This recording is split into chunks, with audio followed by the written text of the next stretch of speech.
Honourable members' prayers. Almighty God, we humbly beseech thee to look with favour upon this Parliament of the Republic of Ghana.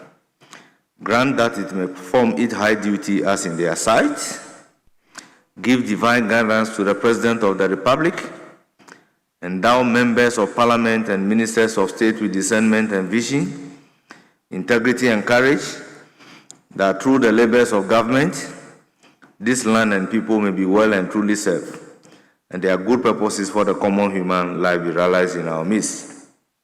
O God, grant us a vision of our country, fair as it might be, a country of righteousness where none shall wrong his neighbor, a country of plenty where evil and poverty shall be done away with, a country of brotherhood where all success shall be founded on service, and honor shall be given to the deserving, a country of peace where government shall rest on the will of the people, and honor and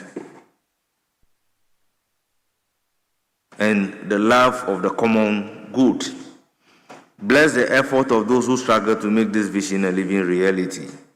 Inspire and strengthen our people that they may give time, thought, and sacrifice to speed the day of the coming beauty of Ghana and Africa. Amen.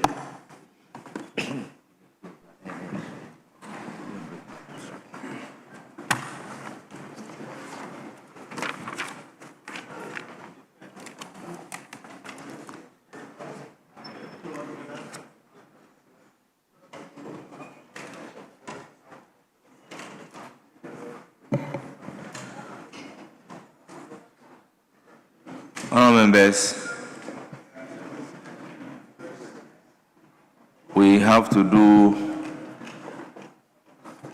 correction of vote and proceedings.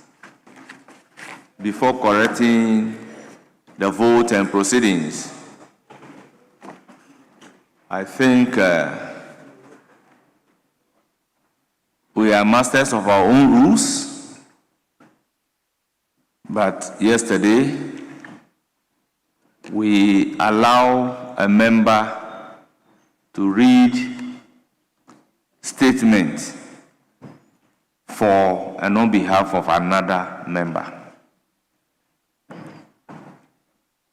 The rules are clear when it comes to questions that a member with an authority can ask the question for and on behalf of a member who is not readily available at the chamber. And members, in exercising that right, have been quoting the relevant rules. Honourable members, with all due respect, the rules that govern statement starts from Order 99, 92, and 93. No provision is made in the rules for a member to make statement on behalf of another member. Statement is of an urgent nature or personal to that member. I believe it is for that reason that there is no provision in our standing order that enables a member to make statement on behalf of another member. Flowing from the exceptional circumstances yesterday that happened, it is important to place on record that our standing orders is under review. Going forward, if that is what the House agreed upon, then the Standing Orders Committee must take it into consideration. Else, that should not serve as a precedent. The exceptional circumstances that warranted acting as masters of our own rules to allow a member to make statement on behalf of another member should not serve as president going forward. Honourable members, it is important we take note of this.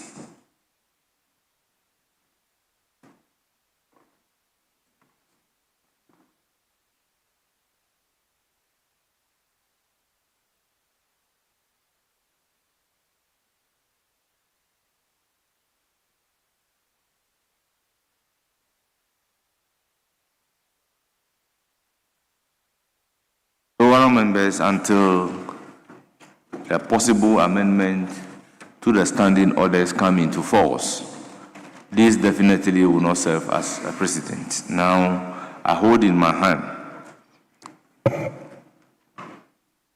the vote and proceedings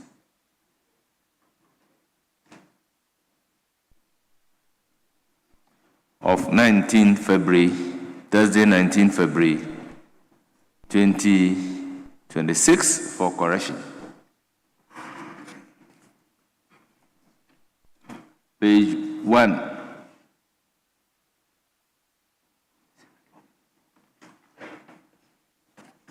Page 2.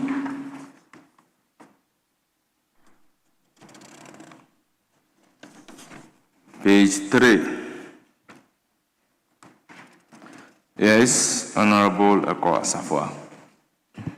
Thank you, Right Honorable Speaker. Page 3, we respect item number 118. Dra Emmanuel. He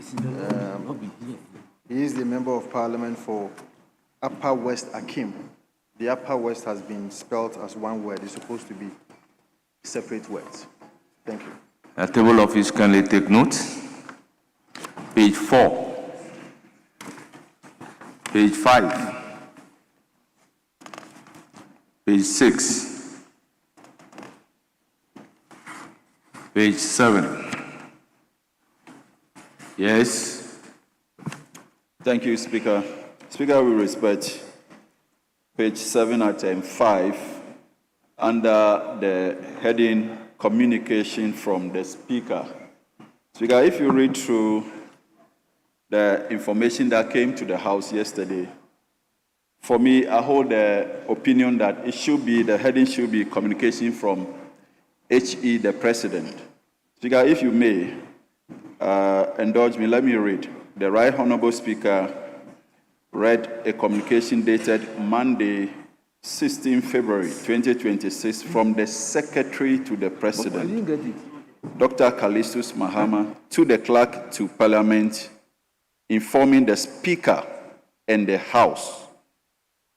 So my emphasis is the one who sent the letter and the fact that is informing the Speaker and the House. So I think that the heading we respect should be communication from His Excellency the President rather than the Speaker. Thank you. Table office take note.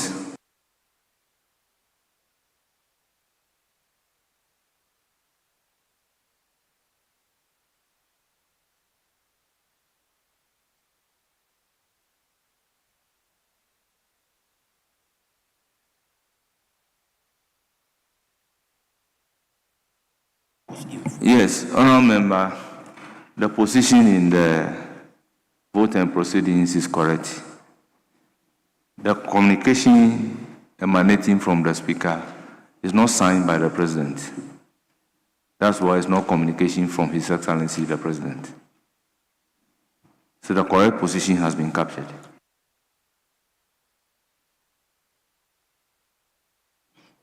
That was signed by the Secretary to the President, addressed to the Clerk. It's not signed by the President, addressed to the Speaker. So that's the difference. Yes. The Speaker, just a bit of a guidance. Yesterday I was here when the Speaker himself mentioned on the order paper that he was taking item 3, which item 3 was messages from the President. And so if we know that there's a message from the President and we can rightly capture it as message from the President, so we actually know that it's a message from the President. And maybe I'll side with my brother when he wants the heading to be changed. But I also agree with what you said, that it's a communication from the speaker. But if I want to quote what the speaker himself said, he mentioned he is taking order 3, which was messages from the president. Thank you.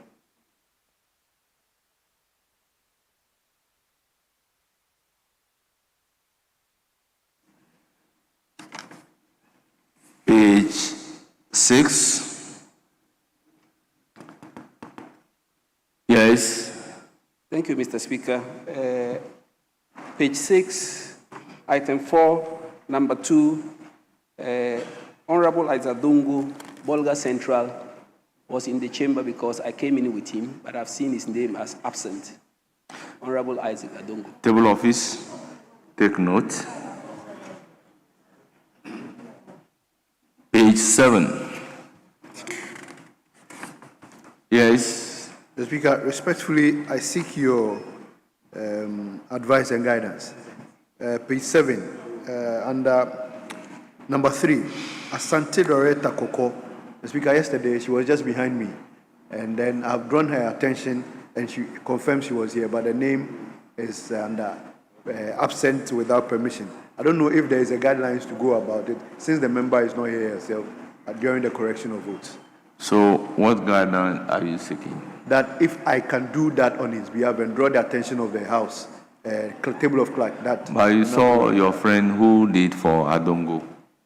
The Speaker... So if you are correcting, you just go and correct the vote of proceedings without necessarily saying you are seeking guidance from me. So how do I guide you? Okay, so Mr. Speaker, my Honorable Asante Loretta Koko, MP for Etiwa West, was present yesterday, but her name is... so table office, take note. Page 8.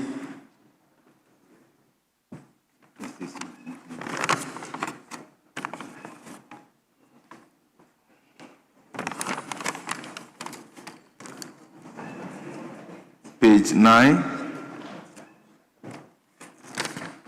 Page 10. Yes. Speaker, page 9. Page 9, item 9B, line 2. I submit and suggest that we insert the honorable member's name after new job and staff. That's Michael Otre Befi. Thank you. Table office, take note. Page 10, 11, yes. Right Honorable Speaker, page 10, item number 10, under motions. GMPC Exploration and Production Limited. Company is missing. Page 10, item number 10, under motion. Company is missing because on other pages, you could see the company also there. Right Honorable Speaker, if you also check item number 11, they also misarranged the company limited. It was made limited company. And so if table office can also take into consideration Table office, the arrangement. make sure what is captured by the motion is the one in the order, in the vote and proceedings. The one in the order paper, motion per the order paper, is what is captured. The correct rendition is in the order paper for yesterday. So you just cross-check the name of the company.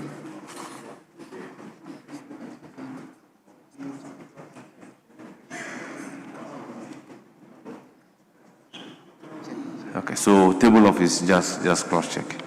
Page 11, 12, yes, page 11. Right Honorable Speaker, a similar correction is on page 11 that would have to be done. Yes, so table office consequentially take note.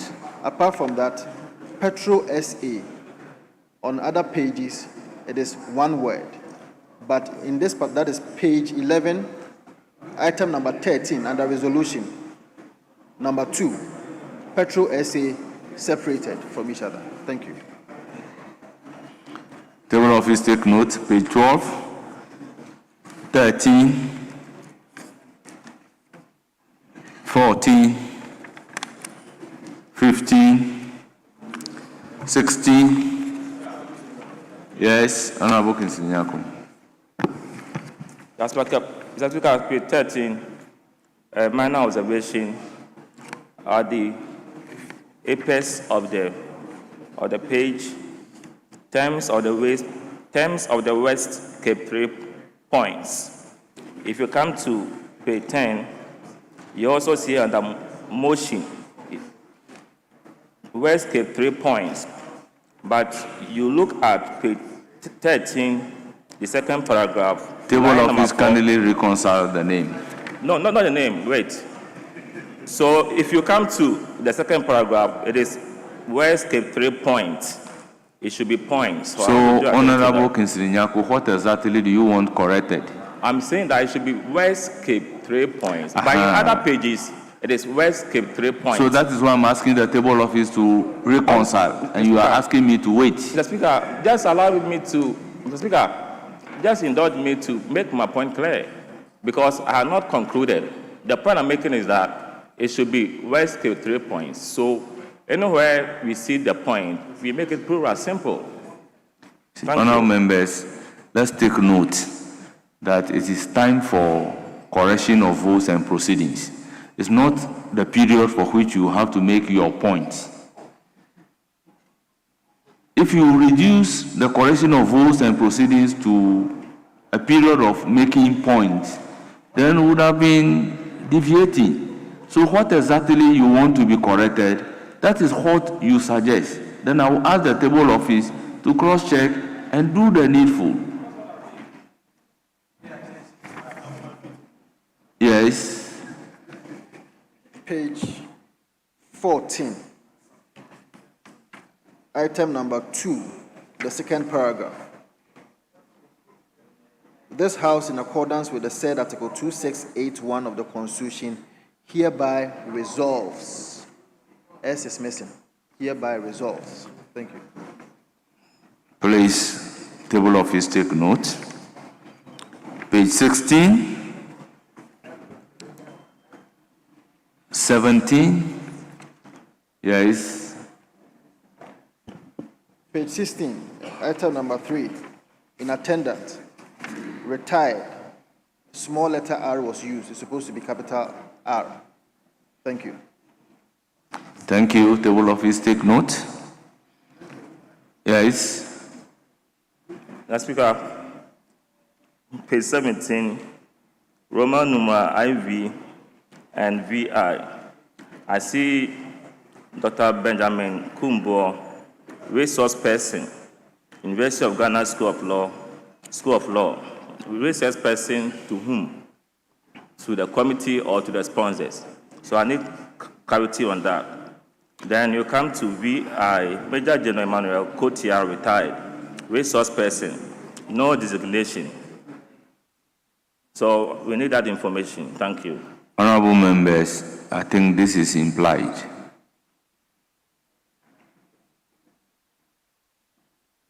So I don't see it as a problem. Page 18.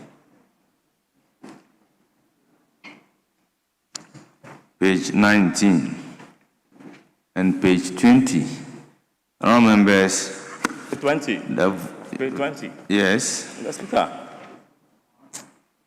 Speaker, I've observed something. On attendance, the following honorable members were present. Mr. Roxin Nelson, Chief Kwame Defiamepo. But the one who chaired the meeting was the second deputy majority whip.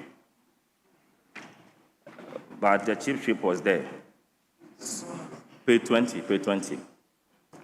I didn't get what you are talking about at page 20. Page 20, what is the problem? Attendance. I'm saying that I need clarity on why the majority chief whip was there, but the second deputy majority whip chaired the meeting.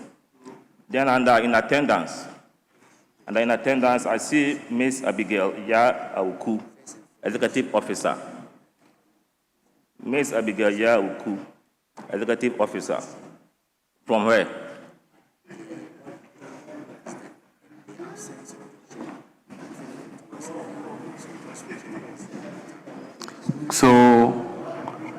vote and proceedings is supposed to capture what happened at the meeting. So if they are communicating to us that it was Richard Achampong who chaired the meeting, which is the correct position that they are communicating, what is the issue? Because the clerk at table is telling me that the meeting was chaired by Richard Achampong. Yes? Speaker, I'm a member of the Business Committee. I dutifully attend meetings. On the said date, this is the fact. Achampong started it, but it was Roxanne who came in and concluded and chaired the meeting. So Speaker, I'm saying, yes, this is if not the correct. communication from the committee Yes. to the clerk, which was captured by the vote and proceedings, is saying that Achampong chaired the meeting, what have they done wrong? Speaker, what we are doing is we are correcting the votes Yes. and proceedings. Yes. And Speaker, I was a living witness. Yes. So I'm saying what has been communicated is not correct, it's incorrect. It was Roxanne who chaired it and concluded the meeting. You see, so my understanding of correction of vote and proceedings is not about how correct the incident is, but how factual and appropriateness. So from your narration, Achampong started the meeting. So if the record that was transmitted indicates Achampong, but never later said that Roxanne Nelson Eche Dapamapo later came to take over, what should be captured is a communication that has come to them.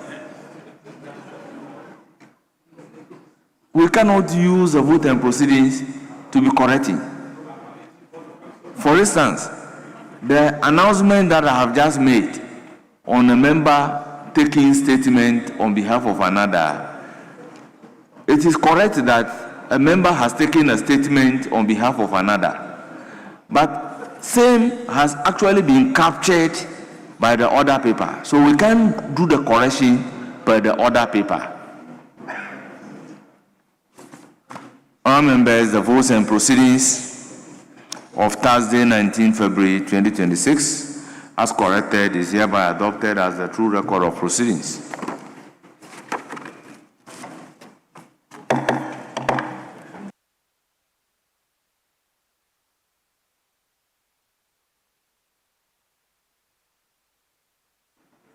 Our members, in the absence of official report, let's move to item number 6, business statement for the 4th week. I'll call on the chairman of the business committee, who also doubled as the majority leader and leader of government business, to present the business statement.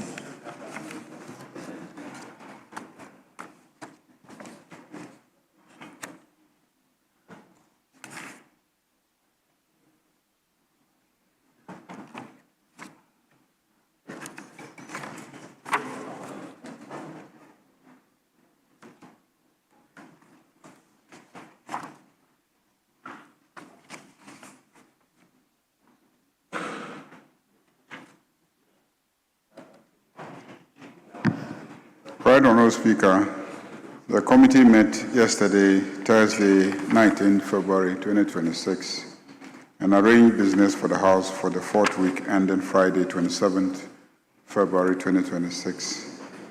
Committee accordingly submits its report as follows. Mr. Speaker, the usual formal communications by your good self may be presented to the House. 34 questions will be asked. Attorney General will answer 2 questions. Minister for Works, Housing and Water Resources, 10 questions.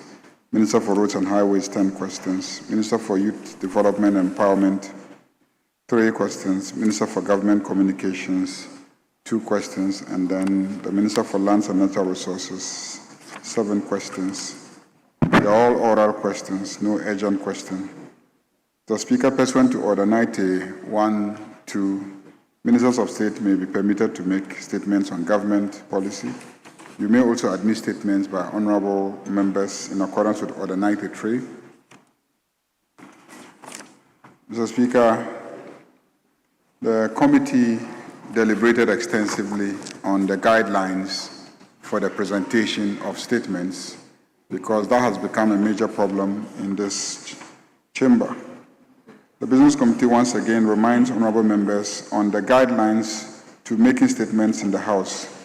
Honorable ministers are expected to deliver statements within 15 minutes. Honorable members, excluding leaders, are to deliver the statements within 10 minutes. Pursuant to Order 93.5, a member may comment on a statement for a period not exceeding 5 minutes. Attached is a detailed guideline to making statements. So if you take your business statement, you'll find an attachment which spells out the detailed guidelines, particularly the text of the statement. It is recommended that the statement should follow the underlisted structure. State the problem, provide possible solutions and recommendations. Format and length of the statement. The statement should be typed using a font size of 14 and be double-spaced. The statement should not exceed 2 pages. So font size of 14, double-spaced, and should not exceed 2 pages. There are other details in the guidelines, so I urge members to pay attention to the guidelines. Mr. Speaker, in accordance with Order 159, bills may be presented to the House for first reading. However, those of urgent nature may be taken through the various stages in a day in accordance with Order 160. Pursuant to Order 97, papers may be laid during the week, and reports from committees may also be presented to the House for consideration. Mr. Speaker, motions may be debated and there are consequential resolutions, if any, taken during the week. Mr. Speaker, honorable members are reminded that His Excellency, the President of the Republic, is scheduled to deliver a message on the state of the nation on Friday, 27 February 2026 at 10 a.m. in accordance with Article 67 of the Constitution. In line with the convention of the House, honorable members are urged to be punctual and seated in the chamber by 9:15 a.m., as it is inappropriate for members to enter or exit the chamber after His Excellency the President has entered the House to deliver his address. Mr. Speaker, in view of the President's address on Friday, the House will sit at 10 a.m. on Thursday, 26 February 2026, to enable the House adjourn early in preparation for the address. Pay attention. The President is coming on Friday in the morning. Normally, the place has to be prepared for the President. If we sit in the afternoon at 2, by the time we leave the chamber, it will be difficult for the clerks and his team to prepare the place for the President's visit on Friday. So we will sit at 10 a.m. on Thursday so that we can adjourn early and then leave the chamber for the clerk to prepare the place for the President. So sitting is 10 a.m. on Thursday, 26th of February 2026, and all members should take note of that. Referral at committees. Mr. Speaker, the Business Committee is once again publishing the backlog of referrals before committees and urges leadership of committees to prioritize and expedite consideration of the referrals and promptly report to the House in accordance with Order 2674. In view of this, Mr. Speaker, an updated breakdown of pending referrals at committee has been attached for the attention of leadership of the respective committees. A total of 294 referrals have been assigned to 24 committees for consideration and report to the House. Mr. Speaker, a committee has proposed a joint caucus meeting on Wednesday, 27th February 2026 to discuss pertinent issues of concern to honorable members. Mr. Speaker, in accordance with Order 2162 and subject to Order 67, the committee submits to the House the order in which the business of the House shall be taken during the week. Thank you, Mr. Speaker. Honourable members, the business statement is ably presented by the chairman of the business committee. The floor is now open for comment on the business statement. Thank you, Mr. Speaker. Mr. Speaker, let me have the singular honor to commend you. Your fugu is spot on. Your hat is properly worn. An indication that you are a true grandson of the Yana. You have been properly taught. And I think colleagues should take a cue, especially my classmate, the Deputy Minister for Agri. But, Honourable Habib, why are you referring to me as a grandson instead of a son? Oh, Mr. Speaker, I think last time you were saying you were a grandson. No, I'm a son of Yana.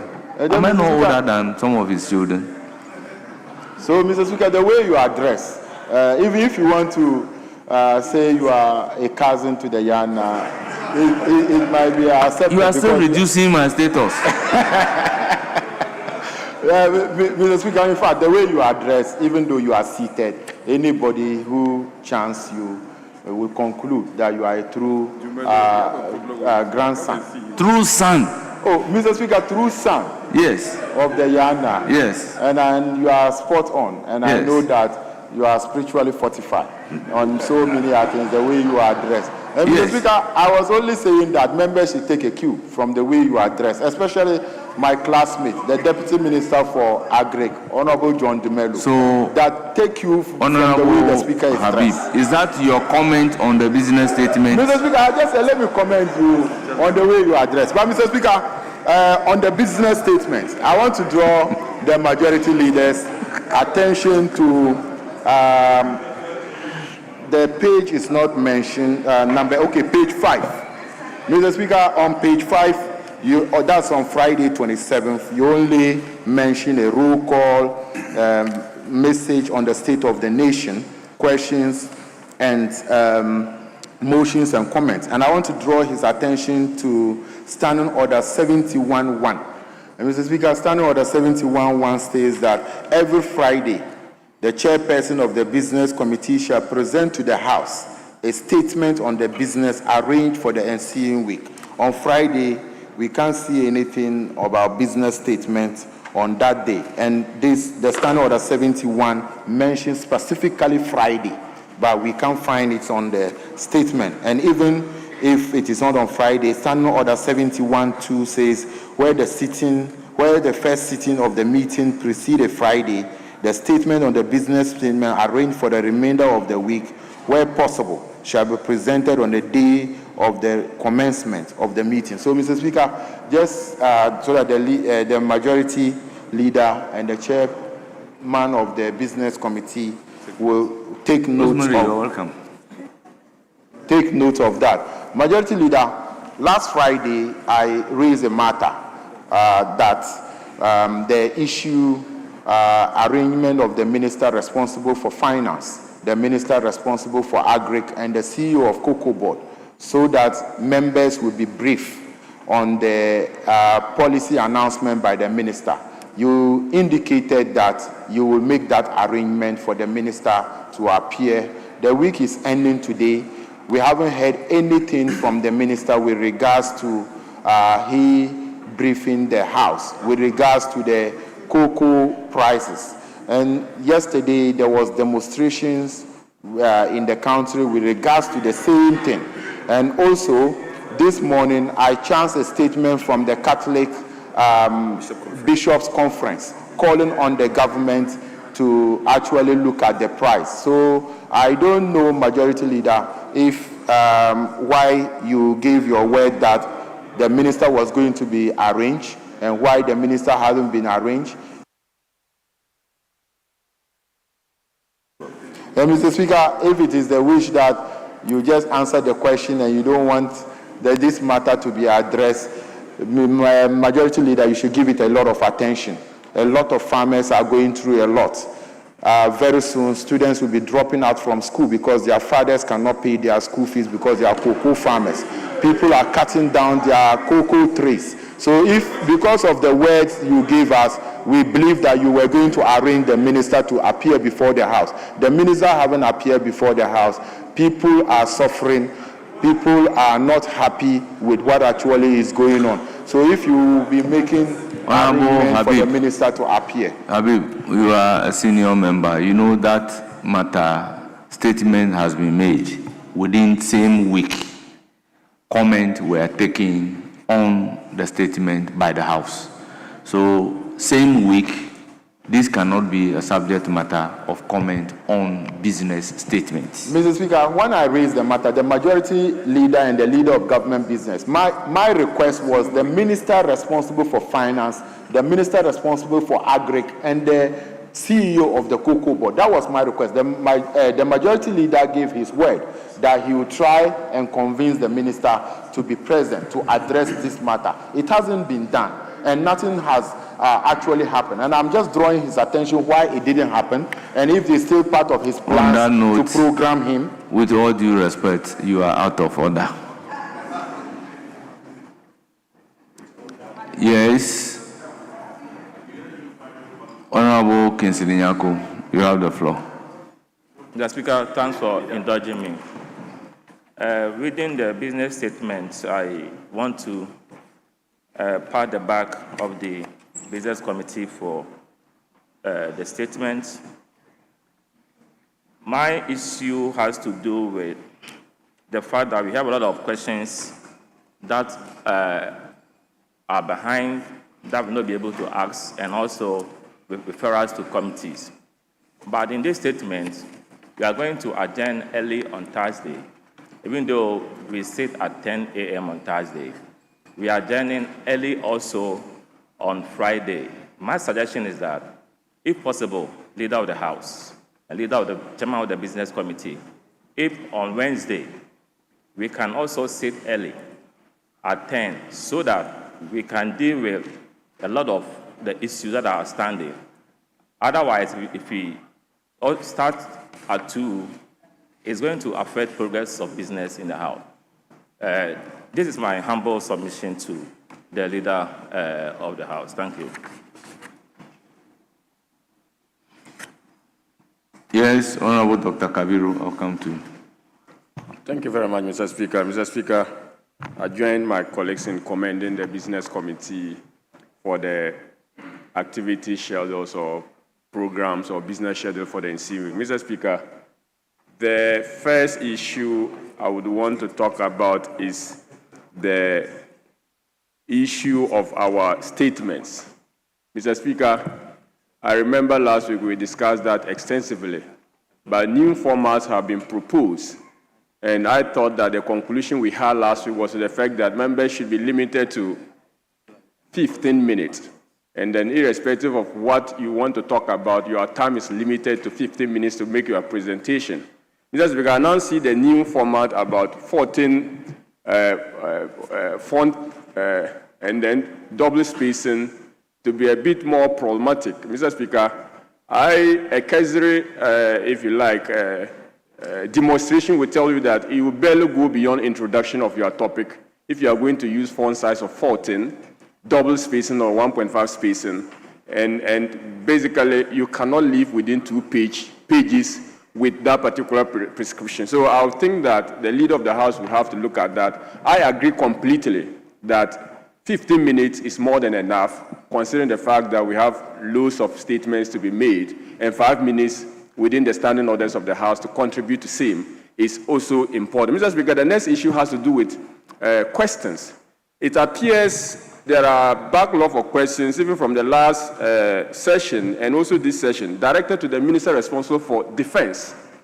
I do appreciate the point that we do not have substantive minister for defense, but the acting or caretaker minister, who is the minister for finance, should also be, up and doing and coming to this House to answer questions. The deputy can equally come.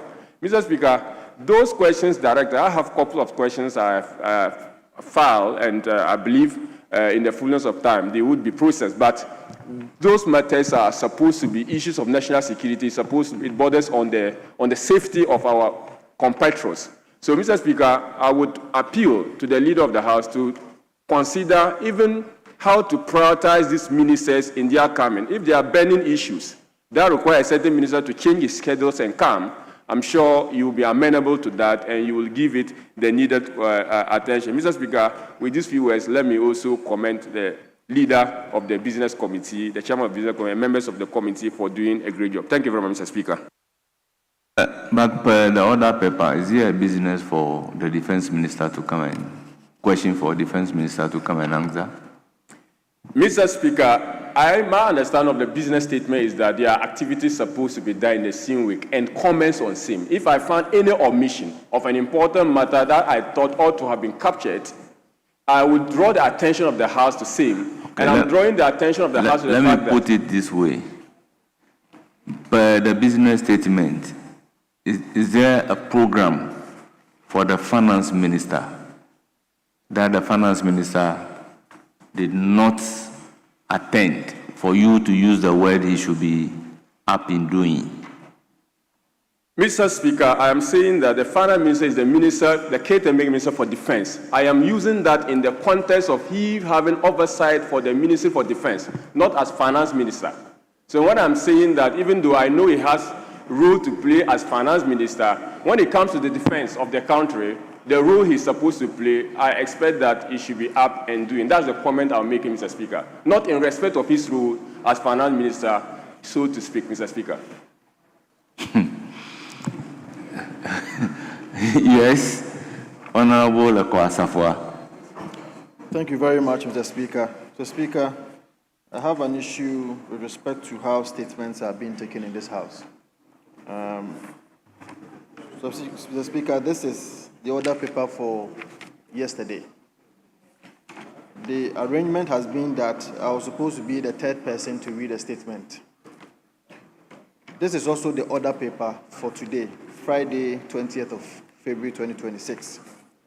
Here, I have been scheduled to be the fourth person to read a statement. Right, Honorable Speaker, my statement has been advertised on the order paper for more than 5 good months. 5 good months. It stems from last session to this session. And there has been a number of statements that have been read in this House without recourse to statements that are advertised in the order paper or statements advertised on the console. As we speak, a statement that has been advertised to be read before my statement is not a statement that is commemorative. As to how a statement that can be read at any other time has been advertised before a statement that I have submitted to this House to be read 5 months ago, I do not understand. Mr. Speaker, it is problematic. And I think that I need your indulgence to be able to support the Business Committee to assist us on that regard. Secondly, Right Honorable Speaker, members in this House, about 30% or 40% of us, are not able to work from our office. Our air conditions are not working. We can't receive visitors. We have complained over and over again, and we can't work. It's more than 8 good months. So, Honorable Asafwa, what do you want the business committee to do? Because we are now taking the business statement. We are masters of our own rules. I agree. We are masters of our own rules. But I agree with what you are saying. I am pleading. But at the end of the day, the business committee is different from the House committee. You know. May you allow, respectfully, today is a Friday. Give me is some there anything in the rules that says that the uncomfortability of members of parliament here is an eyesore? Honorable, we take your first point, but on this point, you know the proper thing to do. I agree, but I'm and just saying on the that first point, I admit questions and statements. I want to bring it to the floor of the House. That part of the problem is leadership of the House. Honourable members, throughout this week, we have taken statements that are not programmed on the order paper. We have taken statements that are not admitted and transmitted to the clerk to be programmed. We've taken statements that are not routed through the whips. This problem will be resolved when we all begin to do the right thing. I have a cause to complain to the whips that members should be reoriented about the fact that you can send a statement for admission unless it is recommended by the whips. That is the practice I came to meet in this house. When statements are channeled through the whips, then the whips have responsibility of bringing the members together, that 4 of you, 5 of you are making statement on same subject matter. Let this person be the maker of the statement. The rest, reduce it to a comment. But if it is not happening that way, it means everybody will bring statement on same subject matter. Then the person who is to admit the statement will now tend to be doing the work of the whips. So if you stop treating some statements having priority over the other, I believe this issue will be resolved. We'll go by statement as programmed on the order paper, and everybody will have his turn to make his statement. Yes, Honorable Nitiwul. Thank you, Mr. Speaker. Mr. Speaker, on the business statement, I see that the leader of the House is stating that ministers of state may be permitted to make statements on government policy, and that you would also admit statements. But I'm looking at the minister of state who will be allowed to make statements. I think that, Mr. Speaker, you admitted a statement yesterday on the effect of the terrorist attacks that led to about 8 of our people losing their lives in Burkina. Next week, out of the interest of that particular matter and the interest that was generated in this House, the discussions that ensued and the conclusions, as well as the interest of Ghanaians in this particular matter, I want to find out from the minister whether he's scheduling the Minister for Foreign Affairs, who have been told authoritatively that he's not gone to Burkina for 2 days to liaise with the people there, and then the acting Minister for Defense, whether you are bringing the two of them to Parliament to brief us extensively on what has happened, what so far they have done, especially we are aware of the fact that there's 3 survivors are in Ghana and they are being treated at 37. But what has happened to the disease? What is going on? Are they repatriating their bodies to Ghana to their families? What is going on? How are things going to be done? Honorable and that kind of Nitiwul, stuff. Yes. you know definitely you are violating the rules. Thank you. But I just don't reduce a time for comment so on let the me take the business comments statement to be making statements. Thank you, Mr. Speaker. I'm taking the comments out. I'll just fleshing my You know comments to you. definitely you are not in charge of government business. I hear you. So leave the government business to the I hear leader you. of government business. But I want to hear from him. So you know what you are doing is not proper. I hear you, but I said you know because you've been a former leader of this house. Speaker, Yes, Honorable Kojo. Mr. Speaker, I want to hear from him about it. But Honorable I've Kojo heard you. Nkrumah. Thank you. Thank you, Mr. Speaker. Mr. Speaker, on item 3, the leader of government business has mentioned that His Excellency the President will address the House. And he went further to admonish members to be seated by 9:30 so that we are able to participate fully. Mr. Speaker, that brings to mind also the issue of our guests who come to join us for these events. And very often, it's the high class in society, military, diplomatic corps, etc. I want to inquire from the leader of government business whether, as has been done in the past, we are planning to bring in some of the critical parts of our society, like cocoa farmers. You will recall that the last time President Mahama was in power, Amina, the lady who was doing, I think, pork or something was brought into the gallery. I'm wondering whether there are plans to bring cocoa farmers, etc. You are no longer a minister in this government, so you don't have control of who should be invited or who should not be invited. Honorable Minority Chief Whip. Speaker, let me thank the leader. I see a great deal of effort for us to get clinical on businesses to be prosecuted. Speaker, on the business statement, then I intend to limit myself to the content of the business statement. On page 1, where we have the Works and Housing Minister scheduled to answer a number of questions.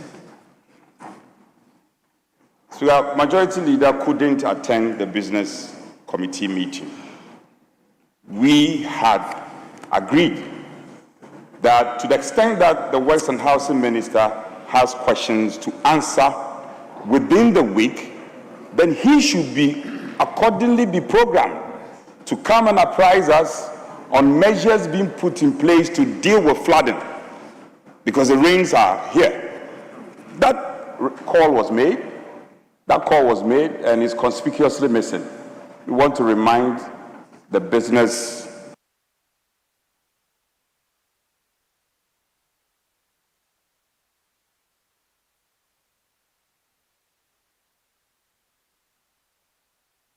So, the Works and Housing Minister, leader, he should be finding his way here.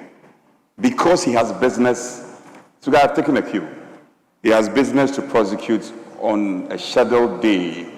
He should also be scheduled accordingly, because it's a subject matter that comes under his purview. That would be my first observation. I also see the chair of the business committee providing a framework in which we should navigate how to deal with statement. And I commend leader. This is parliament, and like any other parliament in other jurisdictions do, we should be gravitating towards how we can get clinical and get efficient in the presentation of statement. So a framework has been given. Leader, but you have copiously referenced Order 93. Order 93. Yes, I know. But Order 92 is also an avenue for ministers, 92.1 specifically, an avenue for ministers to make statement on policy. So the begging concern is, would these framework apply in terms of limitation, font size, and all that? Would same apply to ministers who will come under 93 to make a policy statement? It's a concern we should be looking at, leader.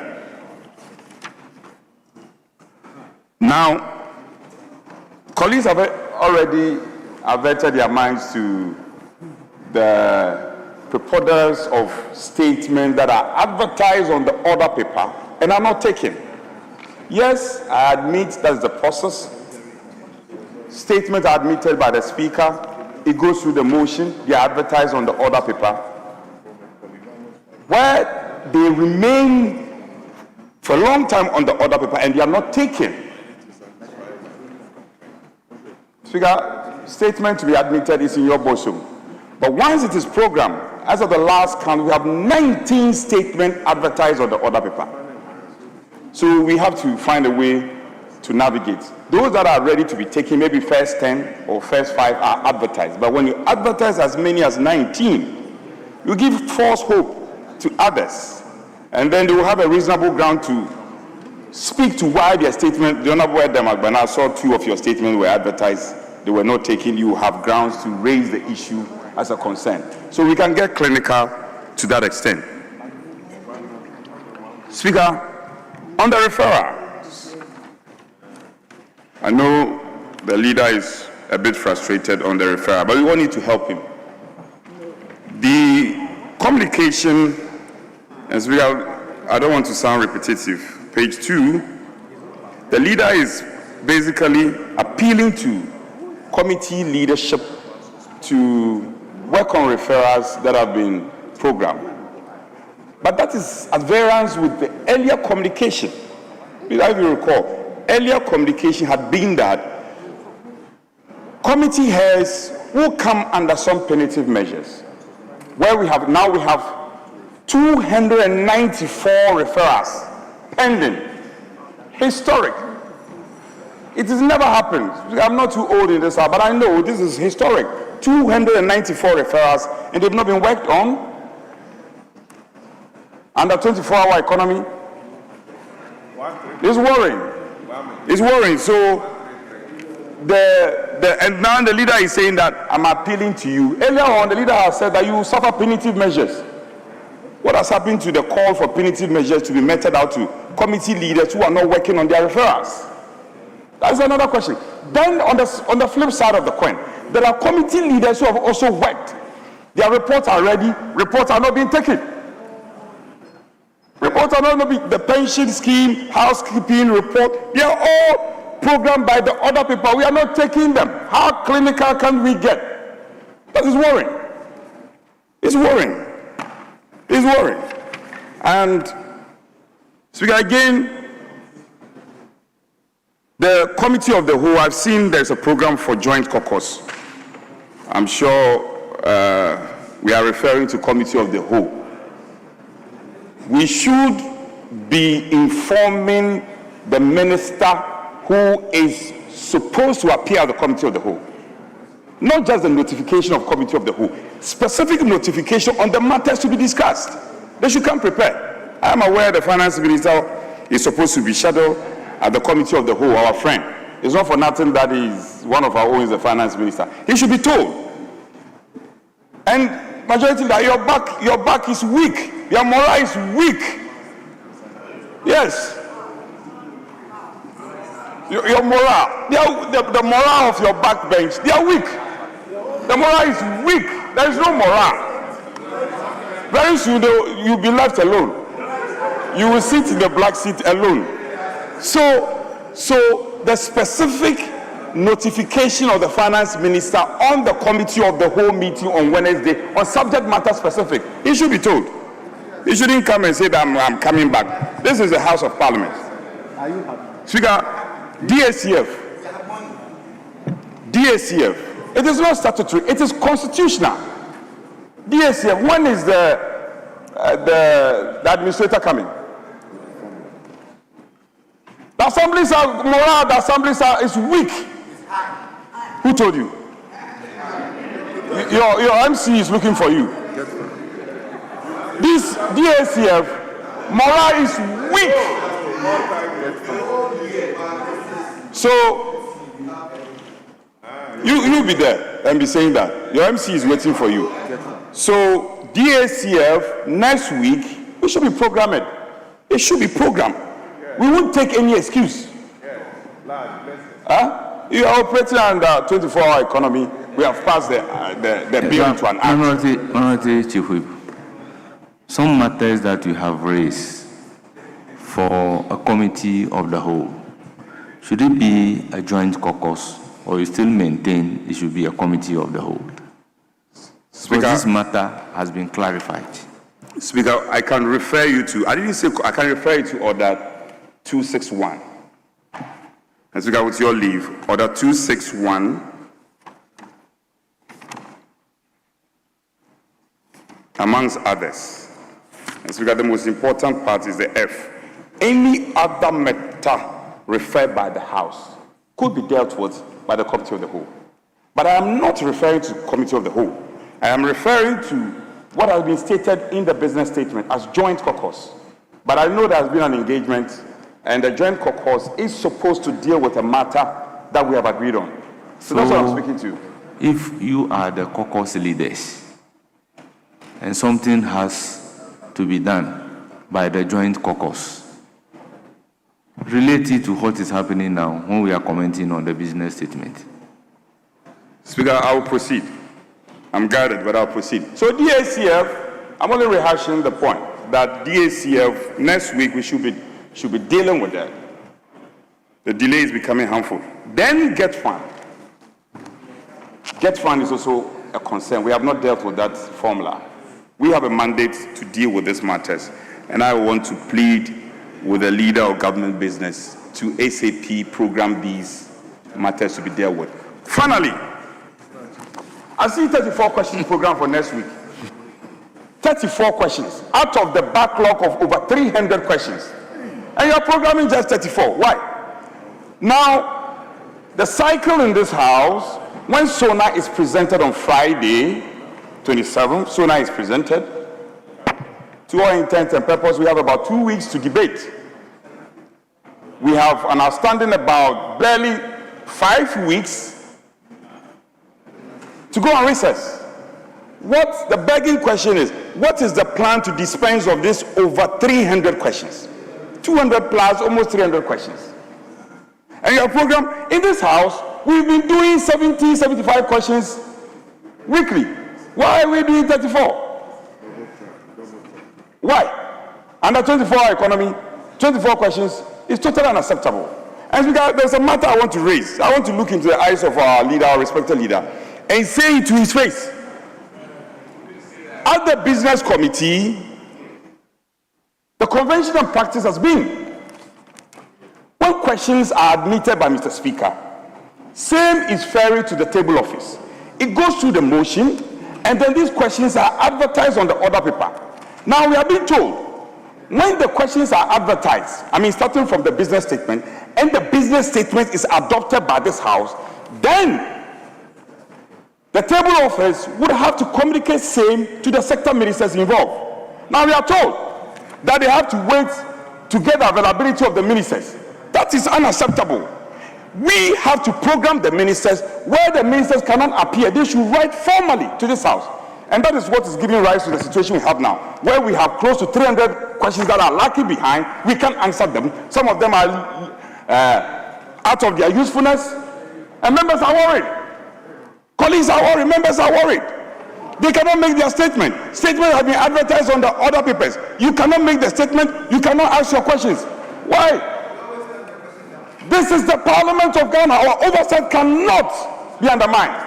I insist, from henceforth, when the questions go through the process and then they are adopted, business statements adopted, same must be communicated to the ministers.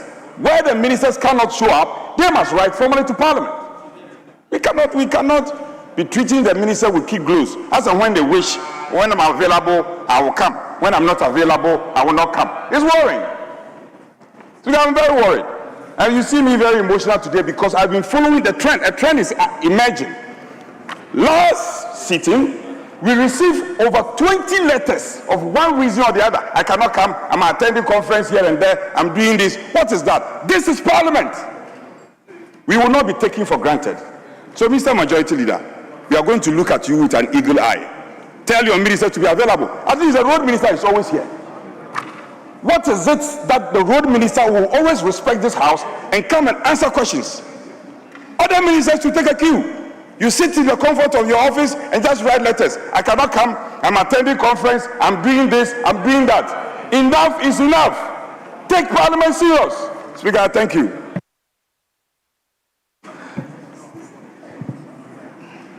Yes.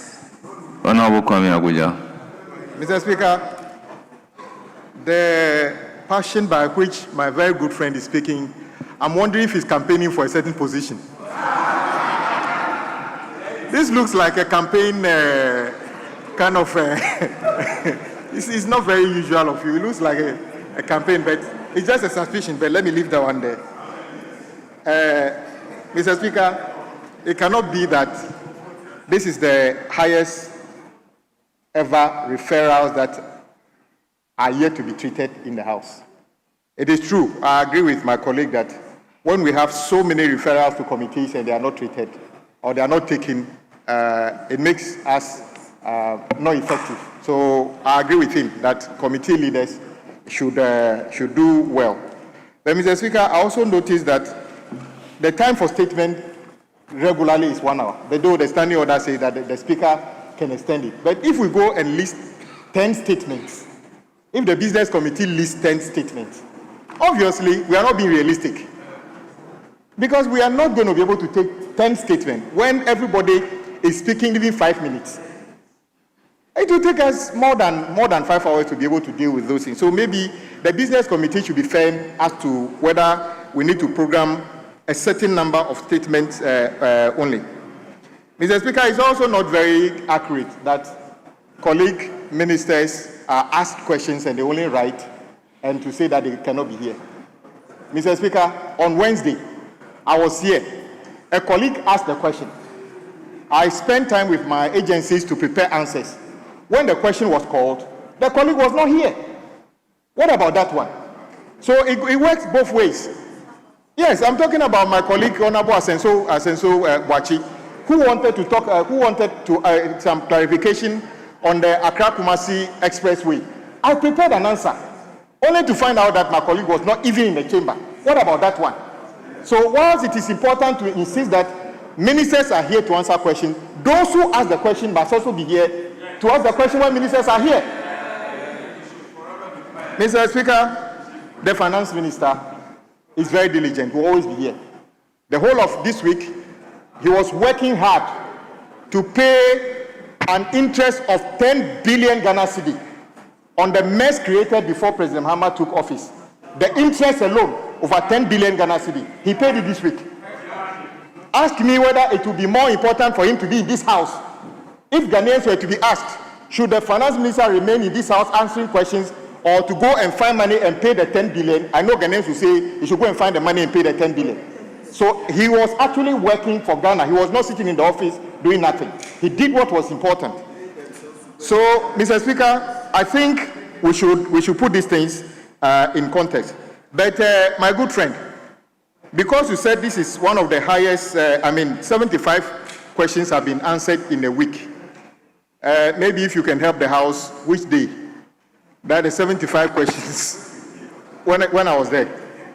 Okay, Mr. Speaker, I'll leave it like that.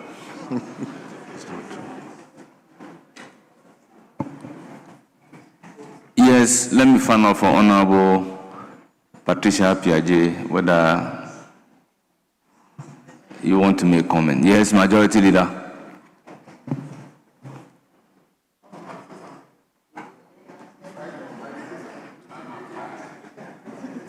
Yeah, thank you very much, Mr. Speaker. Mr. Speaker, it is true that earlier in the week, Honorable Habib approached me, and I think he raised it, that there was a need to invite the Ministers of Finance, Agriculture, and relevant agency heads for us to have a discussion on cocoa. I committed to do that. Somehow, the following day, when the minority leader arrived, he insisted on making a statement on the cocoa crisis.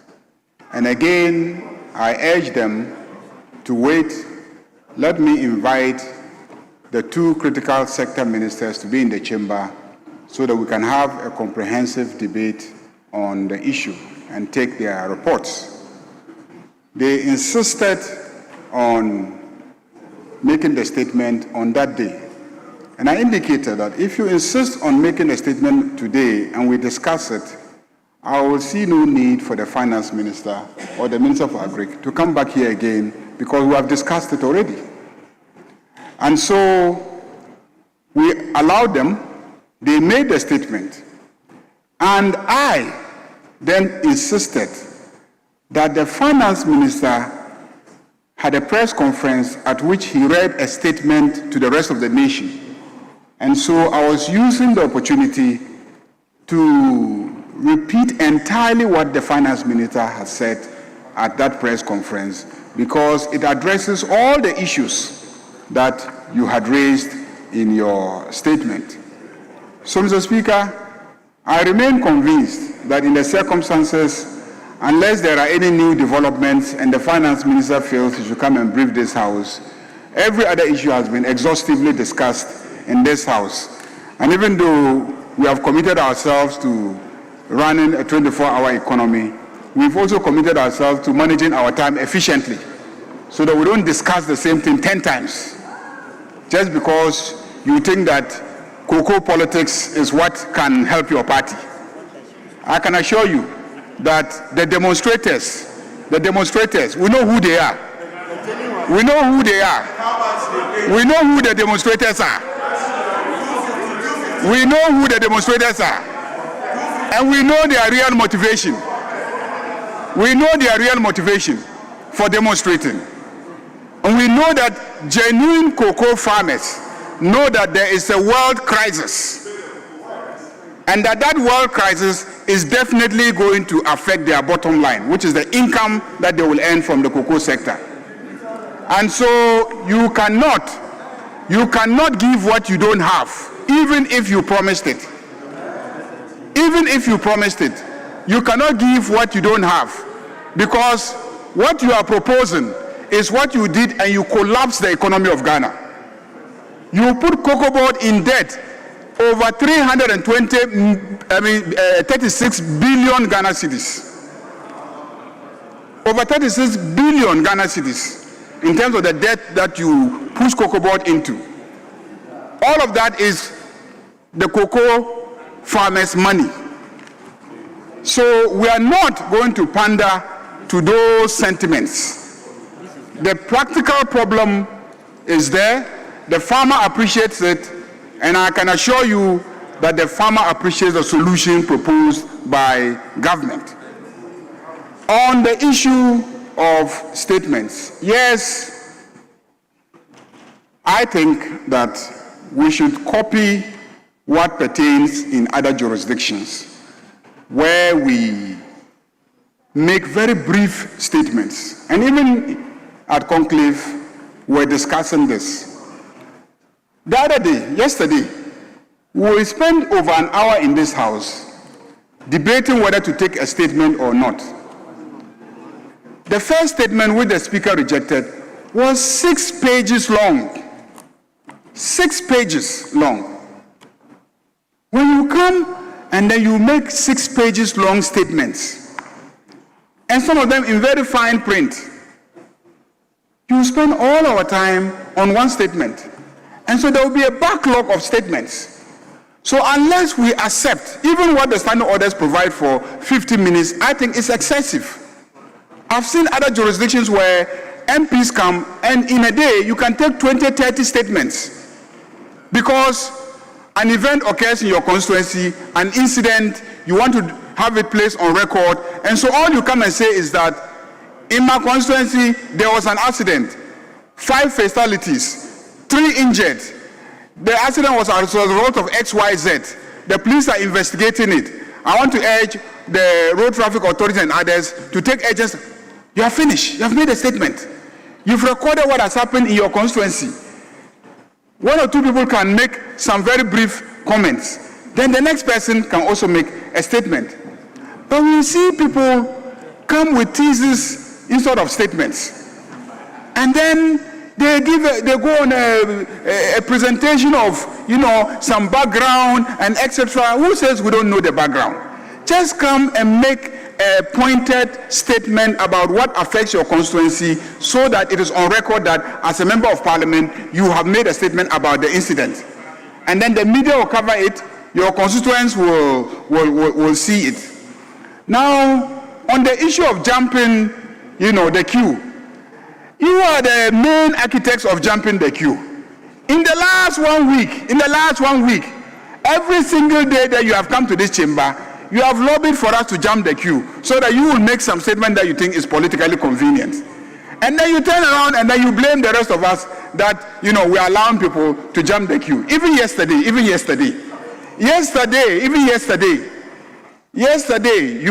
you forced us.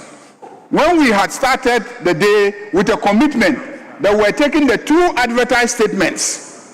When we started the day, that was the commitment, that we're taking the 2 advertised statements. The Speaker repeated it several times. When you came, you thought the Burkina Faso incident was more politically convenient. You made us to sidestep our commitments, and we granted you the space to make a statement on Burkina Faso. Now you've fallen there, you come and then you are taking me on that I allow people to sidestep the statement that is advertised. Thank you very much. We'll see whether you'll be able to get any of your statements made on this floor going forward. Unless it is advertised, we will not allow it to be taken on this floor. I think that is what you want us to do, and I will start doing that. Mr. Speaker, on the which other issue? On the issue of inviting cocoa farmers, Mr. Speaker, there are many cocoa farmers sitting in this chamber. There are many cocoa farmers. So cocoa farmers are with us here. Cocoa farmers are with us here. So, Mr. Speaker, cocoa farmers are always here. A lot of the people sitting here are sons and daughters of cocoa farmers. So cocoa farmers are part of us. They are always here. Many of the dignitaries that you see sitting tomorrow, many of them have cocoa farms. So don't imagine that cocoa farmers are some different category. All of us, when the cocoa prices go down, I can assure you that many members of parliament sitting on this side are also going to lose income. And I know ministers who are cocoa farmers, and I know that they also are going to lose income.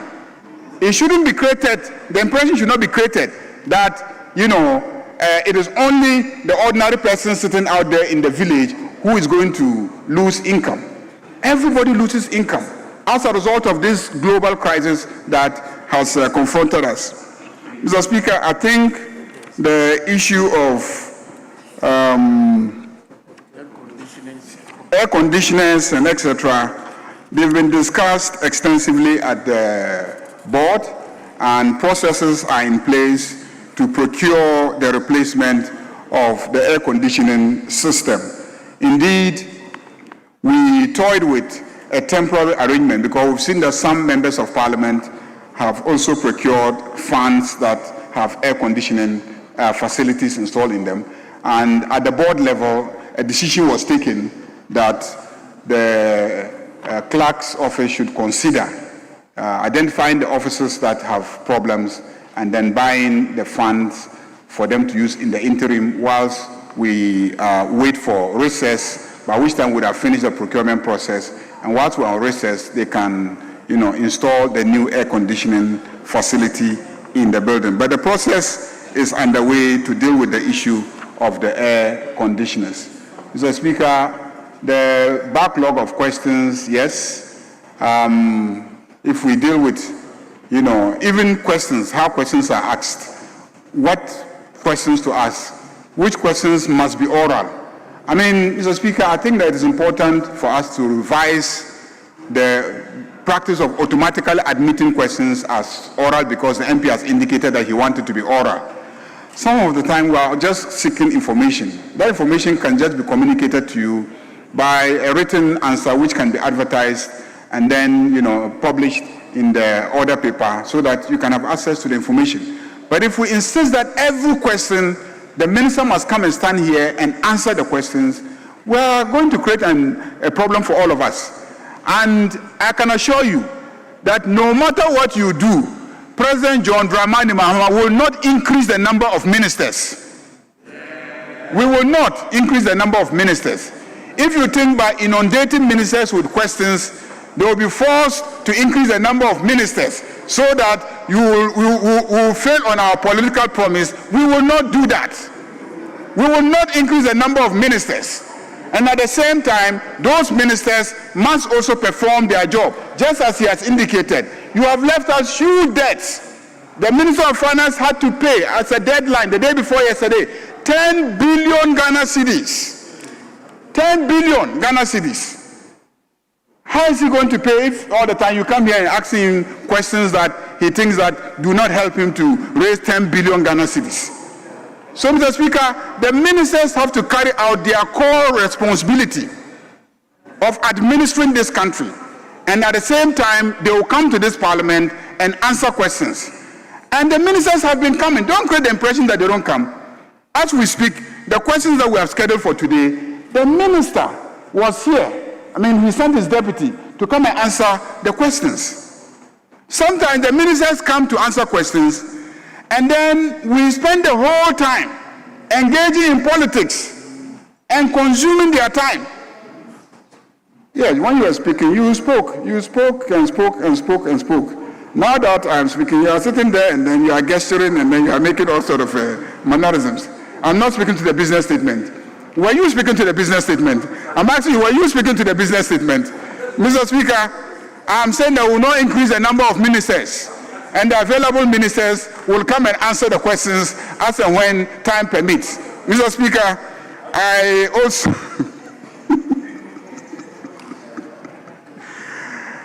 I'm not the president, but I can tell you that we will not increase the number of ministers. The ministers will remain 60. Mr. Speaker, let me thank colleagues. Let's all try and then come next week for the State of the Nation address, and let's be punctual and let's come on time. And I believe that after that, we'll schedule the debate, but still we'll make room for answering as many questions as possible. This week, I believe Business Committee had to decrease the number for next week because we've already agreed that on Wednesday we will not sit for long. On Thursday we will not sit for long because we have to adjourn early for them to have access to the chamber. So you don't have Thursday. Then on Friday too, you won't be able to ask questions because the president is coming here to deliver the State of the Nation address. And so effectively next week, you have only Tuesday and Wednesday. So Tuesday and Wednesday, and you have scheduled 46 questions, 34 questions. So 34 questions for 2 days is reasonable.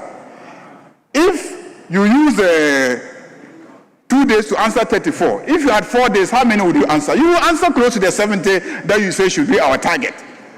So we're only being reasonable, that we don't have Thursday and we don't have Friday. So you have to reduce the number of questions. That's how come it has reduced to 34. Thank you very much, Mr. Speaker. Honourable members, yes. I think before we adopt the statement, just to remind the leader, no, I'm satisfied. Just to bring a point to your notification. You are your usual self. You blow hot and cold. It's fine. It's fine. Speaker, but just to remind him on the framework for the statement. And I agree with him on the statement. As the best practices, yes, 91, when they are coming at the 91 too, what if the same framework will apply to them? That's the point I want to emphasize on. Yes, please. Well, that's not a matter we have discussed at Business Committee. So I can't come and impose my own ideas. I convey what we discussed at Business Committee. Why? You didn't think that I'll answer you this way? We didn't discuss at Business Committee. So when we discuss at Business Committee and think that for ministerial statements, there should be a framework, we'll come and announce it. But we haven't discussed that. Honourable members, the business statement as presented is hereby adopted. Honourable members, indulge me to acknowledge the presence of students from Esiama Memorial School, led by Albert Nyako, head teacher. They are from Okarikwe North Constituency, they numbered 20. We also have students from Eduman Senior High School, led by Christopher Namsakia Anaba, a teacher. They are from Efija, Kobre South. They numbered 51. We also have Legacy Girls College, led by Stephen Tete, a teacher. They are from Lower Manya, Krobo. They numbered 133. We also have Star Achievers School, led by Patrick Doji Aguti, head teacher. They are from Domiabra, Obom. They numbered 32. Honourable members, I welcome them on your behalf and urge them to have a fruitful visit to Parliament. Thank you for coming. Yes, Majority Leader.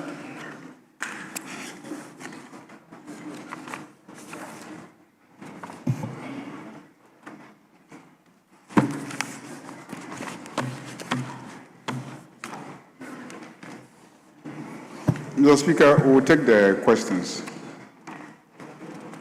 The Minister for Energy and Green Transition is attending a function with His Excellency the President in Tema and has asked his deputy, with your kind permission, who is well briefed, to come and answer the questions on his behalf. If he gets here at one point and needs to support, he will support. Yes, Minority Bench.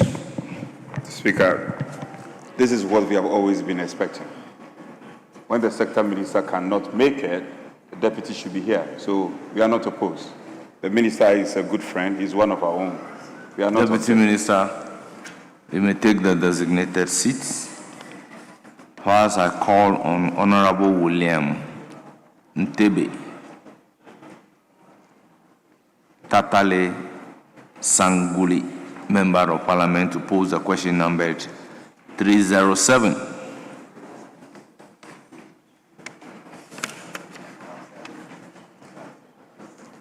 Well, let's go to question numbered 308 as I request the answer to question number 307 to be transmitted to the member. I'll call on Professor Titus Kofi Beyo Lambusi, Member of Parliament, to pose the question number 307. Yes, so I direct that the answer to question number 307 be published. Yes. Thank you, Right Honourable Speaker. Right Honourable Speaker, I have the authority of the... Are you Titus Beyo? No, please. Please resume your seat. Can you resume your seat? I call on Honourable Titus Beyo to answer question number 308.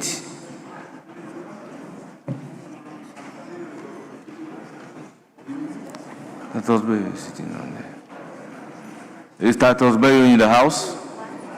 You have the authority of Titus Beyo. Very well. Thank you, Speaker. I'd like to ask the Minister for Energy and Green Transition when the abandoned electrification projects in the following communities will be completed: Kuntawi, Suke number 1, Nichele, Kane, Karisele, and Kelegan. Yes, Honourable Minister.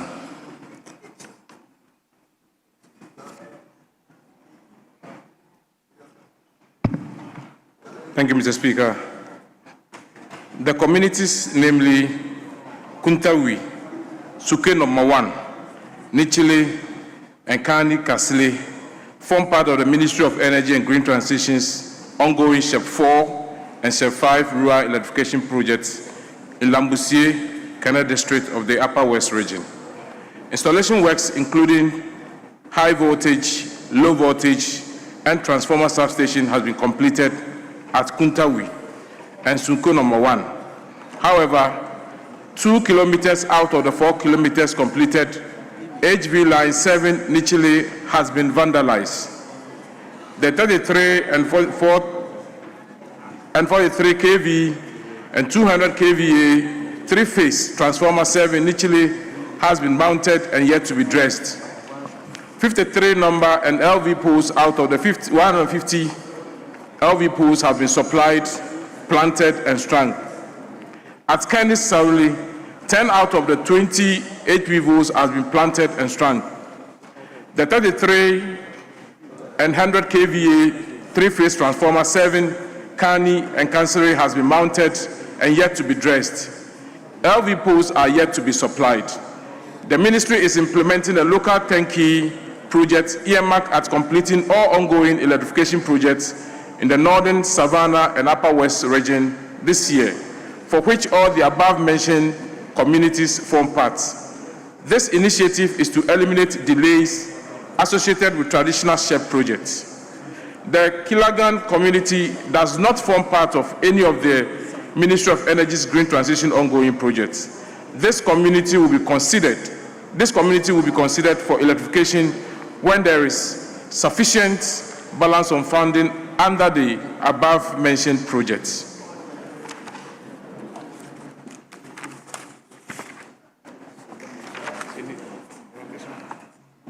Yes, Honourable Member, any supplementary question?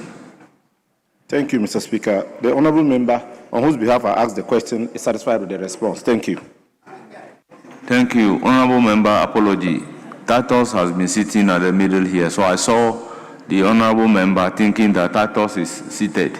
Whilst you want to ask the question. So, Honourable Member, this is a constituency-specific question. We'll move to question number 366, standing in the name of Nelson Kofi Jaba, Karachi East. Yes. Thank you, Mr. Speaker. I have the authority of the Honorable Nelson Jaba to ask a question on his behalf.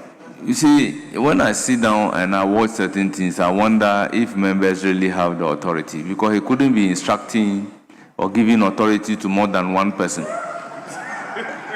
So I don't expect to see more than one standing to ask the question in the absence of the member. Mr. Speaker, he called me a couple of minutes ago, and I have the very well. Here. Please proceed to ask the question. Mr. Speaker, I rise to ask the Minister for Energy and Green Transition the plans of the ministry to connect the following island communities to the national grid of electricity: Beposo, Nyakonakwe, Achivi Copper, Tumi Copper, Sikape, and Jerusalem. Yes, Honourable Deputy Minister.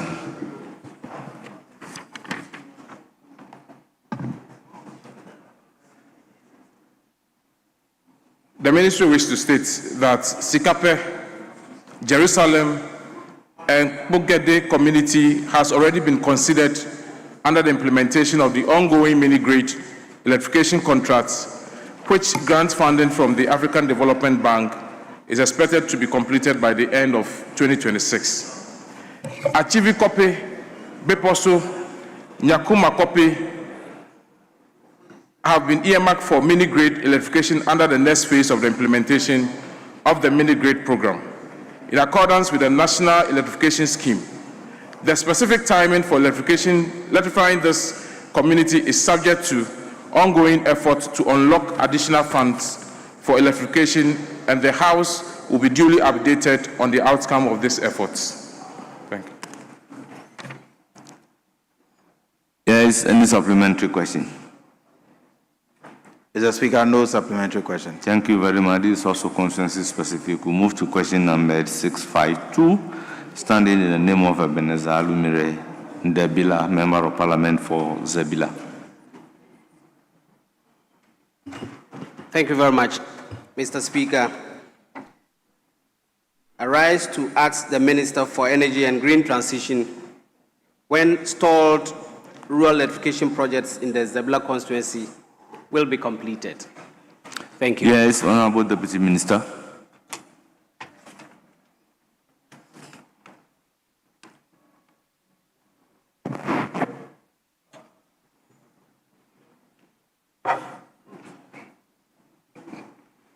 The ministry is undertaking electrification work in 53 communities in Boku West districts.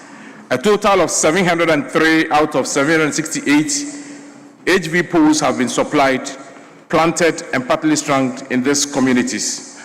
Out of the 8,530 LV poles required, 2,586 have been supplied, planted, and partly strung in these communities. The delays in the execution of the electrification projects are as a result of shortage of some key materials and equipment, including LV poles, transformer, conductors, meters, etc. The ministry is procuring these materials, equipment, and would arrange for the release of same to allow for the completion of the electrification projects in the district.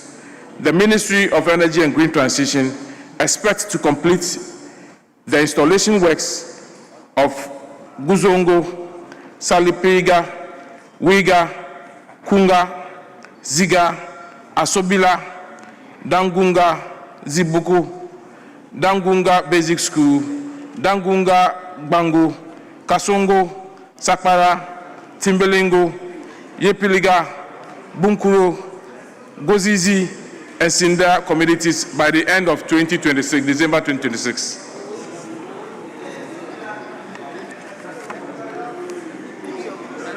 Any supplementary question? Honourable member.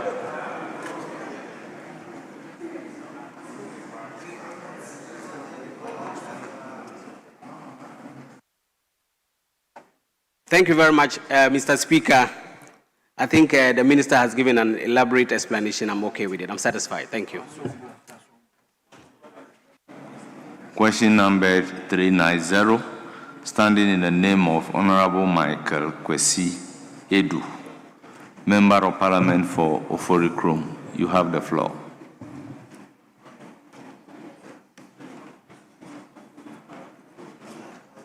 Mr. Speaker, why are you shaking your head? Mr. Speaker. Do you want me to say why? No, don't say why. I shouldn't say it. Mr. Speaker, I'm just... But you asked a question, I want to answer. No, please, don't answer. I'm just craving on your indulgence to permit me to ask... Please do. Thank you very much. Thank you very much.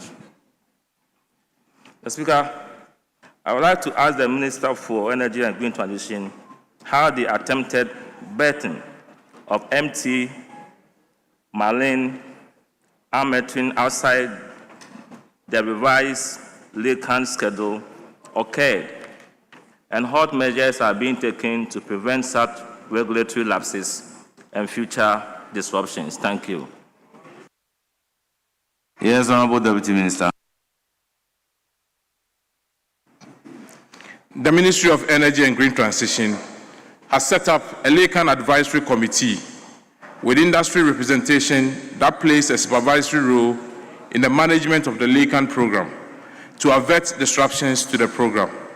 The MPA, that is the National Petroleum Authority, since fourth quarter 2025, implemented new criteria for allocation of Lacan to bulk oil distribution and export companies, BIDEC. The co-loaded approach has ensured a more equitable allocation of Lacans to BIDEX and also dedicated Lacans for strategic supplies and the power sector. Honourable Member, any supplementary question? Mr. Speaker, I would like to find out from the Minister regarding the work of the advisory committee. I'd like to know the nature of the supervisory role and how effective it has been. Thank you. Yes, Honourable Minister. The advisory committee actually has all the stakeholders, that is the BIDEC, the ministry, MPA, and even the oil marketing companies on the committee. So far, since they started working from this last quarter, the last quarter of 2025, their activities and their reports shows that there hasn't been any issue with their operations. So we deem it that they are doing so well since nothing has come up, no complaints have come up since they started working. Yes, any further supplementary question? I think I'm okay with the responses. Very well. We now give the floor to Honorable Stanley Yao Nandaya, Member of Parliament for Wunensi, to ask question number 671. Honorable Member, you have the floor. Honorable members, in the same vein, I will ask that the answer be transmitted and published. We move to question number 391, standing in the name of Muni Mohammed, Nuruddin, Member of Parliament for Narelugu Gambaga. Yes, Speaker, you have the floor. Thank you very much for the opportunity. Right now, Speaker, I rise to ask the Minister of Energy and Green Transition what specific measures the Ministry is taking to solve the persistent power outages in the Narelugu Gambaga constituency.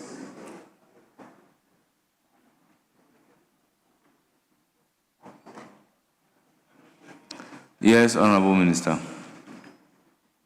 NEDCO, that is a distribution company in charge of the northern area, is aware of the supply challenge in the Narelugu Gambaga constituency. The current instability is primarily due to the security situation within the area, and communities along also have obsolete equipment at the Boko primary substation. Due to high security risk, maintenance teams have been unable to perform routine maintenance at the substation or along the line routes, and operational staff in the zone have been relocated for their safety. To address this persistent outage, the following specific measures are being implemented. There's a specialized line maintenance, that is, NEDCO has scheduled special maintenance, including vegetation control, insulation replacement, and the assistance of security force to reduce transient faults. There is also a new line construction. With the support of the Ministry of Energy and Green Transition, a 34.5 kV line is being constructed to connect Gambaga to Walwale network to improve the power situation in the Gambaga-Narelugu corridor. Construction work on this new line is currently estimated at 80%. There's also a great reinforcement. NEDCO is planning to replace obsolete equipment at the Boko substation as soon as the security situation allows for safe technical intervention. To further mitigate the challenge, the following interventions have been considered.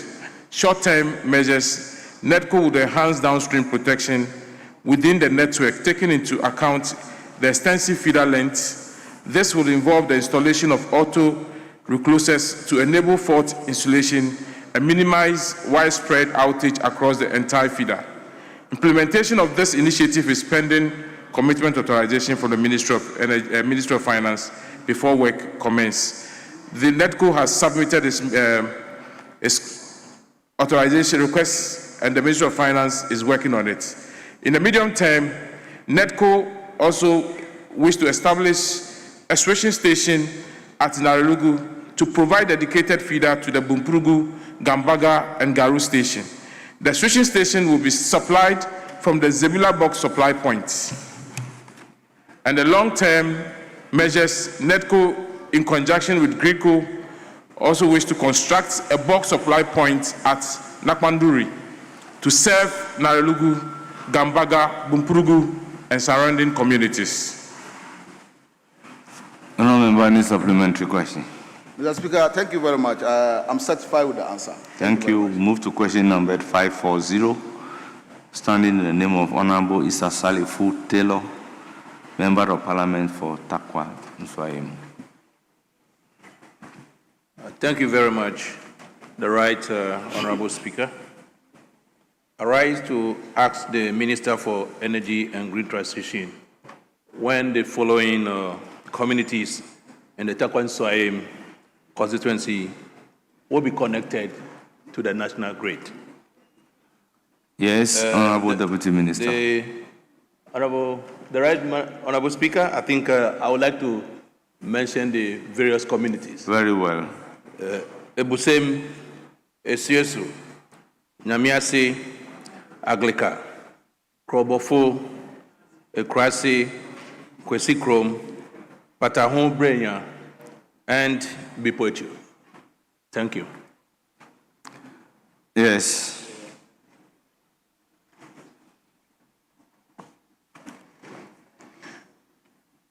The communities, namely Ebusem, Esiosu, Nyamitiase, Akleka, Krobofo, Ekrasi, Kwesikrom, Patahu Brenya, and Bepo Echir, do not form part of any of the ministry's ongoing self-help electrification program. That is a SHEP. However, the ministry has tasked its consultants to undertake engineering survey in the communities to be considered for connection to the national electricity grid in the subsequent phase of the electrification program when funds are available. I would also want to take this opportunity to urge the Member of Parliament to officially also write and request this committee so that we can expedite, add it to the ongoing considerations and expedite action on it. Thank you. Yes, Honorable Member. Thank you, the Right Honorable Speaker. I think the Minister has to come in again because there is no timelines. It's just surprising that, of Honorable course, Member, ask supplementary question. when can the Minister indicate clearly the timelines for such projects? Did you listen to the answer of the Minister? Yes, I did, the Right Honorable They Speaker. are now going to do engineering work. And the Minister indicated that as a Member of Parliament, you have not also requested. So put in a request. Yeah, so you have not put in your request, yet you want the Minister to give you timeline. The Right Honorable Speaker, I think he said they are going to do engineering I believe work. the Minister at the end of the day has even given a good I advice. just need the timelines for the engineering work, respectfully. So, Honorable Member, when are you going to make requests?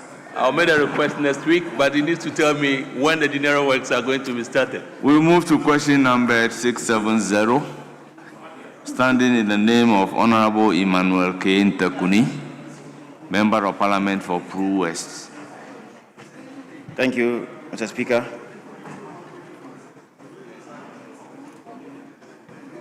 Mr. Speaker, I rise to ask the Minister for Energy and Green Transition the plans of the ministry to expand electricity connection in the following communities. Prime, which happens to be my district capital, Abua, Ajaraja, Biposo, Faumai. Where did you get the district capital from in the question? Mr. Speaker, it's not in the question. So what are you supposed to do? I call upon you to read the question numbered 670. You do exactly the same. You don't add, you don't subtract.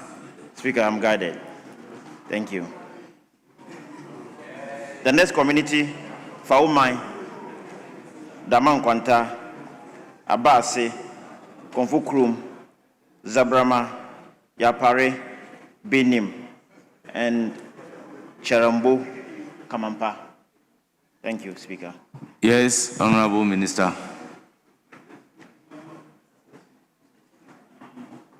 Right Honorable Speaker, respectfully, I don't have the response to this question because it wasn't part of the question that was transmitted. Was given to me. Very well. We'll direct the clerk at table to transmit the question for a response coming from the minister. So kindly take note and transmit the question to the minister. The question will be transmitted and the minister will come back with an answer. Thank you, Speaker.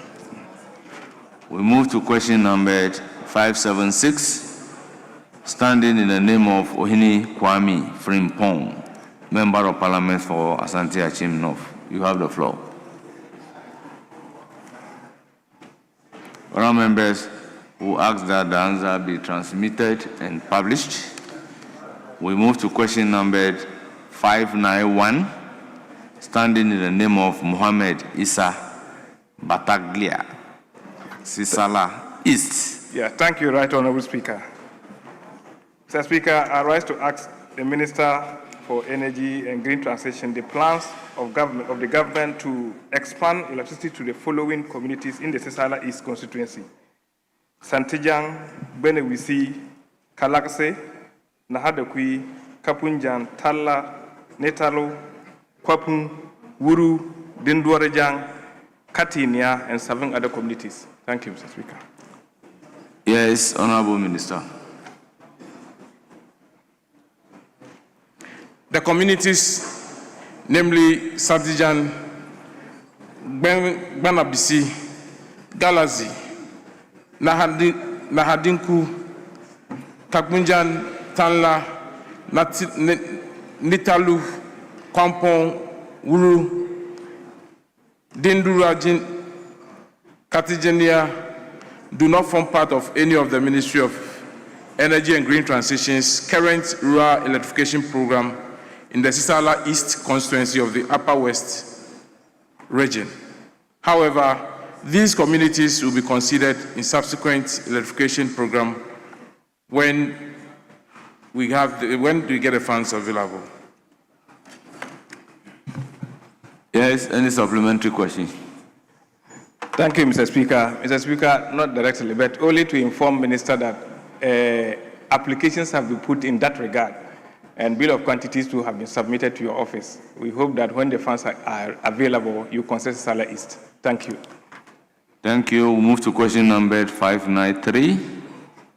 Standing in the name of Mr. Mohammed Issa Bataglia. Thank you, Mr. Speaker.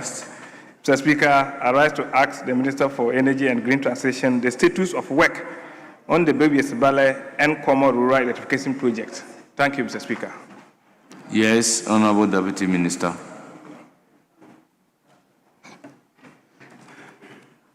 High voltage and low voltage substation and customer service works have been completed at Bawasibole. The community has been connected to the national grid with over 290 customers enjoying electricity since the year 2018. Common number 1 and common number 2, part of the ministry's ongoing SHEP 5 rural electrification projects in the Sisala East District of the Upper West region. High voltage and low voltage works have been completed at common number 1 and common number 2. Transformer has been supplied and mounted. However, 7 kilometers out of the 12 kilometers HV line 7, common number 1 and common number 2 was vandalized in 2024. Subsequently, the ministry has recently authorized the release of electrical materials required to restore the vandalized network. The ministry is implementing a local turnkey project earmarked at completing all ongoing electrification projects in the northern Savannah and Upper West regions this year, for which all the above-mentioned communities form part. This initiative is to eliminate delays associated with the traditional SHEP projects. Honourable Member, any supplementary question? Thank you, Mr. Speaker. Mr. Speaker, I will want to confirm that by thanking the minister. I think the contractor contacted me to assist in how we are transporting the release materials to the Thank you very much. We move to question number 592, standing in the name of Kwame Apia Kunduya, Member of Parliament for Fantiakwa North. Thank you, Right Honourable Speaker. I would like to ask the Minister for Energy and Green Transition the plans the ministry has to support developmental projects which are in dire need of the VRA resettlement in the following communities in the Fantiakwa North District: Dide Serakun, Onukun, and Domrase. Thank you, Right Honourable Speaker. Yes, Honourable Deputy Minister. A little background on the VRA resettlement program.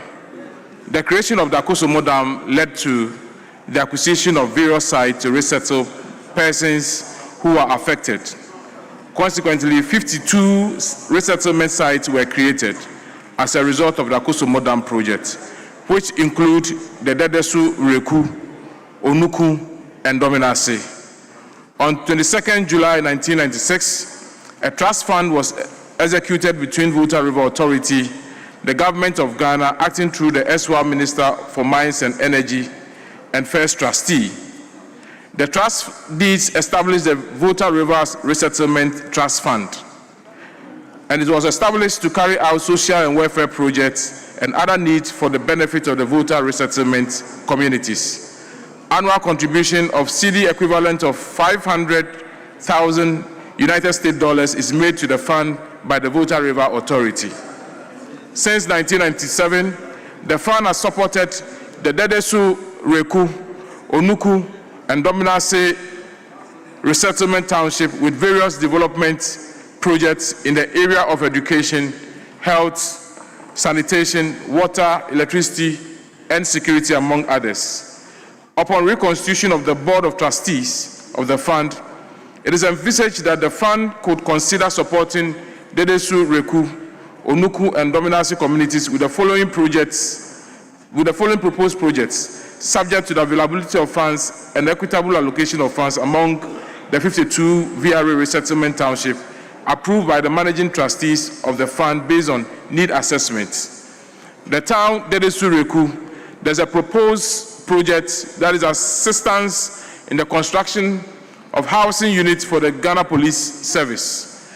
The proposed period is between 2026 to 2028. For Onuku, there's rehabilitation of a kindergarten and 6-unit classroom block, and the project is to be undertaken between 2026 to 2027. Dominase, the proposed project is to help them with a water project, is an assistance in a water project, and the period for consideration is 2027 to 2028. However, Mr. Speaker, these communities have actually benefited so many have benefited several projects under the resettlement. And if you look at a community like Dedesu, they have had drilling of boreholes, rehabilitation of 5-unit toilets, rehabilitation of primary school, supply of school furnitures, construction of kitchen and baths, supply of solar power electrification, district water program, renovation of schools, construction of JHS, construction of community center, reshaping of roads, drilling of four boreholes, repairs of works on community center, supply of furniture for schools, and a lot of it. If I go to the next community, that is Onuku, their school building has been re-roofed in 1998, rehabilitation of the school in 1998, construction of KVIP 2002, construction of 3 units and 1 3-seater KVIP 2003, and recently construction of a 6-unit teachers accommodation in 2013. For Dominase, the most recent project that was undertaken was a rehabilitation of a JHS and primary school block. That is in 2013. And the previous years, they have had no less than 14 projects undertaken. Thank you. Now, members, any supplementary? Ready, so, Mr. Speaker. My supplementary question to the minister is that because MPs in the resettlement, not all MPs in the resettlement communities are on your trust fund board, will your ministry consider to hold annual meetings with all MPs who have resettlement? One member file a new question that cannot be a supplementary question. Right, Honorable Speaker, let me reframe the supplementary question. Honourable Member, how are you going to reframe this? Your question is on the support developmental projects which are in dire need of VRA resettlement in the following communities, and you are talking about membership of a board. Mr. Speaker, please give me the opportunity with respect. What I'm seeking to ask the minister, the supplementary question that I'm seeking to ask the minister, is to know whether the MPs in the resettlement communities going into the future. Member, question is overruled. I have no option, Mr. Speaker. Thank you. Very well.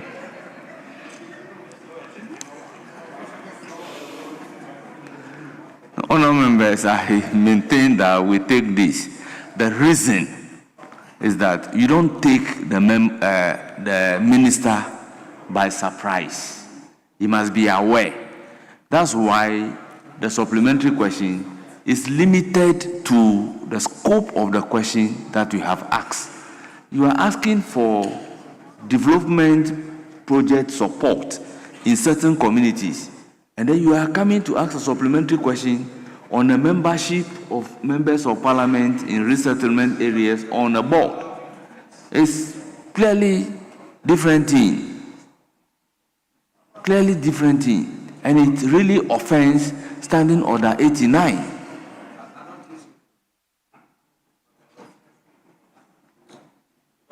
The rules are clear that when a person presiding is speaking, you listen to the person in silence. It's even disorderly on your part. If you are doing the wrong thing and you are being corrected, then you think you are right. You can ask your seniors whether that is done.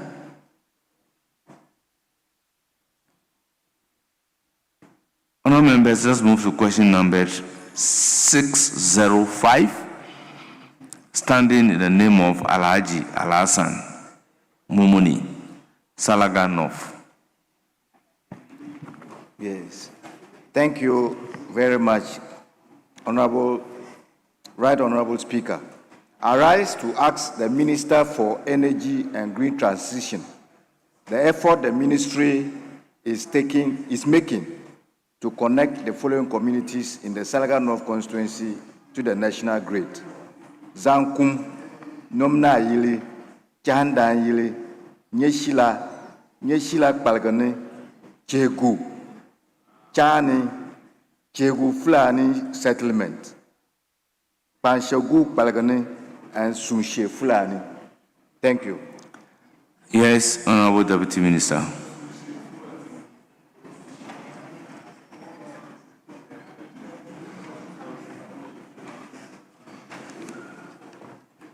The Zagum, Chandalyili, and Nyashili communities form part of the ministry's ongoing cost-sharing projects in the Northeast Gonja district of the Savannah region. A total of 425 high-voltage poles required for the communities have been supplied and are yet to be planted. Most of the necessary pole top materials have all been delivered.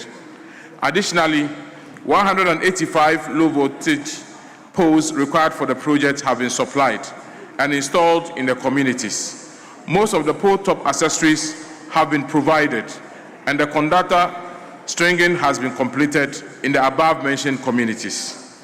With regards to the communities of Nomna Yili, Nyenshili Kpalguni, Chihigu, Shani, Chihigu, Fulani settlement, and Shenj Fulani, they are not recorded in the ministry's documents.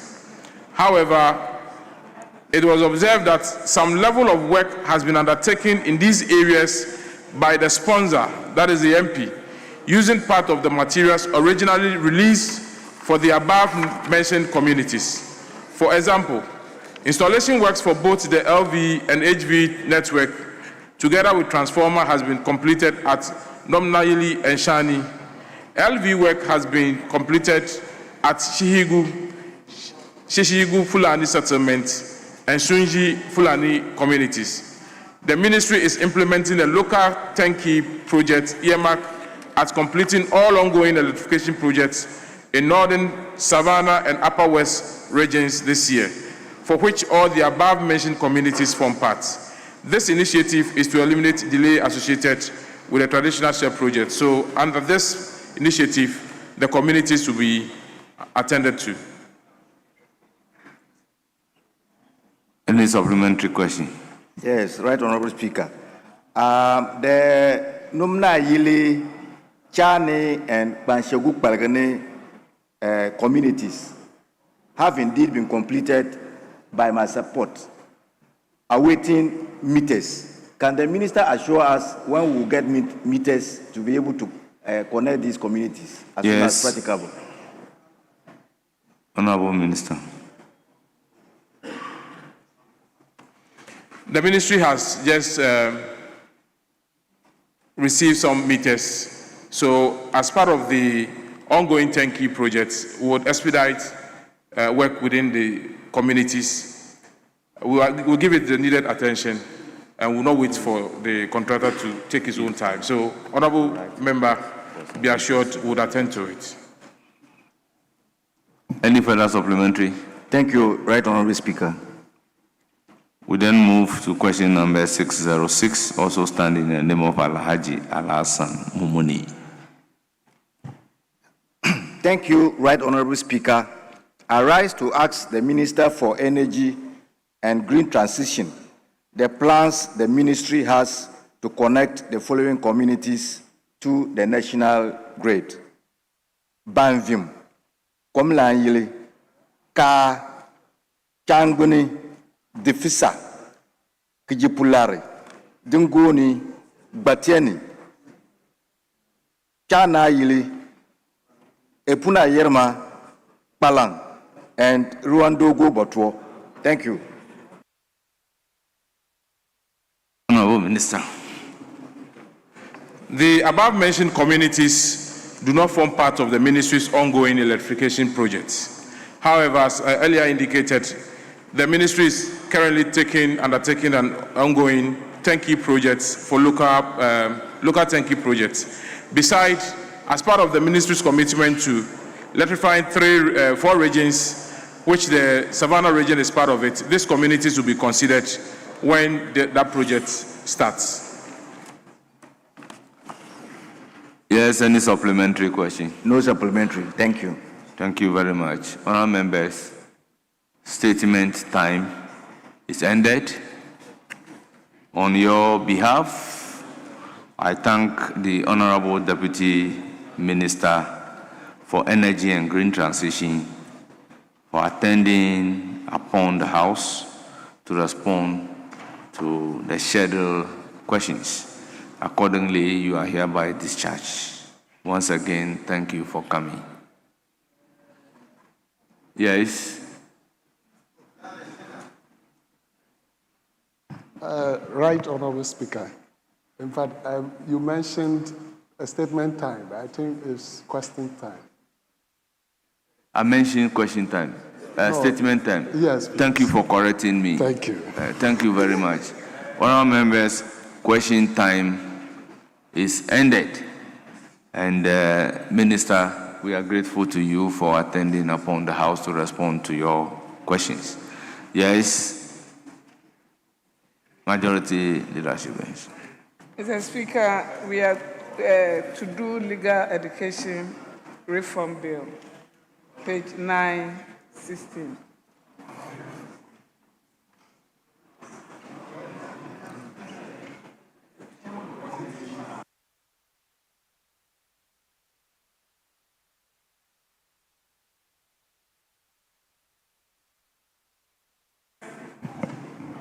Well, honourable members, the request is to do the legal education reform bill. Mr. Speaker, I'm not too sure if we are ready. I can't see the chairman. Oh, chairman. Where is the Attorney General? Where is the Attorney General?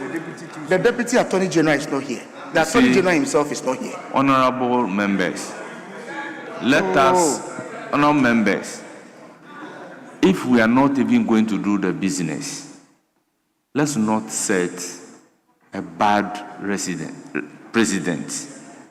I maintain that Article 93(2) vests the legislative power in Parliament. This legislative power vested in Parliament, the exercise of it is not tied to any member of the executives. So when we come here and say that we cannot exercise that legislative power because the minister is not here, then we should look at the constitutional implication of what we are placing on record.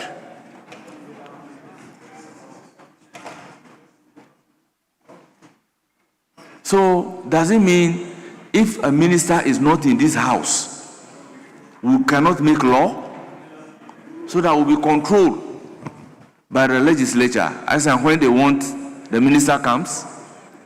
After the introduction of the bill, it's in the domain of Parliament. Yes, Leader. We can go ahead. I've just contacted with my team. Thank you, Mr. Speaker. Let's do a few clauses as we discuss at conclave today.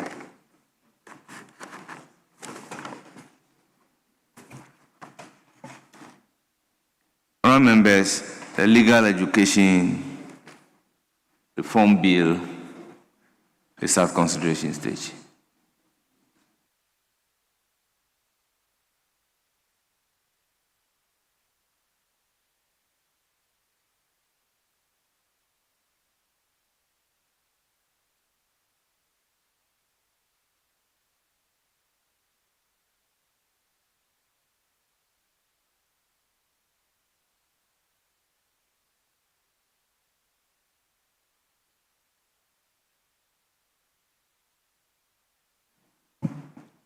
Yes, clause 25.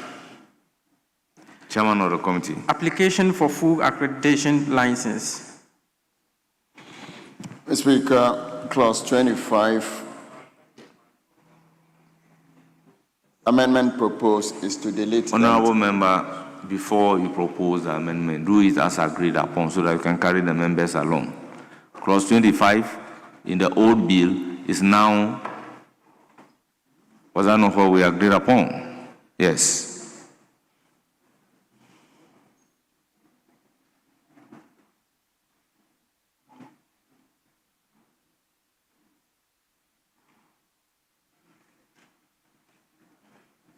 Mr. Speaker, rather, clause 25 in the original is the same as what is advertised. The difference, rather, is with the winnowed version. Yes. So the winnowed version is clause what? Yeah.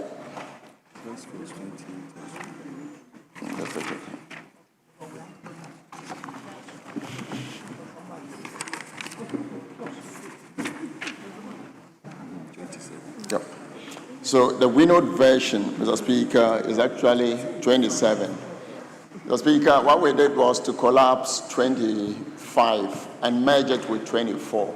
Yes. And so the reason we are deleting 25. So the so new what rendition, you have to say is that yes, clause 25, the original version. The new rendition. Because you are deleting it and in its entirety. You won't find it in the winnowing version.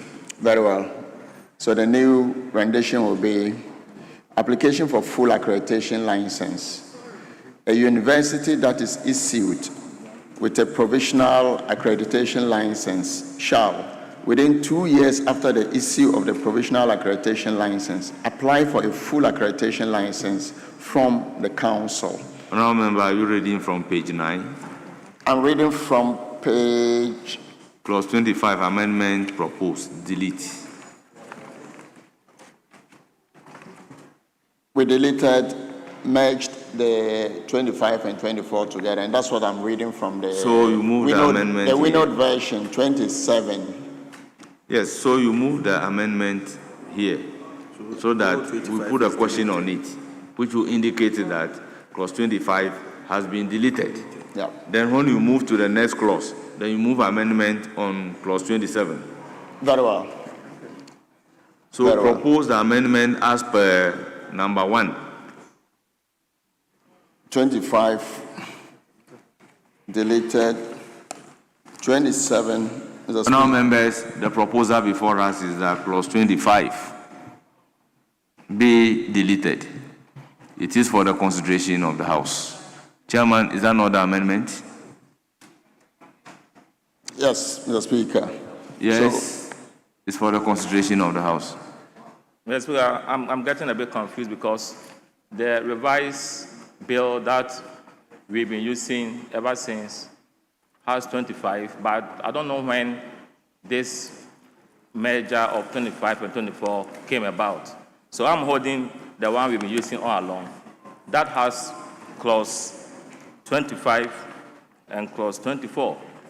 So I'm kind of confused. So please, kindly educate me further. Honorable Kinsinya, could you have the original bill? They've all been made into 27. Mr. Speaker. So the original 25. The original 25 is being proposed to be deleted. And 25 are now merged as 27. 20. No. Yes, so the merger will be in the new, in the winnowing committee's document. Absolutely. But your proposal here, yep, that clause 25 be deleted, yes, is to the original bill. It's the original. That's why I was urging upon you to move the amendment as captured by the order paper. Yes. So, Mr. Speaker, under clause 25, captured under the order paper is to delete 25. Yes. So that is for the consideration of the House. Honourable members, in the absence of any further consideration, I will put a question. As many as are in favor of clause 25, being deleted, say aye. Those against, say no. The ayes have it. The amendment is carried. Clause 25 is ordered to be deleted. Yes. Amendment aye. Chairman of the committee.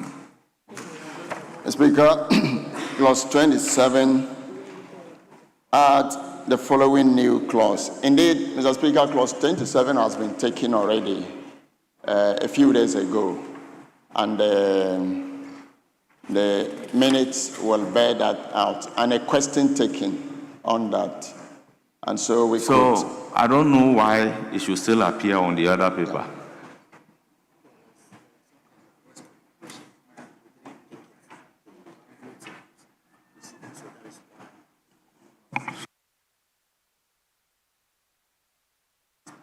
Very well, in view of the fact that clause 27 has been taken already, I direct that once it has been taken, we will then move to the next clause. We stopped at clause 31, so the next available clause for us to continue with is clause 32.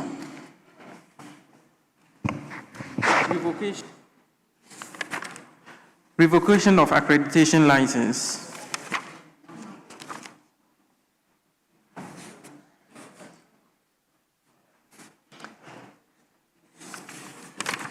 Yes. Right Honorable, clause 32 of the original bill matches with clause 34 of the winnowed bill. May I repeat that? Yes, it's taken. Clause 32 of the original bill matches with clause 34 of the winnowed bill. Mr. Speaker, amendment proposed. Add the following new subclause. Where an accreditation license is revoked under this section, A, persons already enrolled in law practice training at the university at the time of revocation shall complete the law program as if the university continued to hold the requisite accreditation license. And B, please, if the amendment is long and it is already captured, just move it as such. Mr. Speaker, amendment proposed as advertised on page 10 of the order paper. I so move. Honourable members, the proposed amendment is for the consideration of the House to add the new clauses as captured in page 10. Any further amendment? In the absence of any further amendment, I will put a question on the proposed amendment. As many as are in favor of the proposed amendment, say aye. Those against, say no. The ayes have it.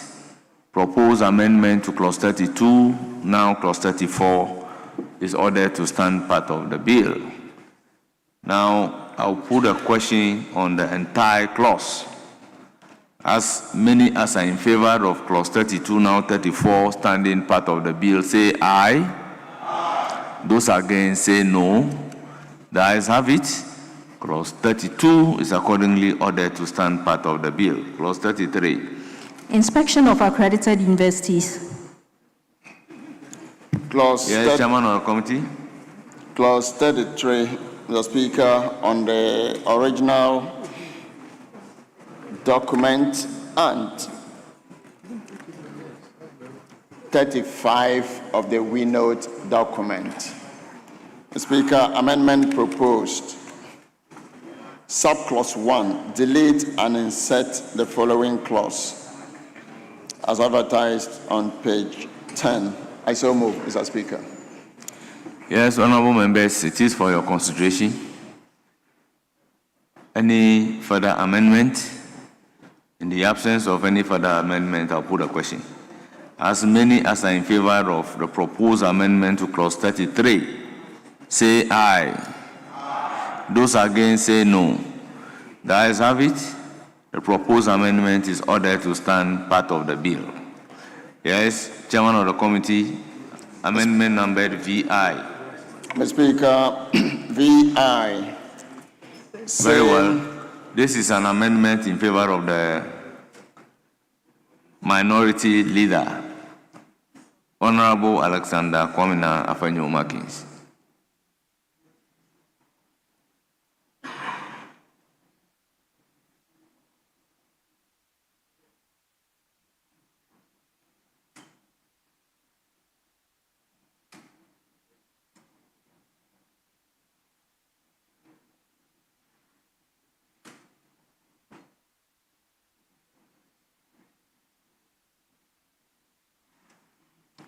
Is anybody with authority to move that amendment?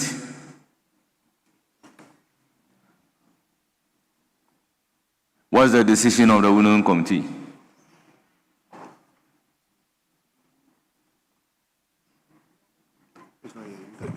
Yes. Speaker, he's not here himself, and he's not giving me the reason for this particular amendment. Very well. Do we defer the amendment or take it as second consideration? Yes, Chairman of the Committee. Speaker, we can then move to VII. Very well. Amendment proposed, subclause 2, line 3. We are putting a question on the entire clause 33. No. Okay, there is amendment number VII. Yeah. But I ask, do we defer? Do we defer his amendment and defer the consideration of the clause, or if he feels strong, we take it as second consideration?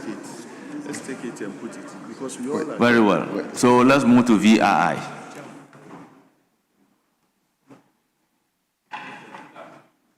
Yes. Mr. Speaker, regarding the amendment proposed by the venerable leader of the House, I mean, our side, the majority leader, I think that it is an amendment that is ready to be considered and might be part of the bill. Because it says, and the Council shall ensure that inspections are conducted at least once in each semester to ensure continuous compliance with the prescribed standards. This is about quality assurance. So I support this proposed amendment from the leader. Yes, Professor, nobody in this House indicated that it is not an amendment that is not worthy for consideration. This is a house of record. So when certain things are placed on record, tomorrow they look at it, it will appear to the minority leader as if his amendment is being considered not worthy. That is a wrong impression. We are looking for somebody who has his authority to either move the amendment on his behalf, we defer the amendment, or we put the question so that when he feels strong, he can come and take it at second consideration. Yes, Speaker, I agree with you. I have to withdraw the word worthy. But because you asked the chairman his position on that, that was why I came back and suggested that we should consider it and deferring it. The position that I asked the chairman is that, are we deferring for second consideration, or the Winning Committee has a position on this? So he said we should continue. That's why I called item numbered VII. Chairman of the committee, item numbered VII. Speaker, item number VII, amendment proposed, subclause 2, line 3, delete commission and insert council. I so move. It is for the consideration of the House. I'll put a question. As many as are in favor of the proposed amendment by the chairman of the committee say aye. Those against say no. The ayes have it. The proposed amendment is ordered to stand part of the bill. I will then put a question on the entire clause 33. As many as are in favor of clause 33 as amended standing part of the bill say aye. Those against say no.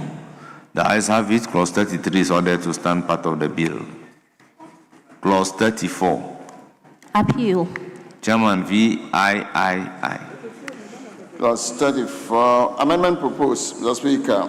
Paragraph C, line 2, after education, delete reform. I so move, Mr. Speaker. Honourable members, it is for your consideration. I'll put a question. As many as are in favor of the proposed amendment to clause 34 by the chairman of the committee, say aye. Those against, say no. The ayes have it. Clause 34, as proposed to be amended by the chairman of the committee, is ordered to stand part of the bill. Now I'll put a question on entire clause 34. As many as are in favor of clause 34 as amended standing part of the bill, say aye. Those against, say no. The ayes have it. Clause 34 is ordered to stand part of the bill. Yes, chairman of the committee. Mr. Speaker, IX, sectional note before clause 35, amendment proposed, delete degree. I so move. Honourable members, it is for your consideration.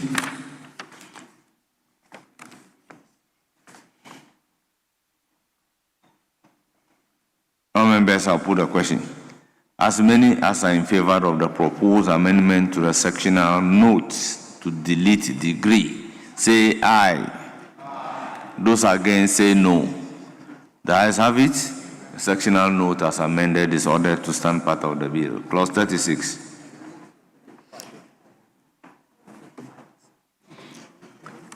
Clause 36, amendment proposed. Very well, let me put a question on clause 35. Administration of Law Program. Chairman of committee, any proposed amendment? Mr. Speaker, no proposed amendment. It is for the consideration of the House. Any amendment to clause 35? I'll put a question on 35. As many as are in favor of clause 35 standing part of the bill, say aye. Those against, say no. The ayes have it. Clause 35 as amended is ordered to stand part of the bill. Now, let's move to clause 36. Dean of Law Degree Program. Yes, chairman of the committee. Mr. Speaker, amendment proposed, subclause 1, line 1, after law, delete degree, and in line 2, after law, delete degree. I so move, Mr. Speaker. Let me do this before. Honourable members, I'll put a question on 36 and give consequential directive to the drafters to accordingly do the deletion of degree at the relevant sections. As many as are in favor of the proposed amendment by the chairman of the committee, say aye. Those against, say no. Drafters, can they take note and do all the consequential amendments? Again, clause 36.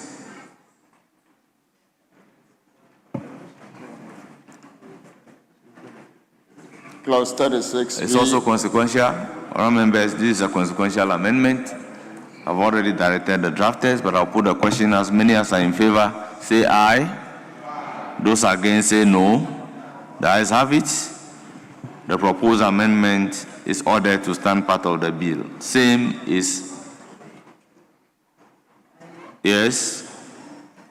applies to item numbered XII at page 11. So I consequentially direct. So let's take the item numbered III. Amendment proposed, Mr. Speaker. Subclause 2, paragraph A, delete and insert the following as captured under page 11. I so move, Mr. Speaker. Our members, the proposed amendment is for your consideration. Any further amendment? In the absence of any further amendment, I'll put a question to the proposed amendment.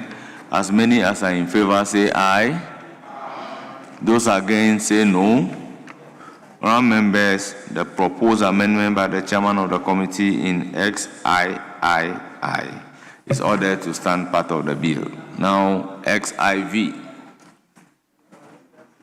Chairman of the committee. Speaker, amendment proposed, subclause 2, paragraph E, delete Ghana Bar Association and insert Da. I so move, Mr. Speaker. It is for the consideration of the House. Any further amendment? In the absence of any further amendment, I'll put a question. All those in favor of the proposed amendment by chairman of the committee to clause 36 as in XIV, say aye. Those against say no. The ayes have it. The proposed amendment is ordered to stand part of the bill. Clause XV. Amendment proposed, Mr. Speaker. Subclause 2, paragraph G, line 3, after law, delete degree. I so move, Mr. Speaker. All members, the proposed amendment is for your consideration. I'll put a question. All those in favor of the proposed amendment say aye. Those against say no. The ayes have it. The proposed amendment by the chairman of the committee to clause 36, as in XV, is ordered to stand part of the bill. XVI, chairman of the committee. Speaker, amendment proposed, subclause 2, paragraph H, delete. I so move. All members, the proposal is to delete subparagraph 2. It's for the consideration of the House. Any proposed amendment? I'll put a question. As many as are in favor of the proposed amendment by the chairman of the committee to clause 36, as in XVI, say aye. Those against say no. The ayes have it. The proposed amendment is ordered to stand part of the bill. Now I'll put a question on the entire clause 36. All those in favor of clause 36 as variously amended standing part of the bill say aye. Those against say no. Clause 36 as variously amended is ordered to stand part of the bill. Clause 37. Functions of the Dean. Mr. Speaker, I note that clause 37, XVII. Yes, I consequentially directed that the issues relating to the degree. Very well. Drafters should do the consequential amendments and tidy it up for us. Now, clause 37. And so, Mr. Speaker, the entire clause 37 up to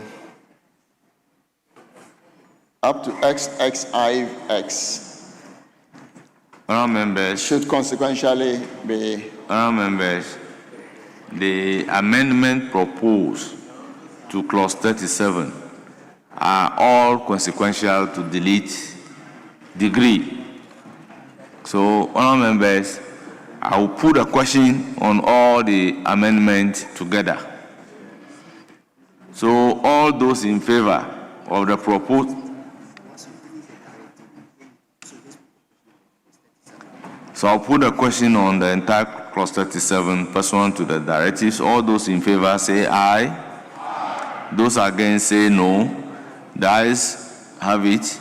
Clause 37, as consequentially directed to be amended, is ordered to stand part of the bill. Clause 38. Administrator of Law Degree Program. Mr. Speaker, 38 is the same XXX and XXXI. Honourable members, in the same vein, I consequentially direct the drafters to take notes and delete degree accordingly. I'll put a question on the entire clause 38. As many as are in favor of clause 38 as proposed to be amended, standing part of the bill, say aye. Aye. Those against say no. The ayes have it. Clause 38 is ordered to stand part of the bill. Clause 39. Functions of Administrator. Mr. Speaker, same for clause 39. Honourable members, I consequentially direct the drafters to tidy it up. It has to do with the same deletion of the word degree. I will therefore put a question on the entire clause 39. As many as are in favor say aye. Those against say no. The ayes have it. Clause 39 is ordered to stand part of the bill as consequentially directed. Clause 40. Accounts Officer of Law Degree Program. Mr. Speaker, the same for clause 40. Honourable members, the same consequential directive is for clause 40 and 42. Chairman of the committee, is that so? Yeah, 41, rather, Mr. Speaker. So 40, 41, 42, there's a bit of a difference. So we can take, Mr. Speaker, 40 and 41. So I direct that all consequential amendments leading to the deletion of degree be taken as in clause 40, 41, and 42. 42 XLVI. Yes, so you now move the amendment to the clause in XLV. So let's take 40 and 42. I'll put a question on 40 and 42. All those in favor? 41 and 42. No, 41. All those in favor of the consequential amendment, I've directed already. So all those in favor of the clause 41, as consequentially directed to be amended, say aye. We haven't taken 40. Okay, let me put a question on 40. All those in favor of clause 40, as consequentially directed to be amended, say aye. Those against, say no. The ayes have it. Clause 40 is ordered to stand part of the bill. Clause 41. The question is... Functions of accounts officer. Yes. It's also consequential. I direct the drafters to take note of it. Then I'll put a question to 41. All those in favor of 41 as consequential... Yes? Speaker, 41. Clause C. So if you have amendment to clause 41, let me put a question on should we take the consequential directives, then we can come to your amendment. Very well, very well. So your amendment. I propose paragraph C, evaluate the internal financial management procedures and make recommendations on how to improve the financial. Instead of status, I suggest that we use position, financial position of the law program. So we delete status and insert position. Do we say financial status or financial position? Speaker, I think position is better. Very well. I'll put a question on your amendment. All those in favor of the proposed amendment by Honorable Kinsley Nyako, say aye. Those against, say no. The ayes have it. The proposed amendment by Honorable Professor Kinsley Nyako is ordered to stand part of the bill. Should I put a question on the entire clause 41 now? All those in favor of clause 41 as variously amended, standing part of the bill, say aye. Those against, say no. The ayes have it. Clause 41 is ordered to stand part of the bill. Clause 42. Records of Law Degree Program. Mr. Speaker, we had already done XLVI, so we'll do XLVII. I consequentially direct that the amendment to XLVI be taken by the drafters. Yeah. So we will do XLVII. Amendment proposed, Mr. Speaker, subclause 1, opening phrase, delete a person in charge of the law degree program of a university and insert a university that runs a law program. I so move, Mr. Speaker. Members, I'll put a question on the proposed amendment, except any member has a further amendment. All those in favor of the amendment proposed by the chairman of the committee, say aye. Those against, say no. The ayes have it. The proposed amendment by the chairman of the committee is ordered to stand part of the bill. Yes, chairman of the committee. Mr. Speaker, the remaining amendments for 42 are all consequential as you directed earlier. Drafters kindly take note and do the consequential amendments. Honourable members, any further amendment to clause 42?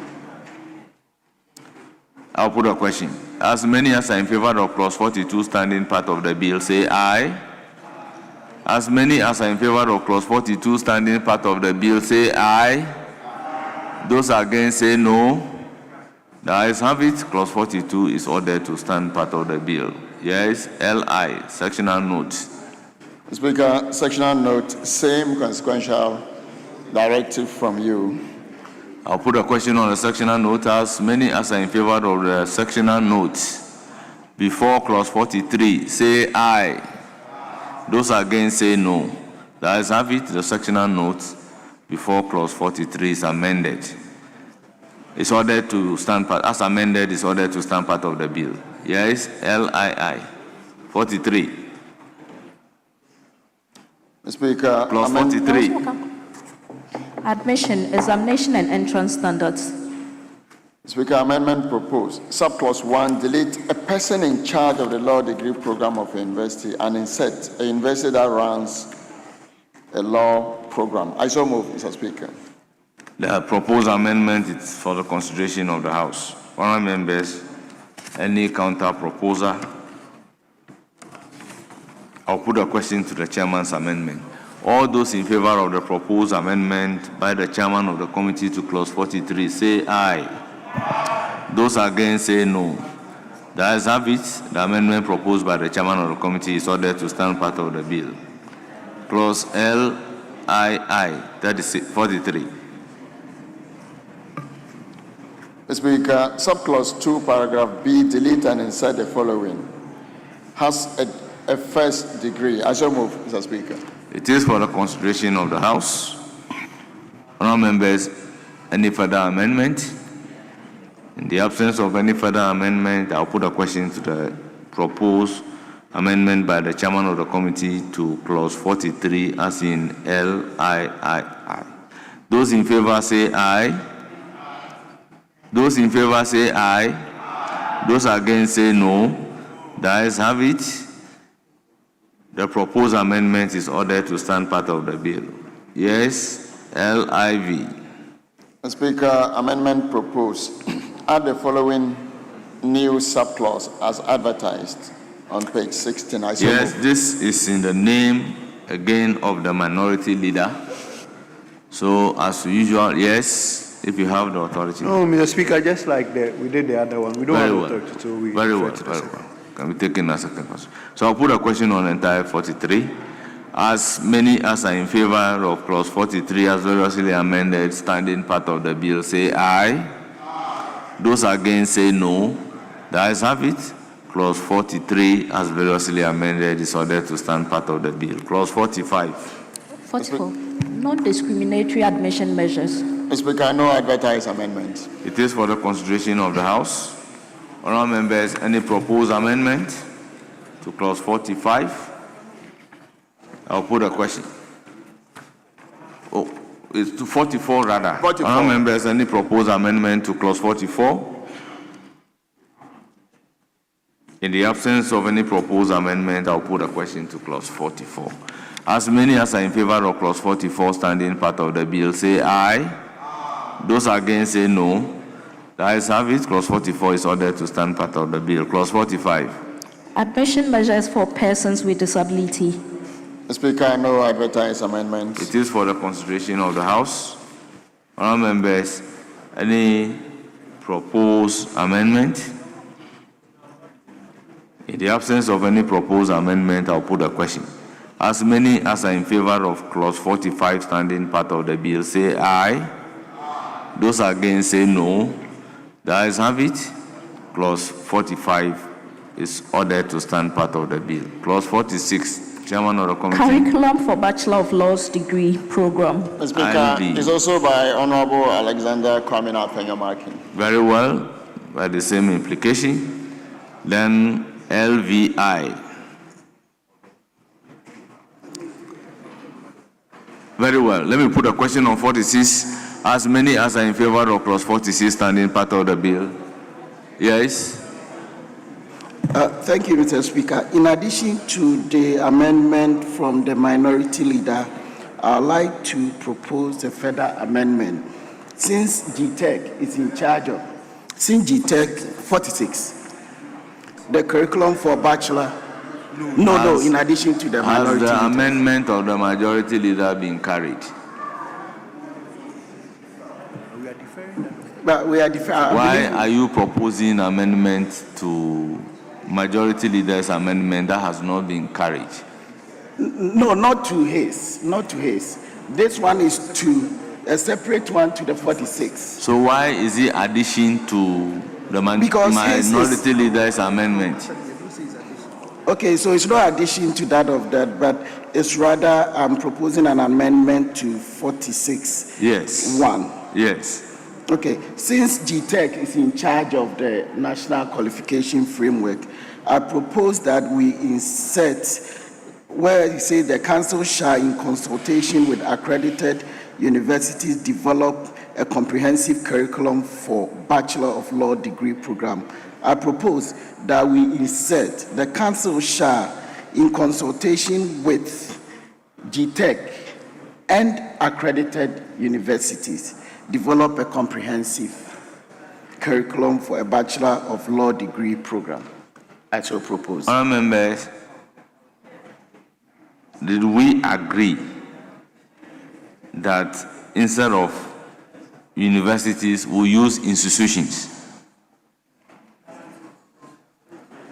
So that is consequential. So drafters, take note. Wherever you see universities, appropriately substitute institutions.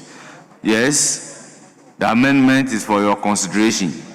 And let me place on record that the proposed amendment to 46 is 48 in the Unknowing Committee document. Yes. Chairman, is that not 48? That is a curriculum for Bachelor of Law. That's a minimum requirement for Bachelor of Law degree. Yes. So, it's for your consideration. Chairman, what do you say to it? Mr. Speaker, GTEC, may he explain further why GTEC should be part of this? Why GTEC should be part of this consultation? Thank you, Mr. Speaker. The Ghana Tertiary Education Commission is the custodian of the National Qualification Framework, which goes all the way up to terminal degrees. This one is a law program which will be leading to law practice. And I believe that GTEC cannot be taken out of this curriculum that will be developed for law programs. That's why I'm suggesting that we make sure not only the universities, but GTEC has to have its approval of the law program. I shall submit.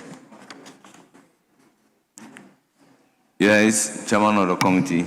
Well, Mr. Speaker, it's consultation anyway. Is it the case that in the bill... We can add as many as we want to consult.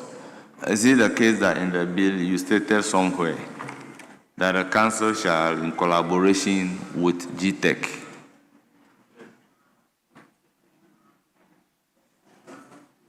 as part of the bill? I'm just trying to look for it. Mr. Speaker, I've not cited any.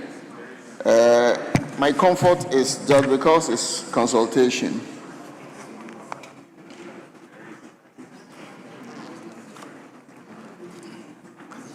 Consultation is not consultation. Yes, because I'm just looking for it. I know I've read somewhere in the bill that you say the council in collaboration with GTEC, and you've even quoted the GTEC Act, the Accreditation Act.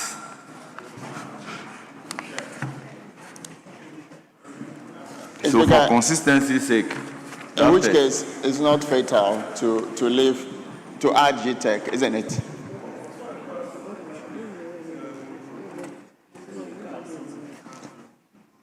Yeah, that's fine. It's not fatal to add GTEC, that's all. Yeah. Yes, look at clause 3A.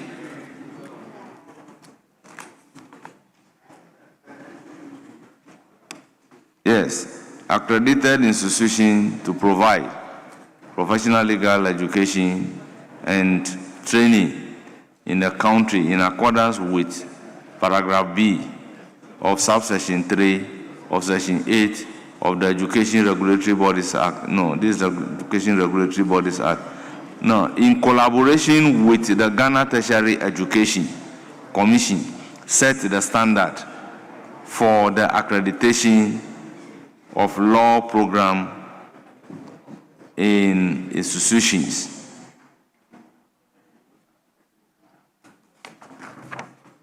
Well, yes. All members, I'll put a question and direct the drafters to put it in proper perspective. Yes, Honorable Dr. Kabiru. Chair, I take notice of your direction, but I want to make the point that the rendition here should be consistent with Section 3, because we discussed in this House the turf between the area of GTEC and what we want the council to deal with. And I think we were very clear in our minds that when it comes to the law programs, it is within the turf of GTEC, and that GTEC will still want to continue to be the one leading in this particular. But we also admit that the council would have a role to play in collaboration with GTEC to ensuring that we have the curriculum suit for That's the law why program. I want to put a question on his proposed amendment and allow the drafters to put it in a drafting language for us. So, Chair, because of the element of the use of the word in collaboration, for consistency's sake, yes, they will go and check the relevant clause. Yes. And then the drafters. Chairman, except to note that the mention of accredited universities here is a bit problematic for me. That's just because that's why I'm just asking for consistency with Section 3, as previously agreed to. Thank you very much.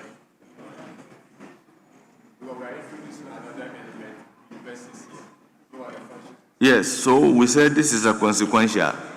The universities will be replaced by institutions. Universities will be replaced by institutions, consequential. Is that not it? Maybe do your rendition again so that members can follow you.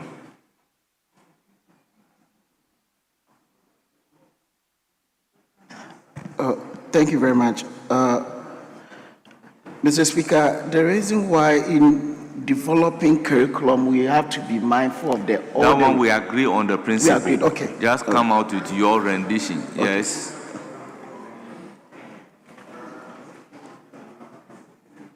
Mr. Speaker, we need to pay attention to the clause that follows. Clause that follows, content of curriculum.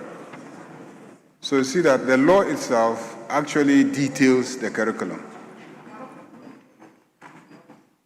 So you see 49 says the curriculum for a Bachelor of Laws degree program shall provide A, instructions that are necessary for the importation of practical and theoretical training, training in information technology, and then oral presentation, applied writing, trial practice skills, and the council shall review the curriculum every 5 years to take account of new developments. So,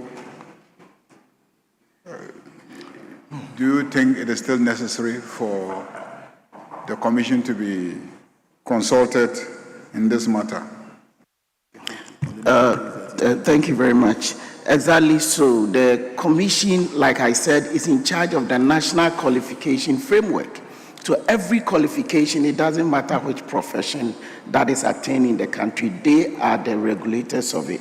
And since, if you look at the details, the clause that follows, this condition could even change because curriculum is dynamic.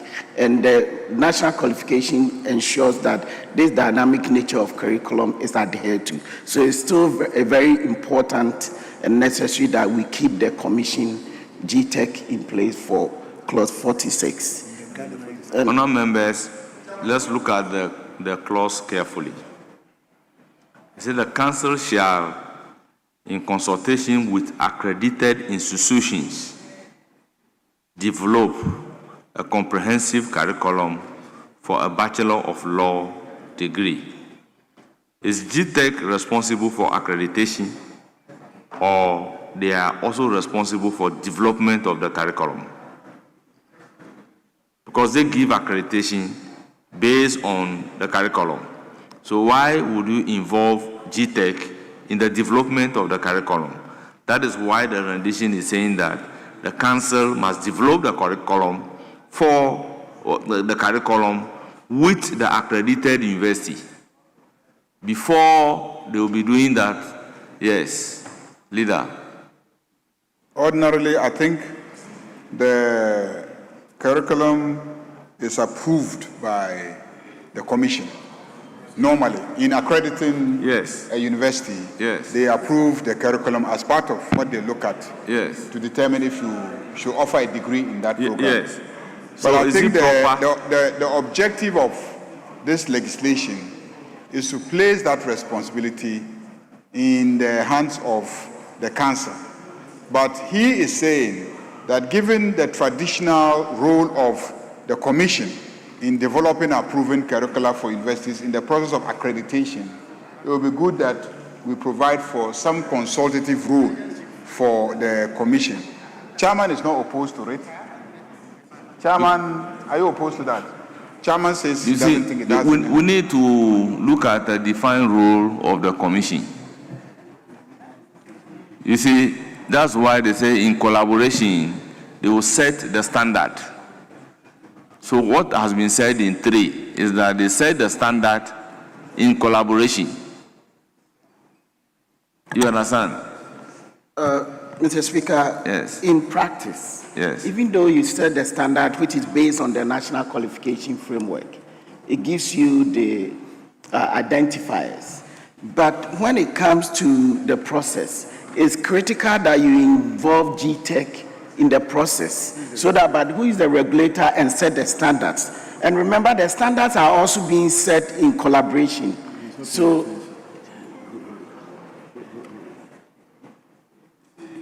this is I'm not an educationist, but with my knowledge in the passage of the Education Regulatory Bodies Act, they set the standard.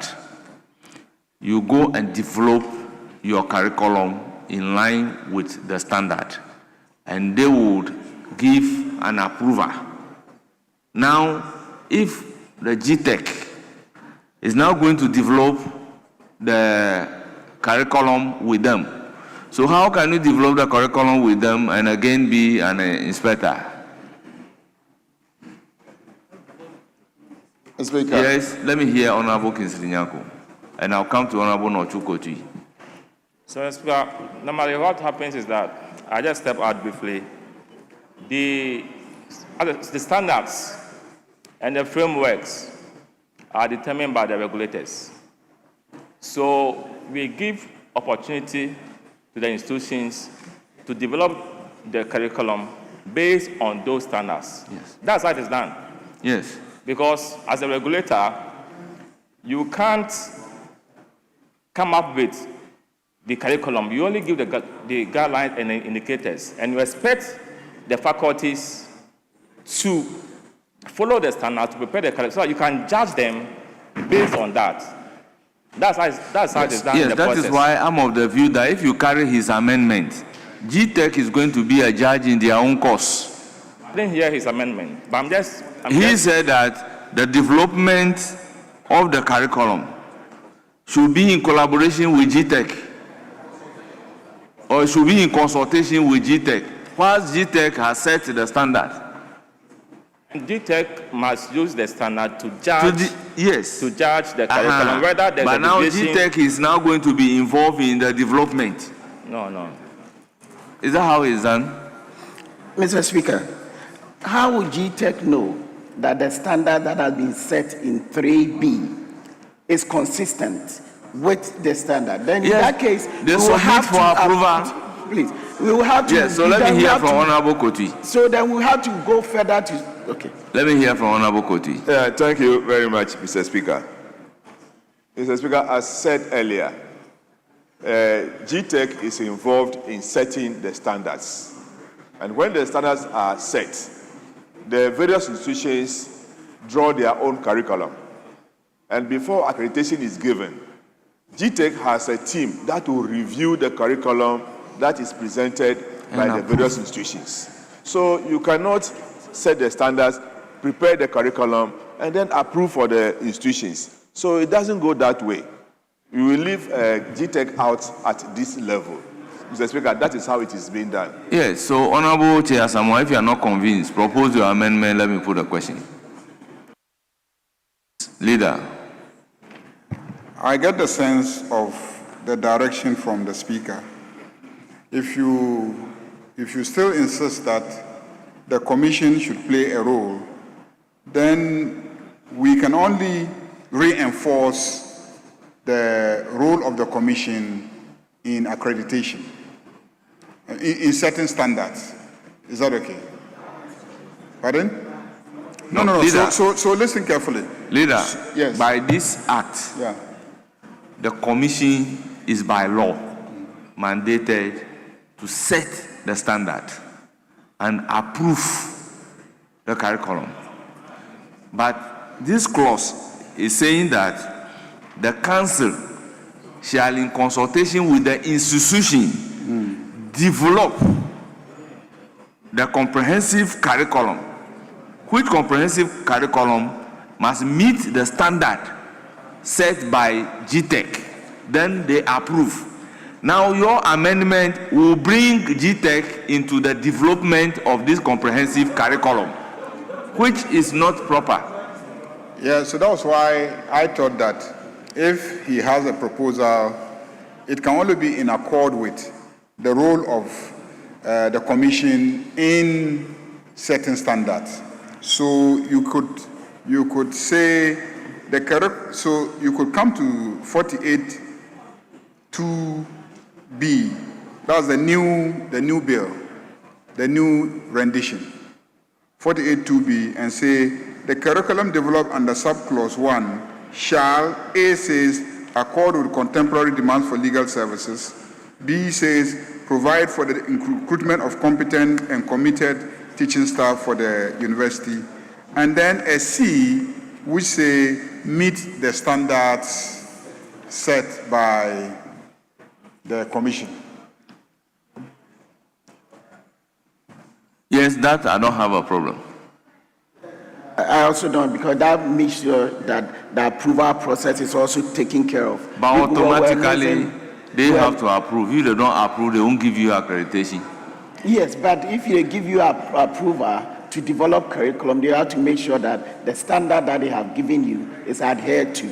Because we will be leaving an Yes, end to Professor it. Kinsley. So then I will go with the approval. Professor Kinsley Nyako. So I want to propose that we go with so the. he has something to say to what Minority Leader is proposing. That's what I'm giving him. Mr. Speaker, so when the curricula are approved by the regulator, to ensure that those standards are met, there are periodic audits and institutional visits to ensure that there is compliance. The inspections. Yes, because when I was at NAB, now GTEC, we had academic audits, okay? And we have periodic visits to ensure that the curricula or curriculum are or is implemented according to guidelines and standards that are set. That is how you can ensure that there is compliance. You cannot just have the curriculum without doing anything. So there are institutional measures that we put in place to ensure that all these things are done. But a regulator preparing a curriculum at the same time, I mean, it doesn't work. It's not the right way to go. Thank you. Yeah, I think the proposer has agreed and you intend to drop your proposed amendment. So I dropped the proposed amendment in 46A and provided and go to 46 to add an additional subclause, as was also suggested by the majority leader, to make sure that GTEC's approval process is not left out. So what will be the rendition? So we'll now have C. So C, add C to 46 to, no, 40, in the window document that is what is 48, but I'm going with the actual bill, which is 46. 46 to C. So, C, so no, we were adding C2, set by GTEC. The council, so since they are in collaboration, I'm fine with it. Meet the standards set by the council and the commission, since the commission is defined in the interpretation.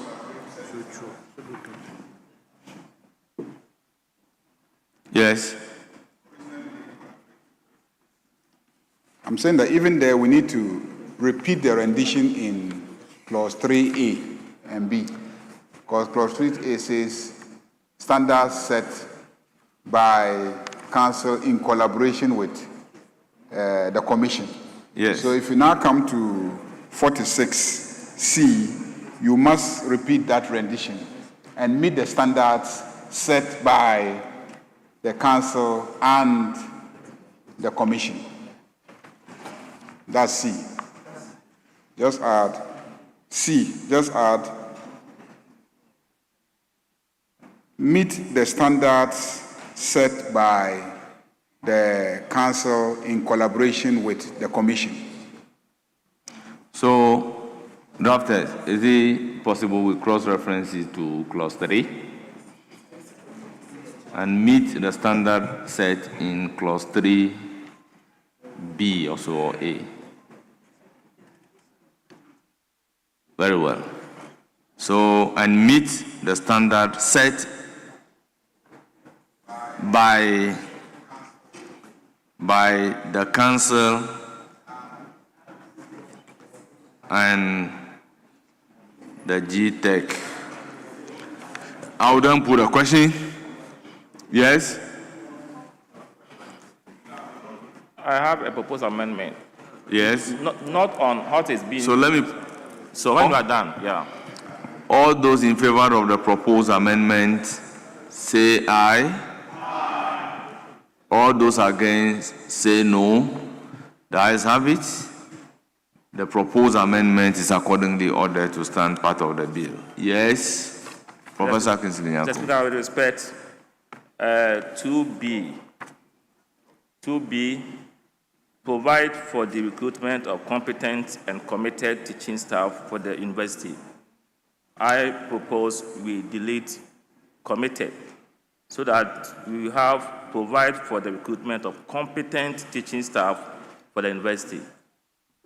I mean, if you add committed teaching staff in recruitment, how do you determine that when the person has not even started doing their work? So I'm suggesting that we retain competent and delete committed and committed. And you say that cannot be determined. You are a professor in parliament.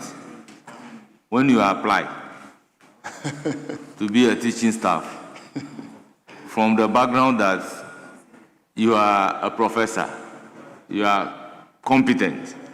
However, because you are a member of parliament, your membership of parliament will affect the level of your commitment.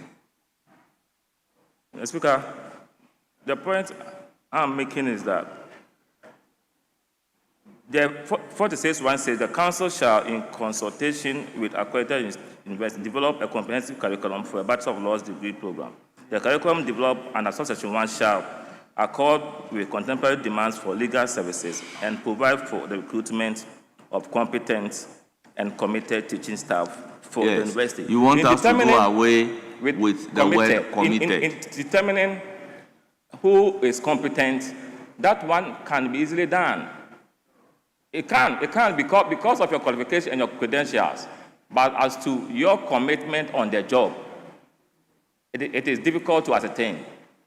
So we don't have to put ourselves in uncharted, futuristic temptations. Yes, let me hear from the chairman of the committee.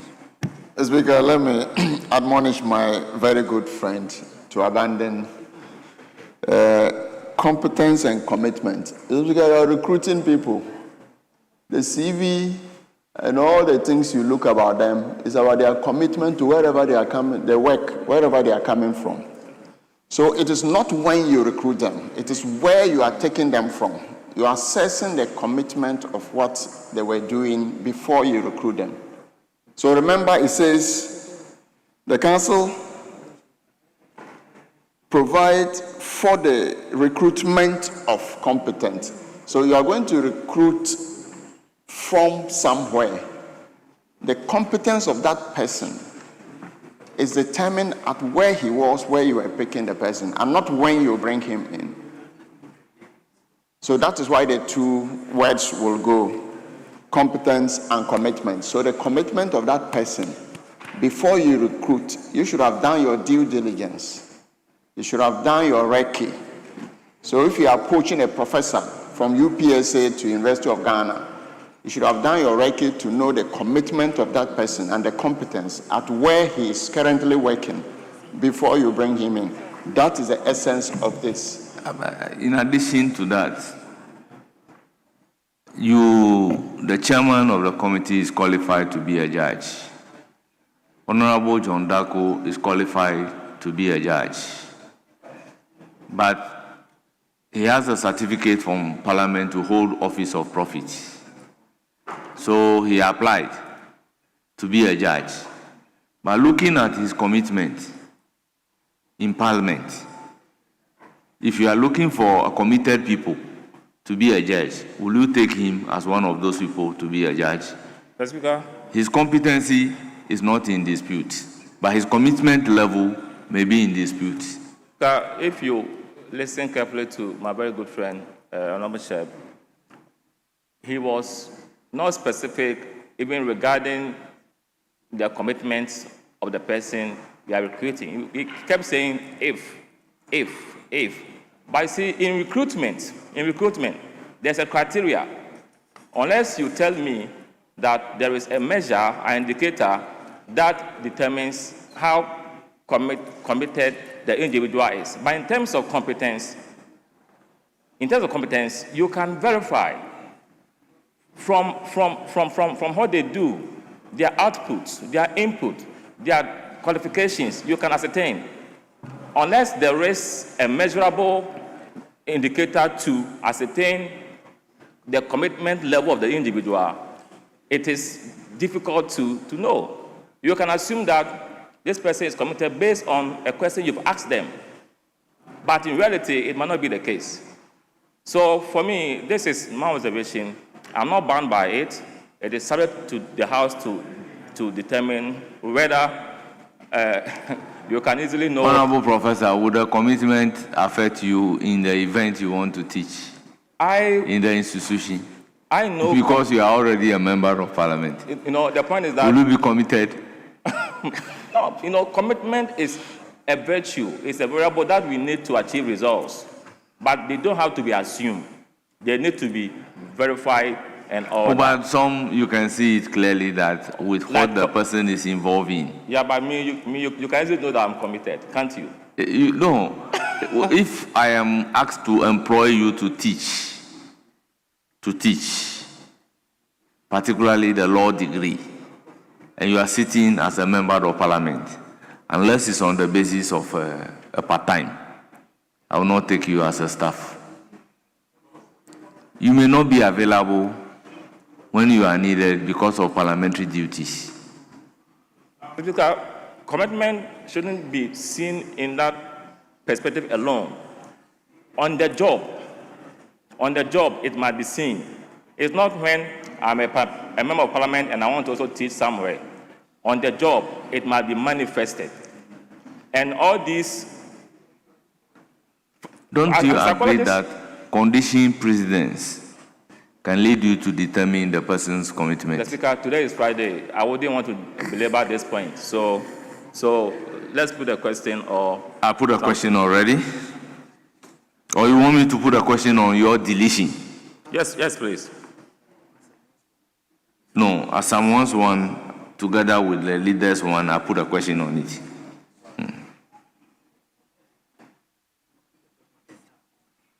So I'll put a question on the entire clause 46. As many as are in favor of clause 46 standing part of the bill say aye. Those against say no. The ayes have it. Clause 46 is ordered to stand part of the bill. Clause 47. Content of curriculum. Chairman of the committee. Speaker, 47, amendment proposed, subclause 1, paragraph D, line 1, after technology, delete and the law. I so move. Honourable members, the proposed amendment is for your consideration. Any further amendment? I'll put a question to the chairman's amendment. As many as are in favor say aye. Those against say no. The ayes have it. The proposed amendment is ordered to stand part of the bill. LVII. Clause 47. Speaker, amendment proposed, subclause 1, paragraph E, delete. I so move. The proposal is to delete subclause 1. Is for your consideration. Any further amendment? I'll put a question. As many as are in favor of deletion of subclause 1, paragraph E, say aye. Those against say no. The ayes have it. The proposed amendment is ordered to stand part of the bill. LVIII. Chairman of the committee. Speaker, amendment proposed, subclause 1, paragraph F, line 2, after relevant, insert statutes. I so move. It is for the consideration of the House. Honourable members, any further amendment? In the absence of any further amendment, I'll put a question. As many as are in favor of the proposed amendment by the chairman of the committee say aye. Those against say no. The ayes have it. The proposed amendment is ordered to stand part of the bill. LIX. Chairman of the committee to clause Speaker, 47. amendment proposed, subclause 1, paragraph F, line 2, and insert statutes after relevant. I so move. Honourable member, this is consequential. I'll put a question. As many as are in favor of the consequential amendment say aye. Those against say no. The ayes have it. The consequential amendment is ordered to stand part of the bill. LX. Speaker, amendment proposed, subclause 2, line 1, after curriculum, delete on a yearly basis and insert every 5 years. I so move.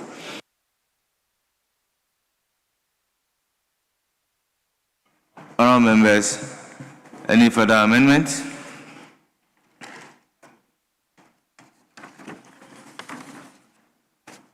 Honourable members, in the absence of any further amendment, I'll put a question. As many as are in favor of the proposed amendment say aye. Those against say no. The ayes have it. The proposed amendment is ordered to stand part of the bill.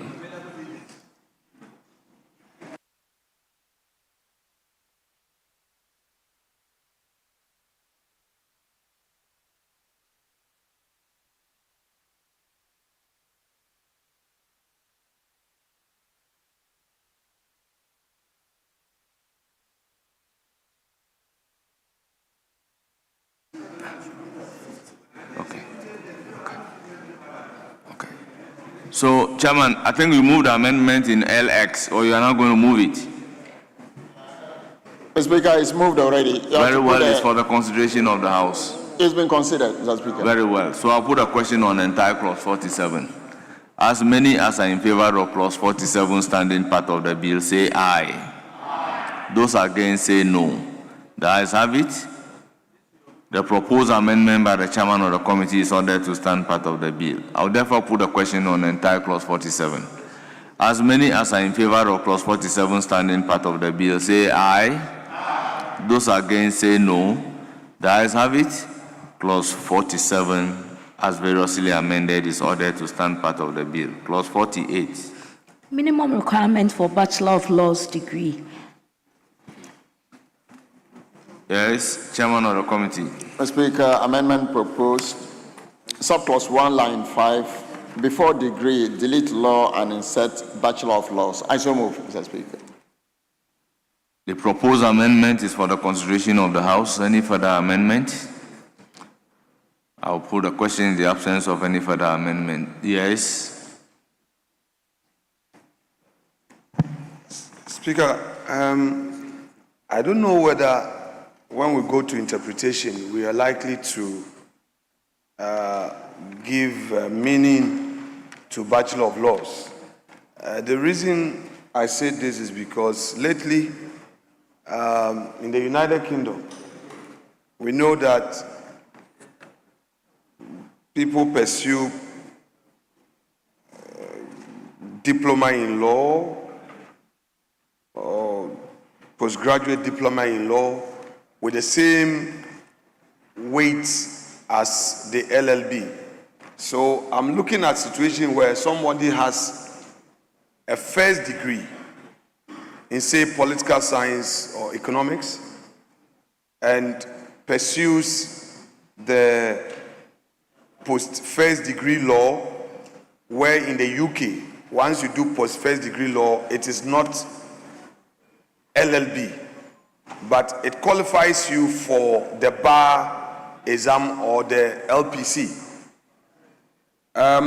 In a situation where the person comes to Ghana after the program, has not done the BVC or the LPC, and comes to Ghana to do the professional law. Normally, there are 7 law programs that you must pursue to qualify you for a law degree, the compulsory.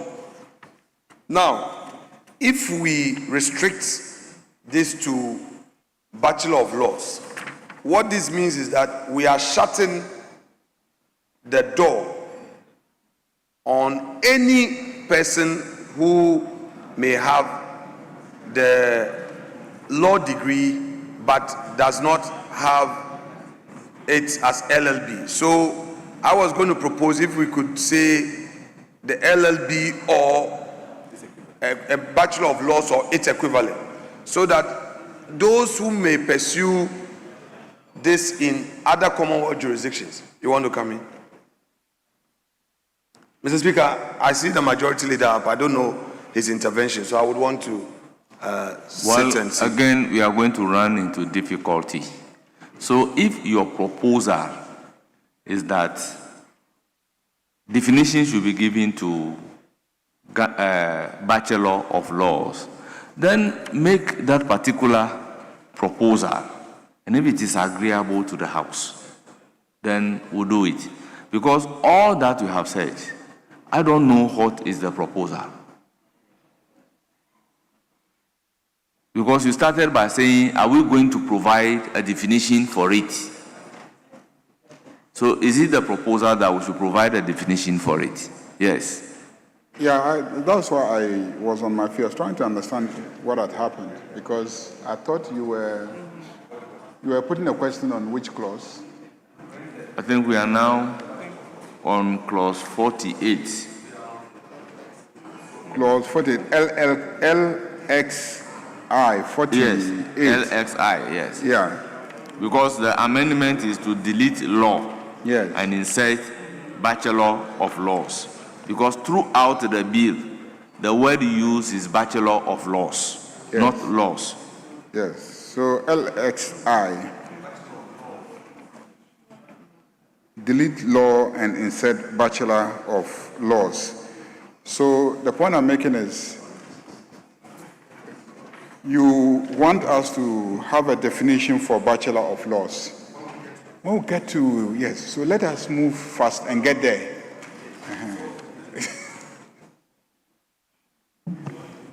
Mr. Speaker,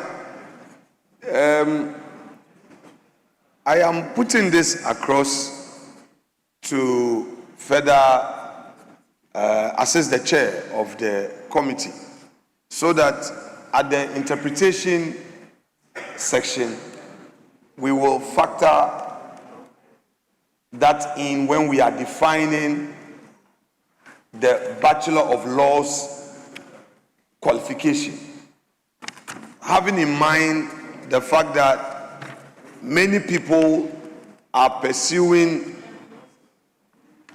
the law program in other Commonwealth jurisdictions, and I just stated the UK situation, where somebody would go and pursue a first degree, and when pursuing a second degree in law, they don't call it Bachelor of Laws once you are taking it as a second degree. In Ghana, when you have your first degree and you are doing a law program, we ordinarily call it post first degree LLB, which is the LLB we know. Other universities, you do the LLB as a first degree. You don't need to treat it as a post first degree program. So I'm saying that the likelihood is that when somebody pursues a law program and the certificate is not titled LLB, but that law program that the person has pursued qualifies him or her to pursue the professional law. If we limit this, we will have a difficulty. Mr. Speaker, I say so because some 20 years ago, I recall, somebody, I don't want to mention the name, had a diploma in a certain program and had gone for a master's. And in fact, the person had double masters and had applied to do law. And the issue that became a matter of public discourse was that the qualification was very clear, that LLB, and the person did not have a first degree, although the person had a university diploma and a master's. All put together, the restriction was that the person did not have a first degree in spite of having a master's. So the person, though initially was given admission, was later denied, and people were very restrictive in interpretation. So I am trying to caution so that as a house, we don't legislate in a manner that would put people in harm's way. That somebody will say, oh, if the legislators had intended an LLB or its equivalent, they would have stated so. So, Chairman, I have no problem with where we are, but I'm just drawing your attention that as we get to interpretation, please bear that in mind and let us lift the UK situation, because a lot of our people go to the United Kingdom to study, and a lot of them may be coming from the UK or even coming from the United States, where, by the way, in the United States, the JD, the nomenclature is not LLB.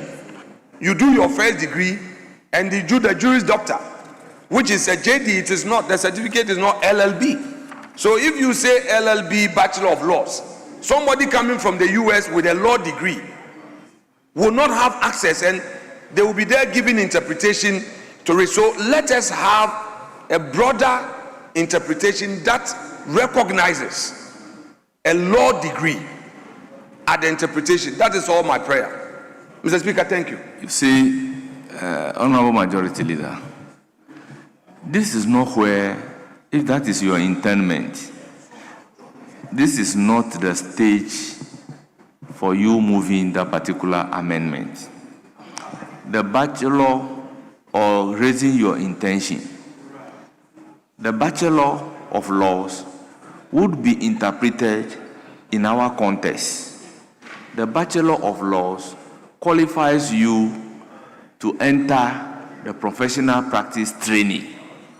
So it is when we get there, we are talking about the qualification to enter a professional practice training, that you can be talking about it equivalent.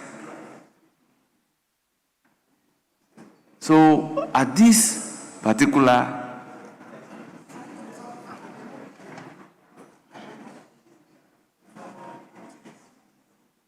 yes, Majority Leader.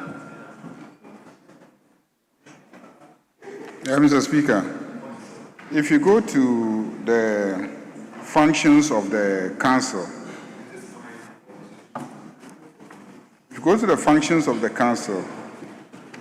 and even at one point, the functions of the Director of Legal Education, Director General of Legal Education, we had made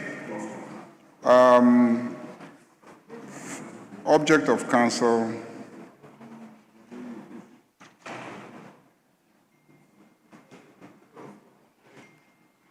So go to clause 3G. 3G says, the council shall evaluate courses of study provided by accredited universities to accord with appropriate recognition of legal qualifications obtained in institutions in other common law jurisdictions with analogous legal system as Ghana for purposes of admission to the bar. Yes, so what I'm saying is that already there's provision for the council to make a determination of what degrees are analogous to our law degree for the purposes of being admitted to the bar. So that issue is being addressed. But I do agree with you that maybe when we get to definition, to make things very clear, we can make provision for that.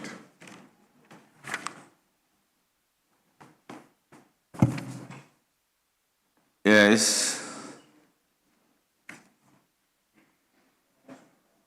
So I will then put a question on the proposed amendment by the chairman of the committee as in LXI. Those in favor say aye.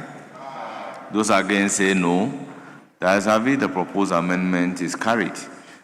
Chairman, let's move to LXII. Still on 48. Yeah, Mr. Speaker, amendment proposal clause 2, opening phrase, delete a person in charge of the law degree program of a university and insert a university that runs a law degree program. I so move, Mr. Speaker. All members, it is for your consideration. Any further proposed amendment? In the absence of any further proposed amendment, the question is as many as are in favor of the amendment proposed by the chairman of the committee to clause 48 as in LXII at page 18 of today's order paper say aye. Those against say no. The ayes have it. The proposed amendment by the chairman of the committee is ordered to stand part of the bill. Chairman, LXIII. Mr. Speaker, Honorable Minority Leader, your amendment, please. Your amendment. LXIII.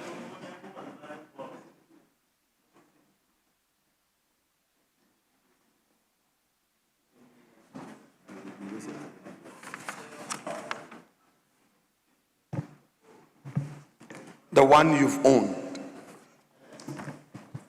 LXIII.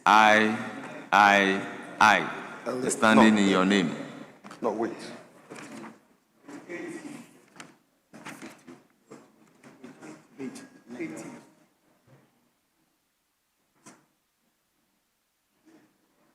Yeah, Mr. Speaker. Page 18, clause 48. Amendment proposed. Insert the following subclause.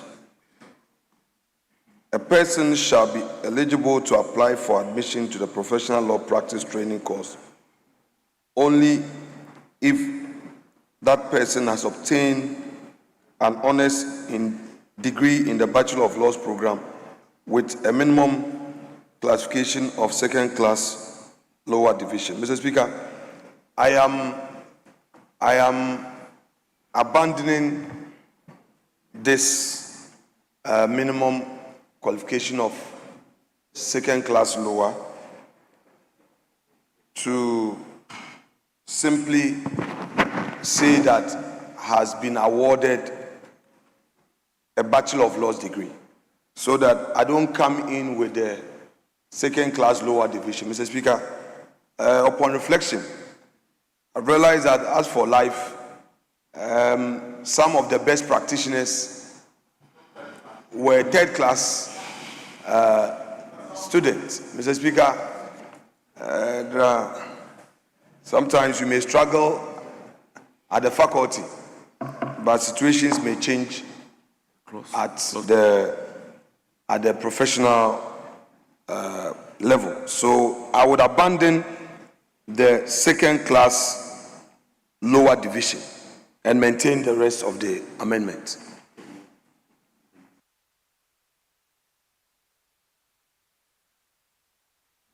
One 48-1.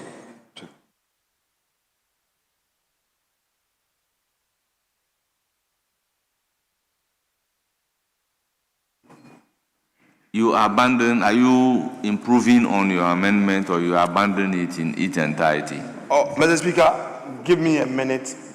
Chairman and I are conferring. We are either improving or abandoning. He's asked me to check something.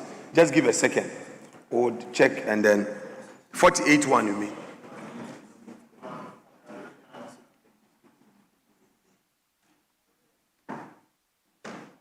Which is 51 in the winnowing committee's this thing.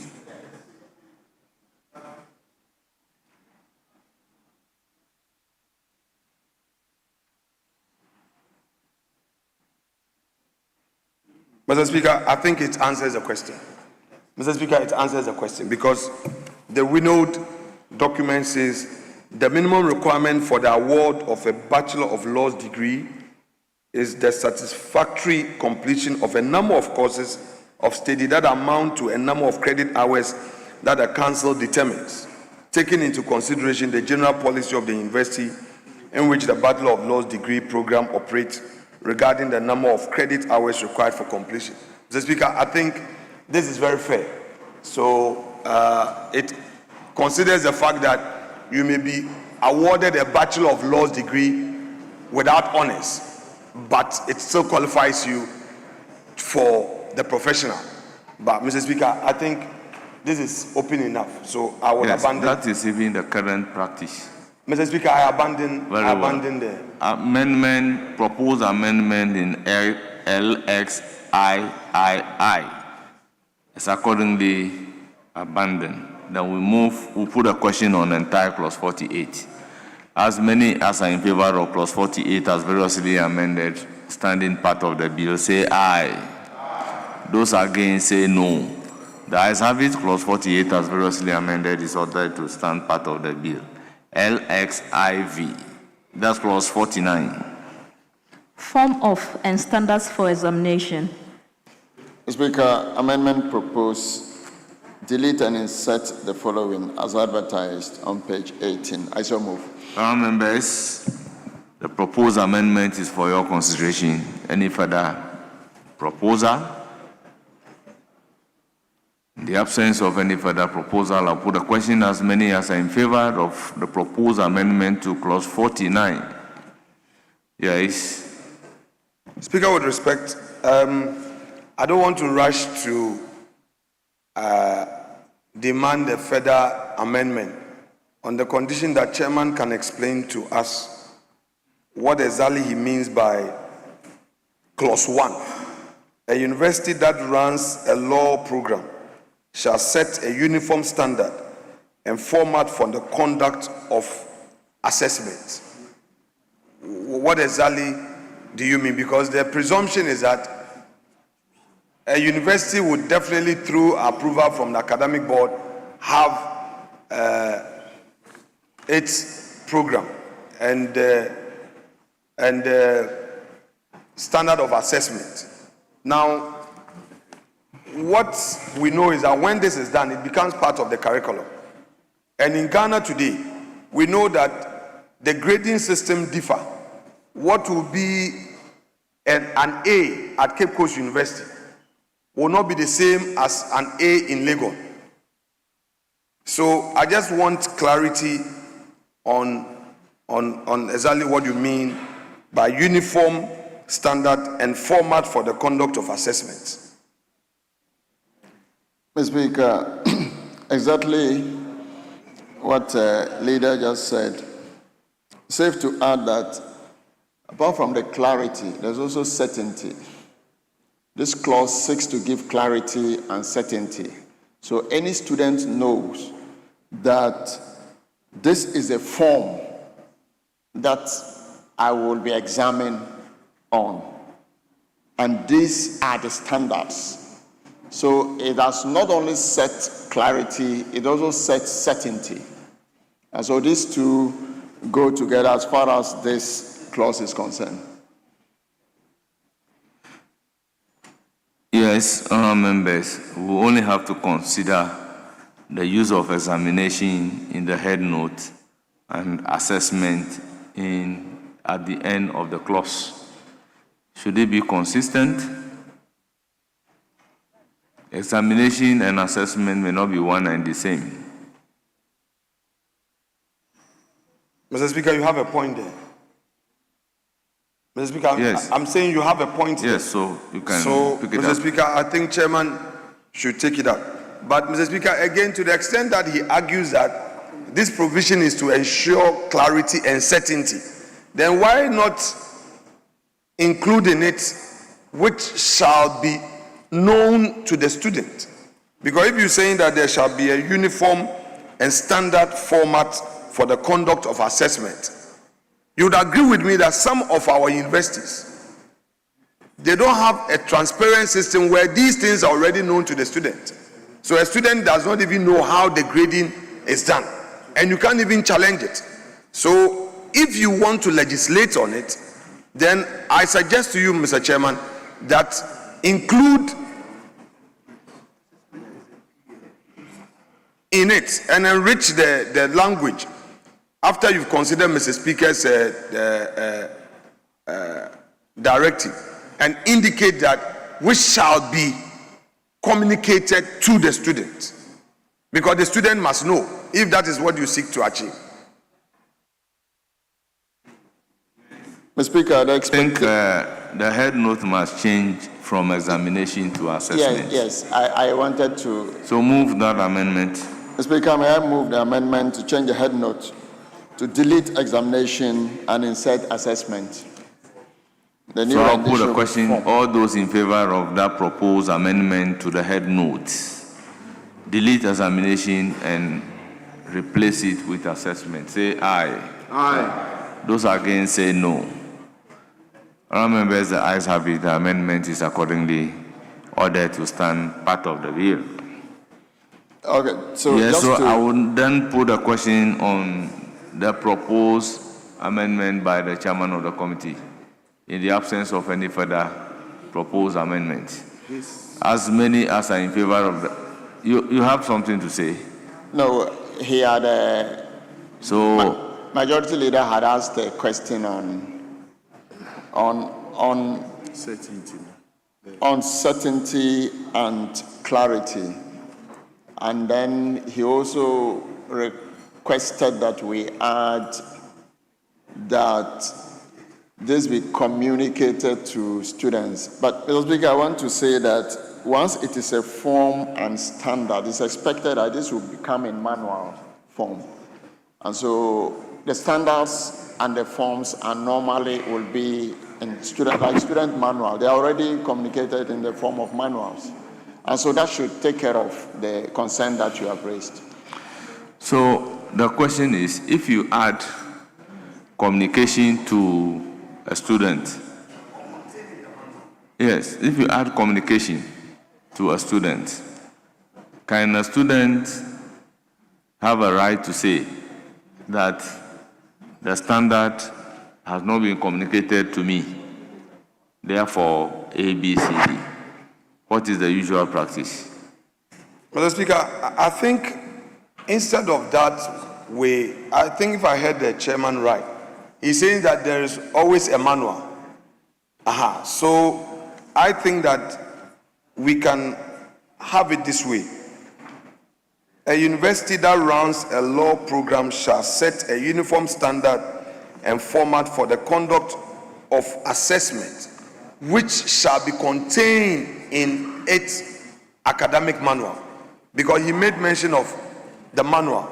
Because you cannot say you have this uniform standard when there's no document that in itself enacts that as a university, these are the manuals that communicate the standards of assessment that any student who gets admission and signs the acceptance letter and is enrolled knows that the set of manuals that set out the standard of assessment and all that. So I think that if we want to maintain it, which I agree, it's good, it brings certainty, it brings clarity, then we should rather add that which shall be contained in the academic manuals to be made available to the student, or leave it there, which shall be contained in the academic manual.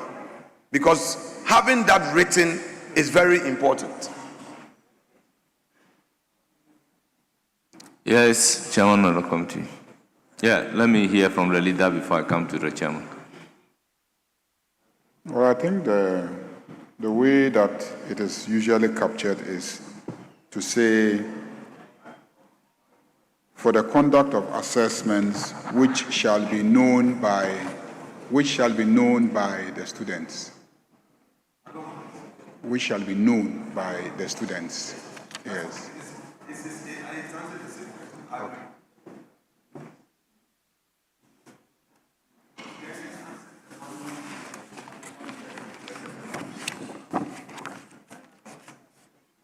So if it ties it that way, can the students say, I don't know?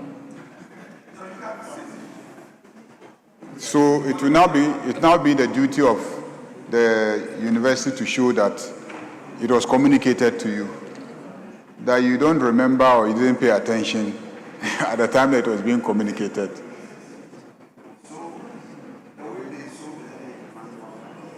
Well, then let's have the correct rendition. I have no difficulty putting the question. Mr. Speaker. Yes, Honorable Professor. In furtherance to the further proposed amendment by our leader, he is saying that be known by the student, but I'm thinking it should be made known to the students. Shall be made known to them. Instead of saying be known by the students, I'm thinking that it shall be made known. You see, we don't draft in future tense. So if we are going to use be known, then we should say so. But to be is a bit problematic. Mr. Speaker. Okay. Yes. Speaker, form of assessment and standards for assessment. Form of assessment and standards for assessment are subject of regulations. The regulations will now tell what form the assessment should be and the standards that should be. I don't think we should worry ourselves in trying to legislate how that form should be in this bill. We can get that in the regulation, Mr. Speaker.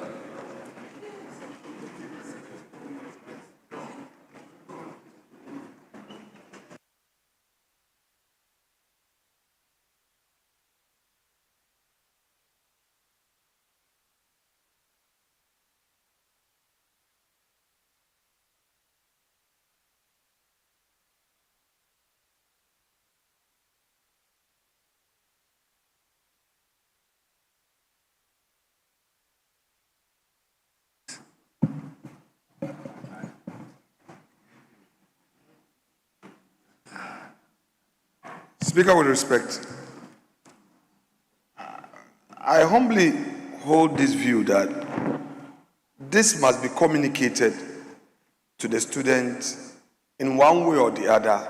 Normally, there's a student manual, okay? In other universities that I know of, when you get in the student manual, they tell you the standard of assessment, that it is you submit 3 assignments to earn a certain credit hours, you do in-person written examination, or when you gain a grade of 60, it's a pass, 70 is this, and all of that. These are communicated. So once you enroll, you know that when you do this is what you get. So I think that we should be rather clear instead of saying that we should leave it like that and regulate. You and I know sometimes we'll pass the laws and it takes several years for the regulations to come. So if we have the opportunity, even if it is superfluous, to indicate, let's do so to avoid ambiguity. Let's add. Speed leader said, which should be known. I want to twerk it a bit, that we should be communicated through the student manual. I heard that suggestion from an academic from this side, who is proposing that we use the student manual language. So, Mr. Speaker, that's my proposal. Yes, I think we are making law. And the law is setting standards. We should take into consideration that ignorance of the law cannot be taken to be an excuse. And in passage of law, we do not indicate categorically in the law that the law should be communicated to the general public before it becomes applicable to the general public. Here lies the case we are making law, which will set form and standard of examining the students. The students don't examine themselves. This law does not regulate only the students. It regulates the institutions that will be offering the law.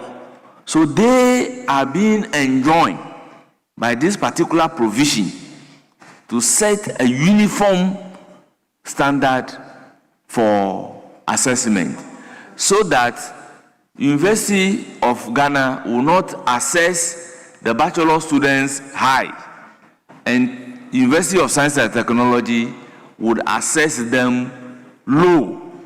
That is the essence of this particular provision,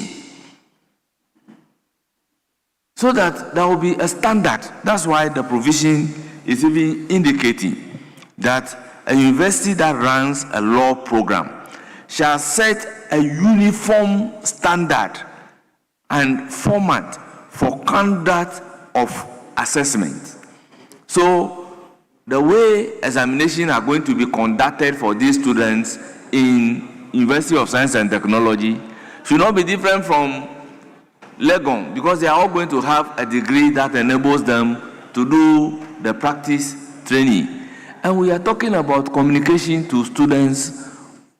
I mean, this is between the universities. Yes? Mr. Speaker, with the greatest respect to you and the views you've expressed, I have my own difficulty. Mr. Speaker, at the university, there are two key stakeholders: the university administration and its professors, and the students. Students are the ones to be assessed.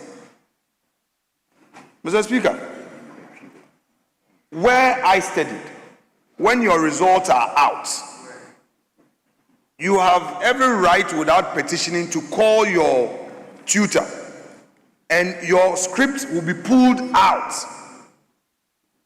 and they have this assessment, the standard of assessment records, and they will check. You go through with your professor, and any question you have, you can ask. In Ghana, we all know the Ghanaian universities, you can't do that. You would have to apply. It takes a very long time. Sometimes you dare not challenge even your marks. This legislation is introducing a new dispensation. One, we want to ensure standard. We want to ensure a uniform assessment by all the universities.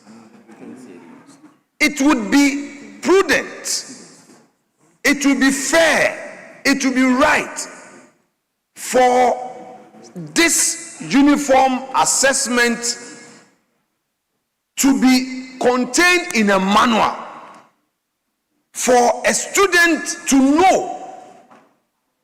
We cannot say that because it is meant for the regulator, a student who would be assessed must not know this. So, Mr. Speaker, for me, even if it is superfluous, we should legislate and let the language be clear that this must be contained in a student manual so that the student becomes aware. The issue is not about being aware of the law or not, does not bring liability or otherwise. That is not the case.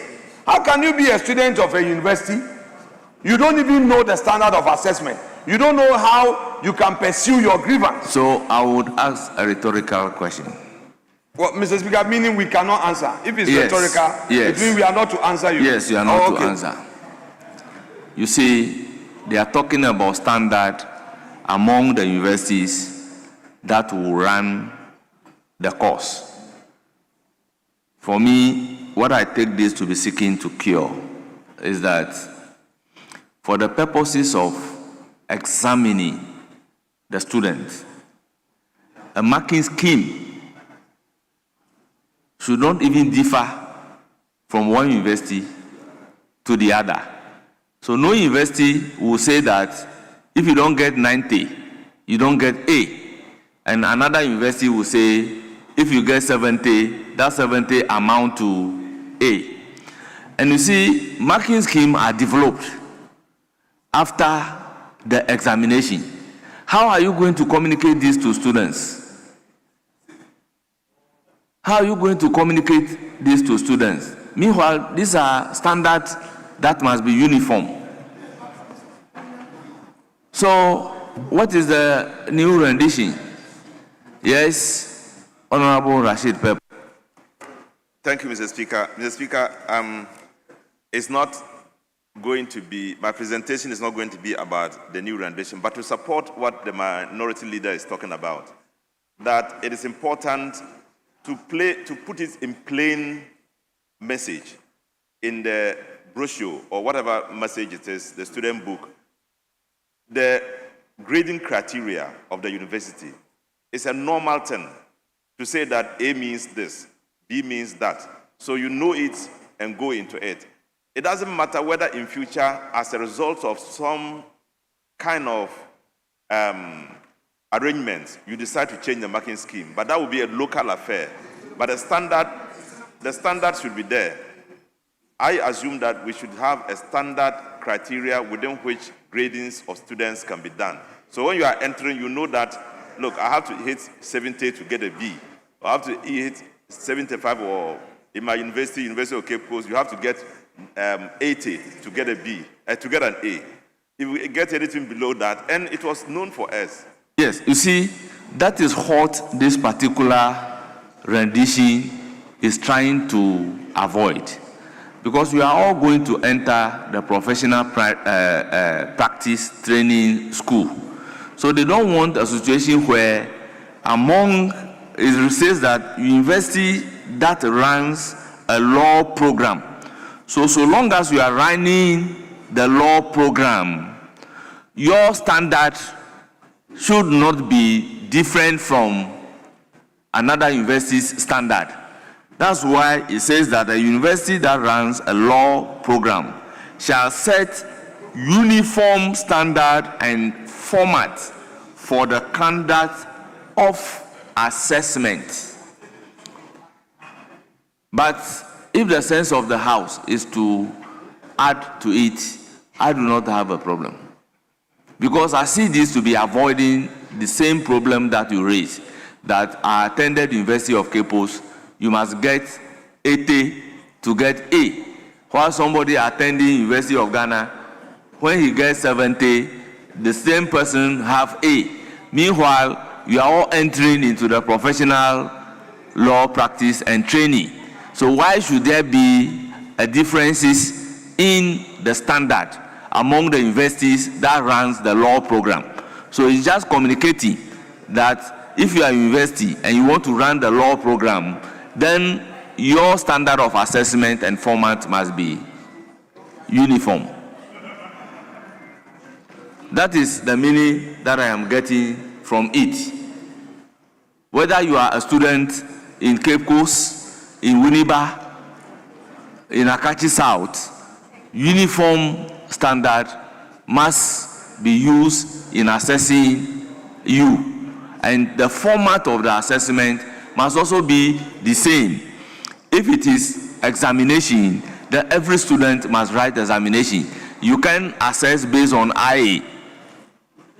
If it is a written question, then every student must write the written question. It cannot be objective questions. Respectfully, let's read the rendition again. A university, this is what it says, a university that runs a law program shall set a uniform standard and format for the conduct of assessment. Mr. Speaker, with respect. So you're dealing with the individual universities. It's not talking about a uniform standard of assessment by all the universities. Mr. Speaker, that is not it. That is why it is each institution. No, it is here. Unless there is some error in there. There's an error. Please, respectfully. Mr. Speaker, even if the air there means plural, even if it means so, there is an overriding need to communicate that standard, the format in assessment to the student. How can you be in enter a university and there is a uniform standard that has been approved by the academic board, which in itself has been approved by the regulator, and that student who has enrolled in that school cannot know it? So it is important we put it in the law. We bring a finality to it that, and Mr. Speaker, I propose, so that we don't waste time, I propose that we add the following to assessment, which shall be communicated in the student manual. So the new rendition, therefore, shall read: a university that runs a law program shall set a uniform standard and format for the conduct of assessment, which shall be contained in the student manual. Mr. Speaker, that is the proposal. Thank you.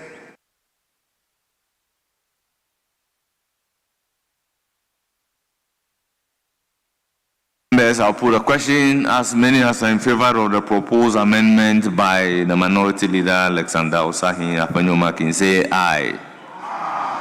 Those against say no. The ayes have it. The proposed amendment is ordered to stand part of the bill. I'll put a question on entire clause 49. As many as are in favor of clause 49 standing, yes.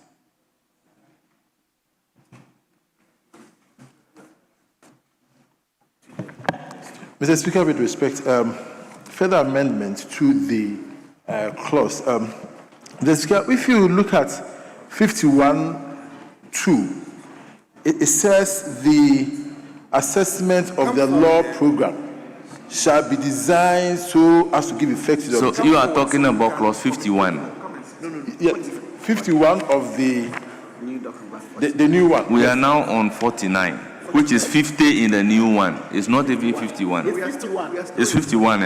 Okay, yes, it's 51. It's 51, Mr. Speaker. In the new one, okay. Yeah, Mr. Speaker, so where you have law program, I believe that the framers actually intended law students, because if you look at 51(2) and then 51(3), Mr. Speaker, imagine if we are reading 3 without limiting subsection 2, the assessment of the law program. No, it's the assessment of the law student, which shall include a variety of assessment methods appropriate to the nature, level, and objectives of the law program. And then if you look at 4, clearly tells you that we are talking about student. The assessment is an assessment of a student, not a law program. So, Mr. Speaker, I propose that in 51, wherever we have law program, it shall be changed to law student. So I so propose.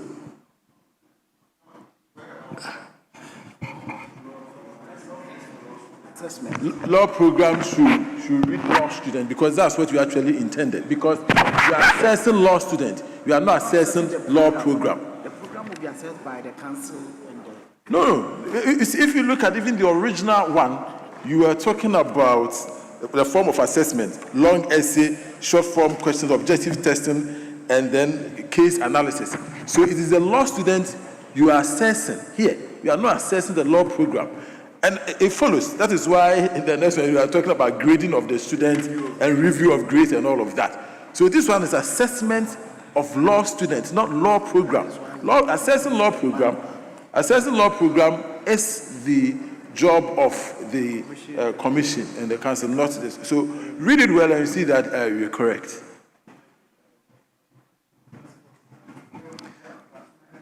Yes, Chairman of the committee. Mr. Speaker, I will urge my good friend to abandon. The law program as used here is most appropriate and not directed toward students. And so a university that runs a law program shall set uniform standards and format for the conduct of assessments. The assessment of the law program shall be designed, it's not assessment of the students, it's the program itself, not students.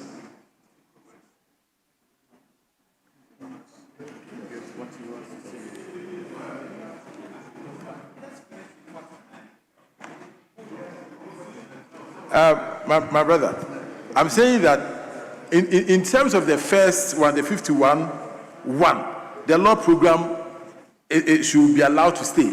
But subsequently, if you read it right, this whole assessment is assessment of students. So the university that runs a law program, yes, you are running a law program, but assessment, you are assessing students, not the program. At this place, it's not the program you are assessing. And so it doesn't make sense to say that the assessment of the law program shall include variety of assessment methods. You understand? This one, it is the student you are assessing. And so you look at your original 49, and you see that you are looking at long essay, short form answers, objective testing, and a hypothetical case analysis. All of these are supposed to assess law students, not your law program. You know, so my good friend, if you abandon this, you will cause a lot of havoc. So please, Honorable John Darko, let's look at the provision carefully. Yes, Mr. Speaker. I'm doing what I intend not to do today. If you look at the two, they say the assessment of the law program shall be designed so as to give effect. So if you replace it to be a student, program to be a student, then it will be the assessment of the law student shall be designed so as to give effect to the objects and intended learning outcome of the law program, of the law student, because you are going to say the law student. Now, if you go further, 3 is saying without limiting subsection 2, the assessment of the law program shall include, so it will be the assessment of the law student shall include a variety of assessment method appropriate to the nature, level, and objective of the law student. You understand? Because it is the program that have objective. The program objective. So if you read it in all, and you substitute program with student, along the line, you may have a problem. Now, 4, the assessment method applied shall provide an adequate and fair basis for determining whether a student, you understand? So it's a program that you assess that is going to be used in determining the student. So you cannot replace program with a student. It will throw the entire clause off gear.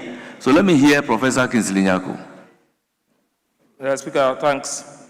I mean, so if you read 49 from the first paragraph to the fourth one, you see a progression.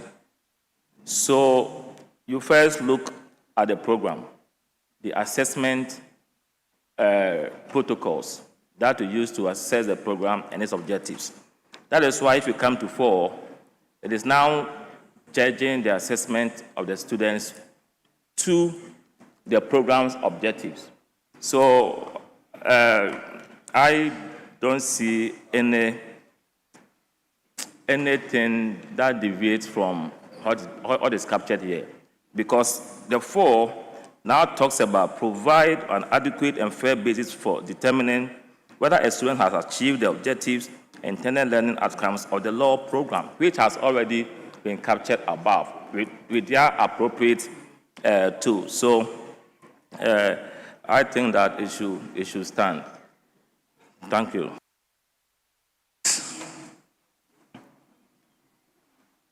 I recognize Honorable Che. Okay. You propose it, so we'll come to you later. Thank you, Mr. Speaker. If you look at the clause very well, the learning outcomes is for the program. The objectives is also for the program. But the assessment is for the student. That is why the earlier rendition, which we approved, is saying that we should put these standards in the student manual. So I will want to support Honorable John Darko's proposal that the assessment of the law student shall be designed so as to give effect of the objectives and the intended learning outcomes of the program, because you cannot assess the program to give an outcome of the program. Remember, the assessment, which leads to the standardization and accreditation, is done by the council in collaboration with GTEC. But here, we are looking at assessing the students. That is why we can't use just the law program for both.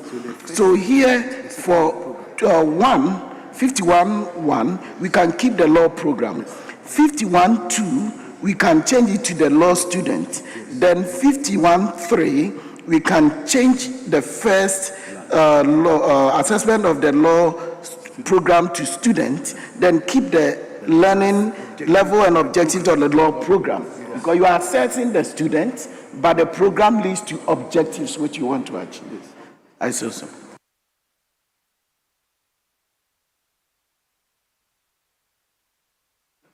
Once this is talking about a program and a student, and there is a mixed feeling that where in some places a program should be used and in some places students will be used, I may want to direct it to the drafters to use the appropriate terminology.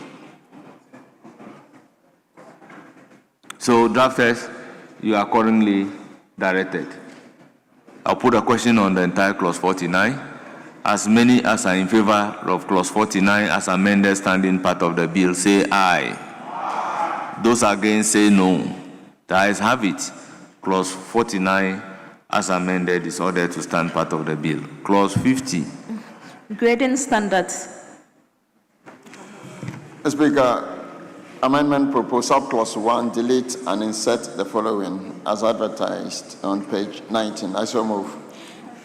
Our members, the proposed amendment is for the consideration of the House. Any further amendment?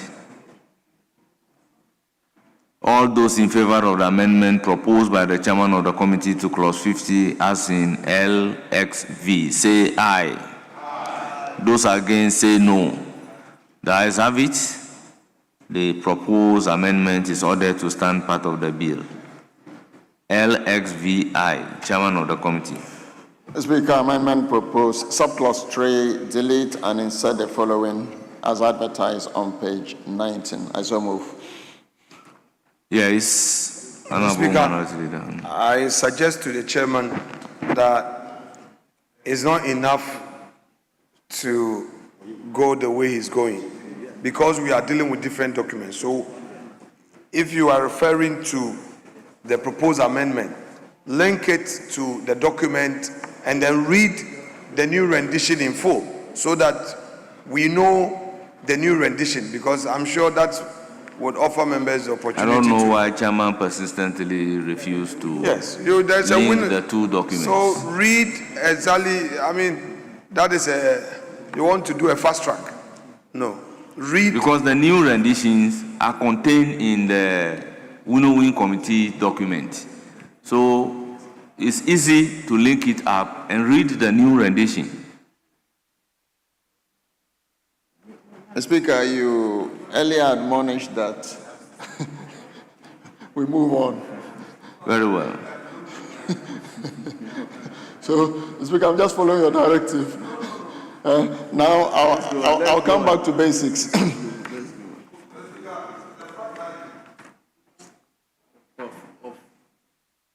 Speaker, let me be your counsel.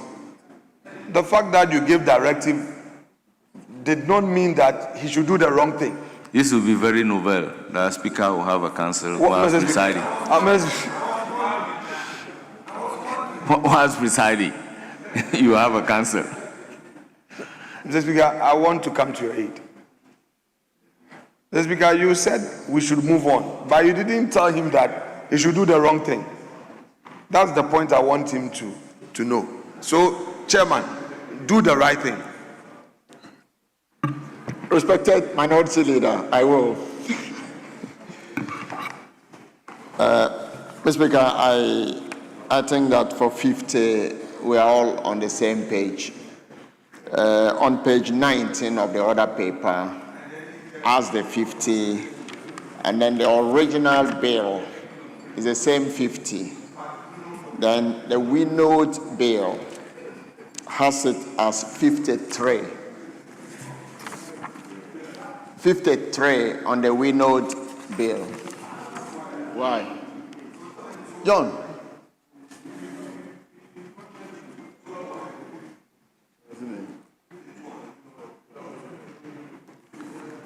No, it's 52.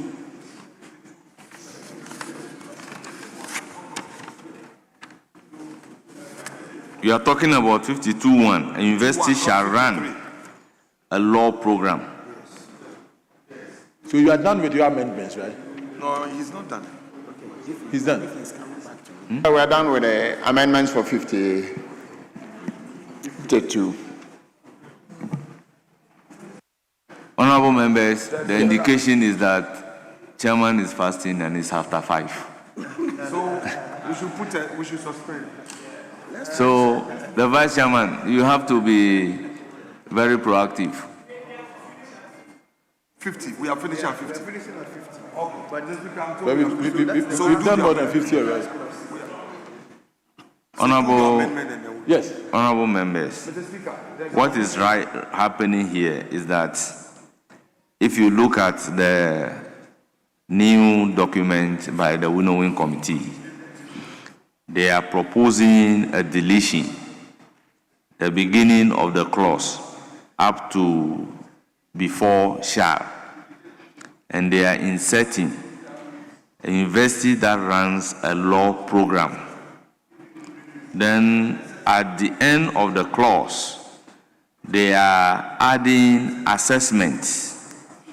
So it reads, a university that runs a law program shall adopt in writing uniform grading standards that ensure accuracy, validity, reliability, and consistency in the evaluation of students' performance in assessment. Students' performance in assessment. So with this, I'll ask if any member has a further proposed amendment. All those in favor of the proposed amendment say aye. Those against say no. Honourable members, the ayes have it. The proposed amendment is ordered to stand part of the bill. Yes, now to the entire clause 50. Yes, Mr. Speaker. So 52.2, where it reads that where more than one law lecturer teaches a group of students, there shall be a reasonable and justifiable correlation among the grades awarded by the law lecturers to ensure fairness to the students. Mr. Speaker, I am a law teacher, and in some cases we teach different groups, and I believe that we shouldn't legislate this. I suggest, instead of this particular provision, we state that where more than one law lecturer teaches a group of students, the lecturers shall set one set of questions for the students. That is my rendition, Mr. Speaker. I believe that stating that you have to have a correlation among the grades awarded by the law lecturers to ensure fairness will be two different lecturers marking scripts. How are you going to ensure fairness among the grades? But once there's one set of questions, then it means that obviously there will be fairness. One set of questions. One set of questions. How do you relate that to clause 49 that we have taken?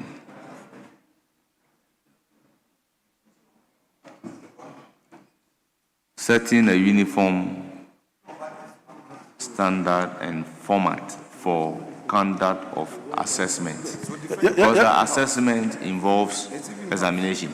Yeah. Mr. Speaker, if you read this well, you see that in the end, you are talking about assessment of the students. And you are saying that the lecturers should ensure a reasonable and justifiable correlation among the grades awarded by the various law lecturers. I mean, which of the provision are you reading? Mr. Speaker, I'm reading the 52.2 grading standards of the window document.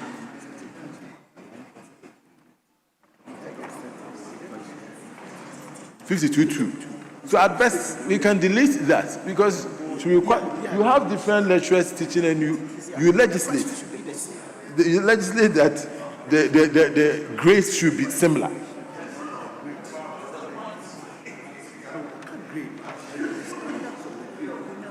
Yeah, so what is the concern? Let's listen to his concern. Okay. To the two. Yeah, Mr. Speaker, my concern is that you are asking several lecturers. By this provision, you are asking several lecturers. You are saying that in awarding grades, okay, there shall be reasonable and justifiable correlation among the grades awarded by the various law lecturers to ensure fairness to the students. And I'm saying that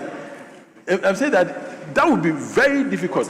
And so my proposal that instead of saying that there shall be a reasonable and justifiable correlation among the grades, we should rather ensure that there's one set of questions. So my proposed amendment, Mr. Speaker, is that where more than one law lecturer teaches a group of students, the lecturers shall set one set of questions. Wait, let him finish. Let him finish. Go ahead. So I have put my proposal there. Yes. Let him finish. Yes. So, Mr. Speaker, you belong to Law Society. You are not with us. We are with Bar, Ghana Bar. So, Mr. Speaker, I so propose. No, let's take the new rendition seriously. My rendition? Yeah, you have to move the renditions. Yeah, so my rendition is that where more than one law lecturer teaches a group of students, the lecturer shall set one set of questions for the students. There shall be a uniform set. There shall be a uniform.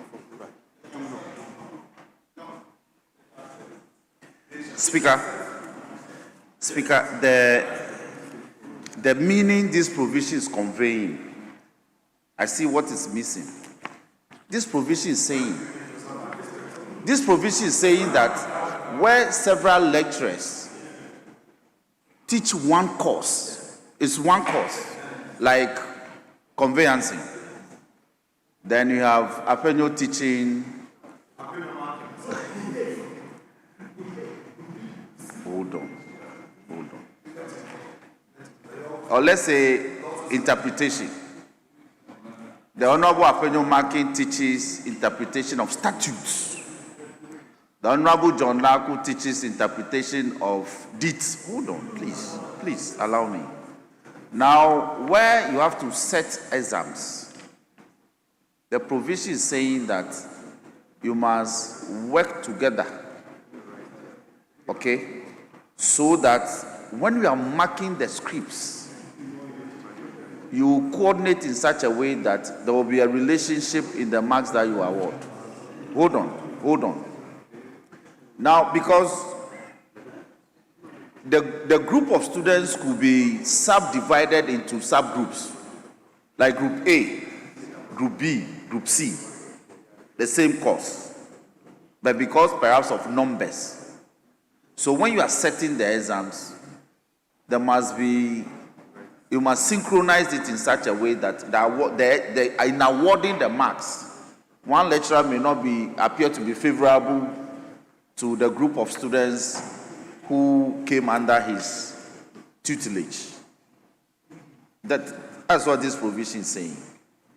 So if you propose that amendment, it doesn't cure the problem. It doesn't remedy the situation. Now, practically, let's look at what happened at the university in a particular year. Very well. Mr. Speaker, so I taught at UPSA, and I was teaching the graduate class. We were 3 different lecturers, all taking the business law program. So somebody doing MBA, MA, but taking the same program. Mr. Speaker, the same course. In the end, the understanding was that let's come together, the 3 of us should come together and set the questions, because it's the same, and then have the marking scheme. Now, this was not the case in the previous academic year, where my student complained that I taught them and then I was setting questions for the quizzes, then a different lecturer set and came to mark. So the complaints more or less got addressed through the new system that was introduced. Mr. Speaker, I think what the respected member for Swami is seeking to do is to bring certainty here. Because, Mr. Speaker, here, you are saying that where more than one law lecturer teaches a group of students. So, group of students, they are about 200. One lecturer taking 50, another taking 50. There shall be reasonable and justifiable correlation. What correlation? So you said your different question, I said my different question, and say, let us correlate. No, Mr. Speaker, this will become difficult to say that there shall be justified correlation among the grades awarded by the law lecturers. Yes. Mr. Speaker, with respect, of course, we have already said in 49 or 48 that there shall be a uniform standard of assessment. That's why you initially wanted. That's why I said let's link this up. Yeah, Mr. Speaker, this is very problematic. This particular rendition. Exactly. Yes, Mr. Speaker. This the university lecturers, where Mr. Speaker, you have not done. You are not done. Yes. Okay. So, Mr. Speaker, I am saying, Mr. Speaker, this is your parliamentarians here. They do a lot of part-time. You know, it's only this year that I've not done part-time. But, Mr. Speaker, you we have like a certificate to do part-time. Mr. Speaker, this year, Mr. Speaker, I said it's only this year, Mr. Speaker. This year, Mr. Speaker, this academic year, which started last year, Mr. Speaker, I will not disobey Parliament. I have always taught based on my clearance here. I only got my clearance last week, so I will attach and apply. But the previous years, I don't know of others those who have been doing galamsey Even court, Mr. Speaker, even court. I've refused going to court. I don't sign any process in the firm because I want to wait for my certificate. Luckily for me, I got the certificate last week. So I can now go and teach. I can now go to the law firm. And I can now go to the court and practice. You know, which fees, Mr. Speaker? If a client has paid the fees to the law firm, I cannot benefit from it. I will pay tax. So, Mr. Speaker, I think this too is very problematic. We should go by what John Dako is saying. Otherwise, we defeat the principle of uniform standard of assessment. There will be chaos. This correlation they are talking about, I don't know how it can be achieved. And talking about a justifiable, what will be the test? What will be the test of that justification? So, if 2 different lecturers, 3 different lecturers are teaching the same course, the same course, there should be one set of questions. The lecturers should come together, as is done at UPSA, and ensure that they set the questions. As for the marking scheme, it will be standard. But where different questions are being said, then Group A, you have different set of questions, and then somebody is using the same grading, there will be a problem. So, Mr. Speaker, Chairman should have a look at it and then accept what John is proposing. Speaker, I think what is missing... Let me hear Honorable Anyimedu Entry. I'll come to you. Mr. Speaker, Mr. Speaker, I knew the insinuations were casting at his back. Mr. Speaker, the background to this. First of all the universities are autonomous. Now, the idea is that they should run law programs. And we would want what is happening at the University of Ghana to be consistent with what is happening at KNUST. But I said this and earlier it was overruled. That is not possible. Mr. Speaker, yes. We don't want the situation where some other lecturers, even one lecturer will be teaching in different schools.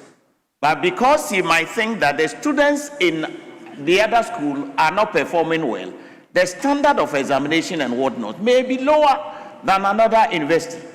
And that should not be tolerated. We cannot get one set of questions for all the universities because every university, even if you are a lecturer and you are assessing different students, Mr. Speaker, yes, you will look at the standard, but you will set different questions.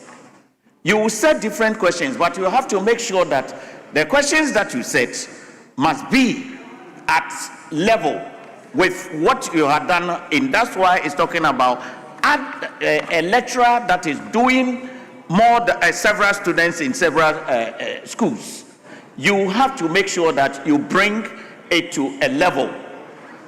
Assessment would be done by the universities, and then assessment will be done of the universities to ascertain that they are all at level. I said this when we are looking at clause 49. But Mr. Speaker, I was with you at clause 49. Yes, the argument was that every university would have its standard, which I beg to differ.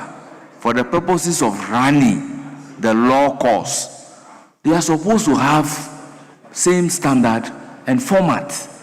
Not that University of Cape Coast will grade based on 80, University of Ghana will grade based on 70. But I was defeated. Mr. Speaker, on 49, I don't know, you had already closed the curtain, and you said you referred it to the drafters. Yes. But I was with you on all fours when you said that we are rather talking about the assessment of programs and not the assessment of students. I perfectly agreed with you because we should have a body that must be assessing the program. So you cannot say it's not only students we are going to assess. We are going to assess students. We are going to assess the program as well. So where it is program, it is program. If it is students, it's students. Mr. Speaker, you'd read the curtain down on there. I don't know what the drafters will say. Because you see, but on this, we should get the understanding of this bill very well. All the universities running the law program are going to be accredited. At the end of the day, the aim is that students that will qualify from that particular or the various universities are entering into a level of the professional law course. So the measurement is that the program that are being run in University of Cape Coast, the program that are being run in University of Ghana, the program being run by University of Development Studies, how are these programs being assessed so that students in one university will not be shortchanged as against students of another university? So they are talking about a standard format of assessing. So if you don't assess the program, how can you determine whether the program run by University of Science and Technology to qualify students to come to the professional practice training is the same standard that Legon is running? But you talk about assessment of student rather than assessment of the program. Advisedly, I refer it to the drafters. So we have crossed that particular level. So now there is an issue about 52, which reads, where more than one lecturer teaches a group of students, there shall be a reasonable and justifiable correlation among the grades awarded by the law lecturers to ensure fairness to students. They are not referring to students of a particular university. I don't understand this to mean students of a particular university, but they are talking about grading among the universities that are running the course will be taught by various lecturers. But in grading the students, that's why the clause is talking about grade. Grade is here. It's where more than one law lecturers teaches a group of students, there shall be a reasonable and justifiable correlation among the grades. Yes.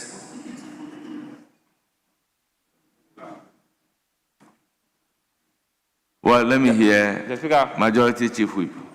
Okay. No, let him come in later. Because you are leader. Apparently, you don't control that. I control that. You are right. You are right. You Yes. are right. Yeah. But in this case, just Yes. Let me hear you. Speaker, in all humility, Mr. Speaker, the introductory phrase, where more than one lecturer teaches a group of students, presupposes that it is a reference to a particular school, an institution, an accredited institution. Now, the implication, what is being implied here is that there may be two or more, or one or more lecturers teaching one course. Now, what is missing here, what is creating the problem is the one course. It should be one course. Now, the intent here is that this group of lecturers, in assessing the students at the end of their tutelage, should be able to have should be able to have a certain correlation. But what is also creating the problem is the introduction of justifiable correlation. I think that adjective is misplaced, because we speak of a uniform standard. So the intent of this provision is to the effect that there must be an established uniform standard of assessing this group of students taught by these several lecturers in this particular program. So that, for instance, let me speak of advocacy. Advocacy. The Honorable John Daku teaches some part of advocacy. The Honorable Animedu teaches some part of that same program, same course. Then the Honorable Apenyo Makin also, Osahin also taught some part of the program. The intent of this provision is that when at the end of the program they want to assess the students, there must be a certain standard way of ensuring that when they set the exams and they are marking the students, they will not apply different standards in the award. So that there will be the exams will be set, marking scheme will be provided, and just one of them can just sit down and mark and award or have a uniform way of assessing them. That is the intent. So what is missing here is one course. Mr. Speaker, if your rendition is what it is, then the entire drafting will have to be redone. So in applying your rendition, it means taught, for instance. So in a scenario that you have narrated, yes. Would the students be writing one and the same examination? Yes, they'll be writing one and the same exams. Okay. So once they are writing one and the same examination, yes, you are only talking about grading. Yes. You understand? Yes. This has nothing to do with setting of questions, because whether the questions are set by one of the lecturers or all the lecturers, yes, that is the exams that all the students are going to write in different groups. Yes. They are going to write. Yes. But it is not possible that you have only one lecturer that will be marking all the scripts. Speaker, it's possible. It's possible that the three of them can get to set the exams questions. It is published.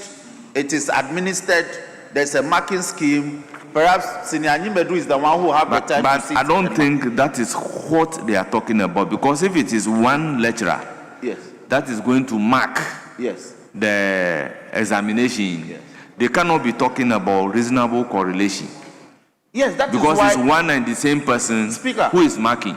So if one and the same person is marking, who is he going to do that reasonable correlation with? With the one or more lecturers. With the one lecturer. But he is the only one marking.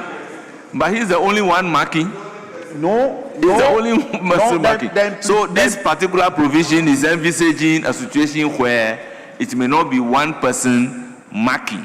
So in grading, there must be a correlation between a grade that will be given by John Dako, a grade that will be given by Osahin, a grade that will be given by Kinsley Nyako, and a grade that will be given by Animedu. Yes, but it has to be in the they same are marking course. The same course. Scheme. The same so course. That should be, yes, that should be a correlation. Course. Yes, the same So course. that is what I am understanding this to mean. Yes, so it is. Since we agree that so the examination questions will be one and the same. Yes, so it's not in different schools, but in the same school, the same course. So you may have to direct that they have been stood down and that we tidy it up. Yes, let me hear from the chairman of the committee. I'll come to the ranking member, then I'll come to you. Then we can draw the curtains down. Yes. Mr. Speaker, from the arguments my colleagues have all raised, they seem to be zooming on the fact that it is more than one lecturer teaching one course. This clause goes beyond that. it did not mention one course or one subject. It says, where more than one law lecturer teaches a group of students. That's where it ends. You see, that subject could vary. So, my good self, John, and Senior Kwame could be teaching one group of people different courses or different subjects. That's the other aspect of it. So, listen, the intent of this is to say that when three of us, because we're talking about standards, when three of us are teaching a group of people, whether you're teaching maths, he is teaching English, and he is teaching chemistry, there has to be a certain correlation. Your grading should not be high up and mine should be lower. That is the intent of this. So it does not restrict us to one course. What I'm just saying that this clause did not say that when three of us are teaching the same group of people the same course, but it says when more than one law lecturer teaches a group of students. The speaker ended there and interpret it. Those three, it did not say that when more than one lecturer is teaching interpretation, for instance. But more than one lecturer can be teaching interpretation, family law, or whatever. And so it says that in grading, because you are teaching the same group of people, in grading, it should be so correlated that there shouldn't be any huge variance in terms of the grading.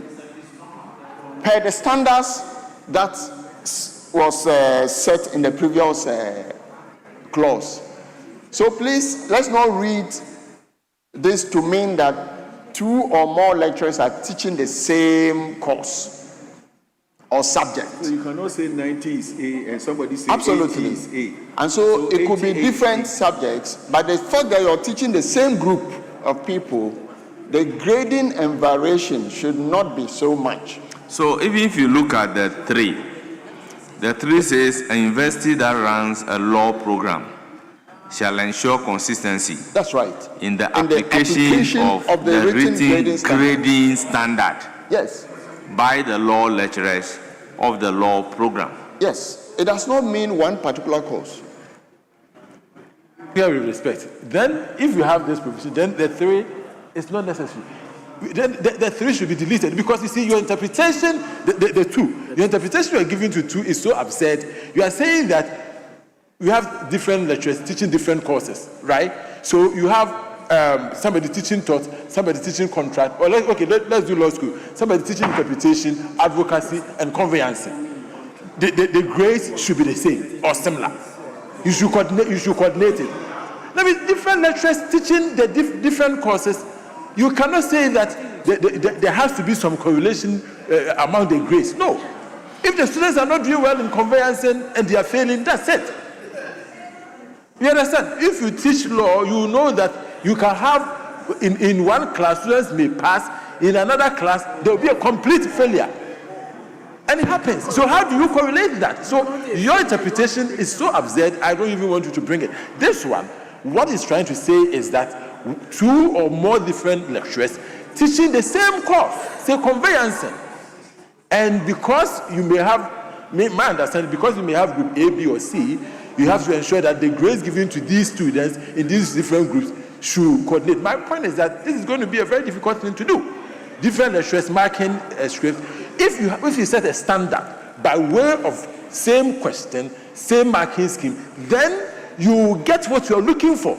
But you cannot legislate that you should coordinate the grades. I mean, that would be... You see, I even think if the three comes before two, it makes it clearer.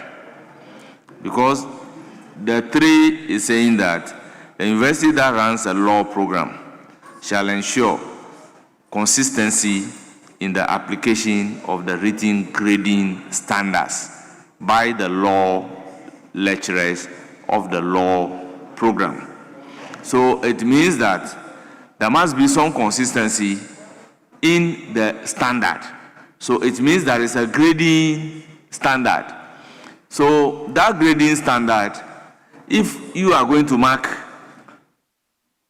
some students, I'm also going to mark some students, there must be some correlation. Correlation in the sense that sometimes they may set the standard, but based on the examination outcomes, certain things happen. The lecturers, they know. You understand? So in doing all those things, there must be some correlation.